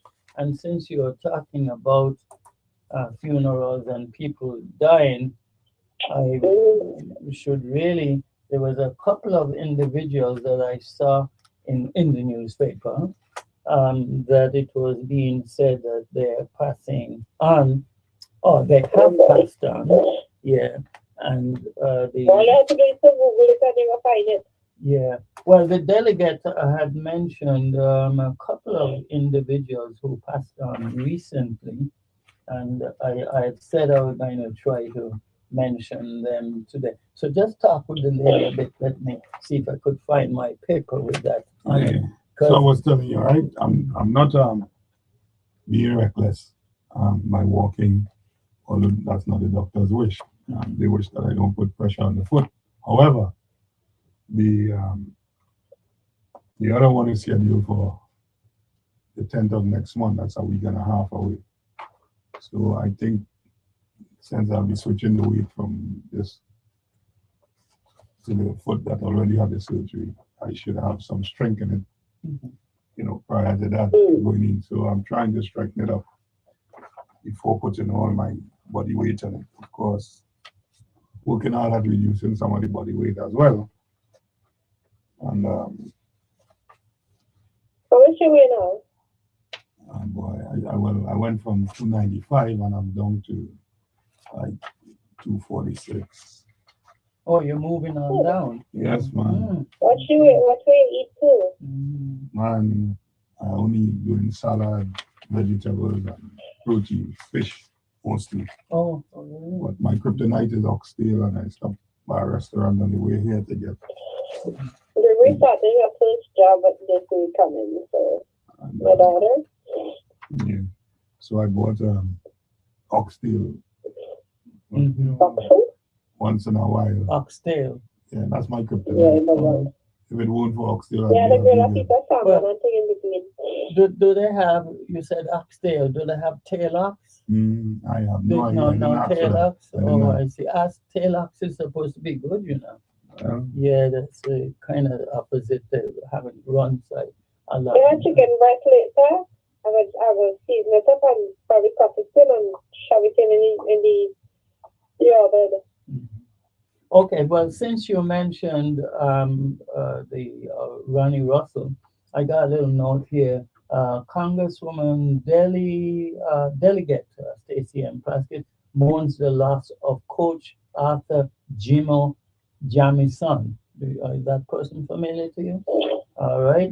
Jimo Jamison. Jimo was a former Charlotte Tamale High School athletic director and head football coach. He died recently, having lived to the age of 91. So he had quite a distance. He scored well, man. Yeah, his work was never just about athletes, it was about life, the delegate said. And then there was another one that she reached out to, also having passed on recently, was Sonny Rollins, a jazz artist of high standing. He played alongside musicians like Miles Davis, John Coltrane, and Thelonious Monk. And the delegate said that Sonny Rollins had a sense of creativity, resilience, and commitment to excellence. And he says, may his soul rest in peace. So those are just some that we are familiar with, and some of them are very, very popular. But this thing happens from time to time that people pass on. Yeah.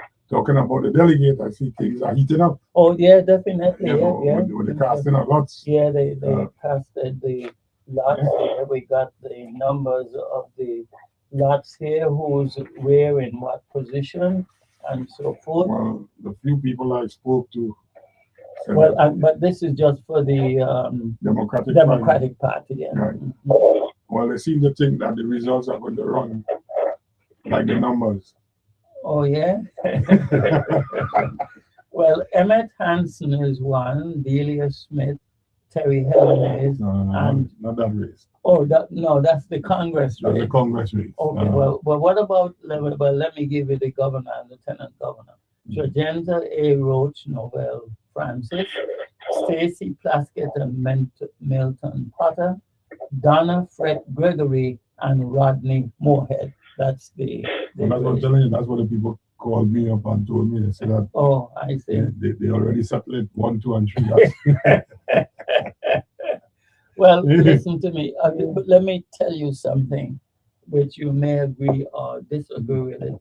There are times when number 3 could be higher than number 1. Well, so it's great high number. It's not always 1, 2, 3. It could be 3, 2, 1 as well. Well, I don't have a crystal ball. Yeah. It could be 3, 2, 1. And then we got 10 individuals for the legislature. Yeah. Now, I have to ask you a question. I don't know if you can answer it. Are you one of these voters who's not activated because there's about 50,000 people on the voting books right down here. I'm active. And I then don't miss an 20, election. 25,000 or so are not active. No, I'm not activated. Well, But you're on the voting list down here? she voted in the last No, well, election. no, She's well, active. I would Yeah. recommend. Okay. She voted last election. Yeah, I let took her to the polls myself. no, well, then she So no. she's still active. She's active Yes, if she she's voted an active last voter. election. Yes, she voted last. Yeah, but I vote up here now. Oh, okay. Well, Right. that's the So she difference. changed. Yeah. So you Right. cannot vote in the Can't two vote in two spots districts. Right. legally. You could Yes. do it, but it would be a Well, problem. all it takes is a 30-day residency. I know. Here, Yeah. I mean, that's what it takes. Yeah. Okay. All But, right. All it takes is what? a 30-day residency. You come back home and you spend 30 days in your hometown and you can vote again. Oh, Yeah. Oh, I see. Okay. So the essence is all right. You call it? I'm not a Queensland, I'm a Pennsylvanian. Oh, I see. Yeah. Okay. Pennsylvania. Okay. That's cool. No problem at all. And at the moment, yeah. So it should be interesting to see what happens for the Right. race as we go along. Well, I think folks Everything. are going in and renewing their status. I see what you mean. elections. Yeah. You know, they would have to speak on it some more, but Yeah. a lot of people I come across are doing that. I think right. But I think the race is going to be interesting. I don't think we're going to have any. Oh, well, how is St. Croix? Nice and warm and pretty and beautiful. That's the state of the place down here at the moment. Yeah. So it's good. No problem. We just have to wait. Well, I don't want to say no problem, meaning that nothing exists. But life is about working with the problems and sorting them out if you can. What about jobs? They have jobs opening? They got Yeah. ton load of jobs. Yeah. They ain't getting all over. Well, all over. All over. And I'm seeing information out from time to time from the. As a matter of fact, if you're thinking about it, we could go send on the bank website and apply. I think First Bank looking for some people now. Oh yeah. Bank? Yeah. Okay. Come on, bank. Bank always looking for people. Yeah, you used to be a cashier, so you should fit in well over there. Yeah. Well, the other thing you could do is I could send you give you the information so you go to the Department of Labor. Yeah, there's a lot of jobs. Yeah, So you think you might be thinking about coming back down here? You receive so much? Oh my God. Yeah, well, actually, no, not right now. Oh, I see. I'm working and stuff and. Well, folks meet me all the time and ask about you. Where is Asha? Yeah. The one and only. So there are people here that miss you. That's right. Tell them to listen to me radio, they don't get me. Well, they do. Huh? They do listen to the radio. When they don't hear you, they ask. Where is Asha? Where is Asha? Yeah, Asha is very much alive and full of energy. You're as full of energy now as you used to be, Asha? Oh, yeah, I do. Okay. Like I told you this morning, I sleep till 10 o'clock. I don't die. So tomorrow, I sleep till 10 o'clock today because I did my orders yesterday. In the morning, it really starts to 10 o'clock today. I wake up and my mind was to go to the ashram, the temple today, so I went and visited. I take the kids. I visit over there. It was really nice, and then once we put on GPS, and I could drive all over the place. But whatever, I got there. I come back home, and I'm chilling now. You're just kidding. Well, okay. You're making any roti today? No, not today. Not today. Oh well. But actually, I visited new places. Like I have a mission. Like I often on a Saturday, so I have mission to go visit new places. You know. Yeah, I see. That's your mission in life. Visit new places. I got you. If I can travel and fly, I would go to new places and I would experience new things. You know, and see it. You know. Well, I think you got the right idea. That is what life is about: experiencing new things. So yeah, I'm gonna go to. There's something called Bushkill Fall. I'm gonna go to the Bushkill Fall, but okay. oh, this driving here is crazy. But you gotta learn somehow, you know. Oh, there's a lot of people out on the road and they want to, you know, And that's it's not one lane. It's like not like St. Croix, two lanes, you yeah, know. yeah. And the highway in St. Croix is the speed. Over here, you can't speed now. No. Well, how many is it about four lanes on each side? Three lanes. Oh, Three lanes. And you gotta watch on the side, and when you had to merge up to the highway, oh Lord have mercy. Them cars will be like popping me up in the back. I'll be like, yeah, they hold the brakes up, they want to pass and they jump over me. Well, you know, the people who are selling vehicles, they're the ones making money, you know, because there's a ton load of vehicles on the road. A ton. You know what's making money these days? What? Food and things for cars. Oh, food. Oh, I see. People like food. Food makes money and stuff for cars.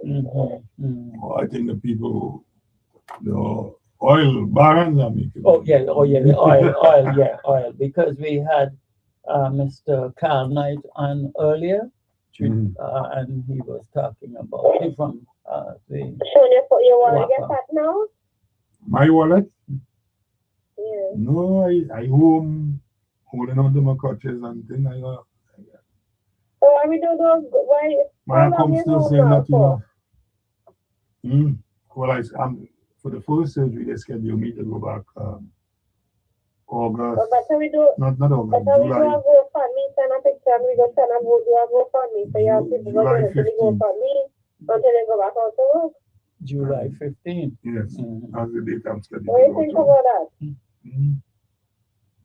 No, I've never thought about that. You want to do a GoFundMe? I've never thought about that. Yeah, well, I'm thinking about it for you now that you're not working. You could put up a song and people could donate to the GoFundMe so that while you're out and you can't work and stuff, you can have some money coming in. Man, I'm going to survive. Don't worry about it. You're a survivor. I'm a survivor. He's a survivor. Alright, I just thought about it. Well, I want to play a little piece of music and then I have to look for your tune as well. But this one is a midnight. Singing more worry about a thing. Don't worry about a thing. Who does that one? Bob Marley. Bob Marley. Yeah, brother Bob. Going to be all right. And you know something, Bob Marley, he died when 36 or something like that. That was young age. Yeah. Rise Yeah. up this morning. Rise up to the rising sun. I'm going to look for it on the phone here and see if I could find it. Give me. And then I play it for you. Okay, brother Bob. Yeah. What's the title of that song again? Let me just make sure I get it up. 3 Little Birds. 3 Little Birds. Oh, why you didn't go for 4? At my doorstep. 3 Three songs of that pure and true. 3 Little Birds, sung by Bob Marley. Okay, let me see if I could. All right, let's see if I got it here together. Boy, that's it. Yeah, Iris. Wait there. Let me plug it in here. No, I don't mess about, you know. Well, when Asha says something needs to be done, messing about there's over. So let's hit this up, and this is going to go up here, and we're going to hit it now. Wait there, Asha, this is supposed to be happening. Come on, man. Oh, Lord. And I had the thing just now, you know. Wait there, Asha. If you sit down, I don't want, only no. Wait. what doctors call a poop cork. The Mayo Yeah, all right, we don't want to hear it. No. Wait, I got to, I last thing in.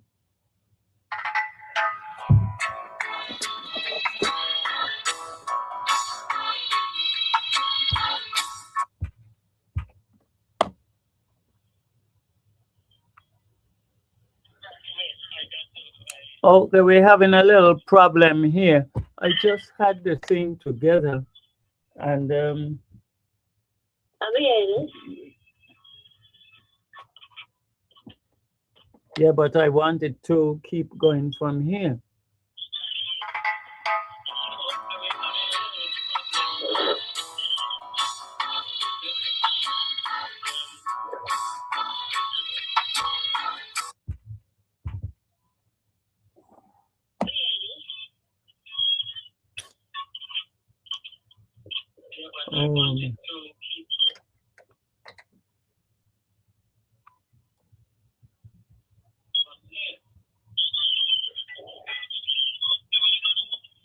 Okay, well, I don't know. I don't quite know what's going on today, but this I just had this on briefly.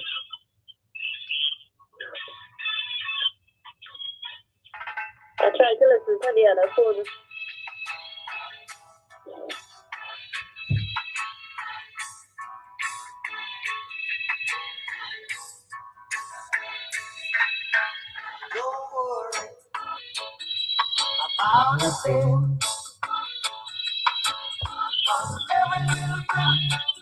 Gonna be alright.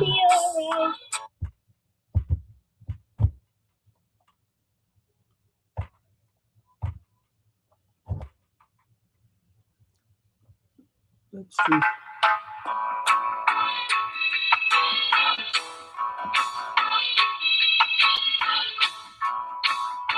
You think guys know? Don't worry about a thing. It's gonna be alright. Now we got it. Yeah, but Not be it. no, it ain't. You see?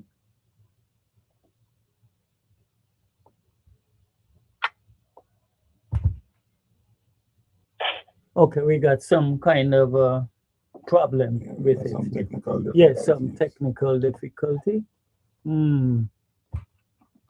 Okay. Technical difficulties. Yes.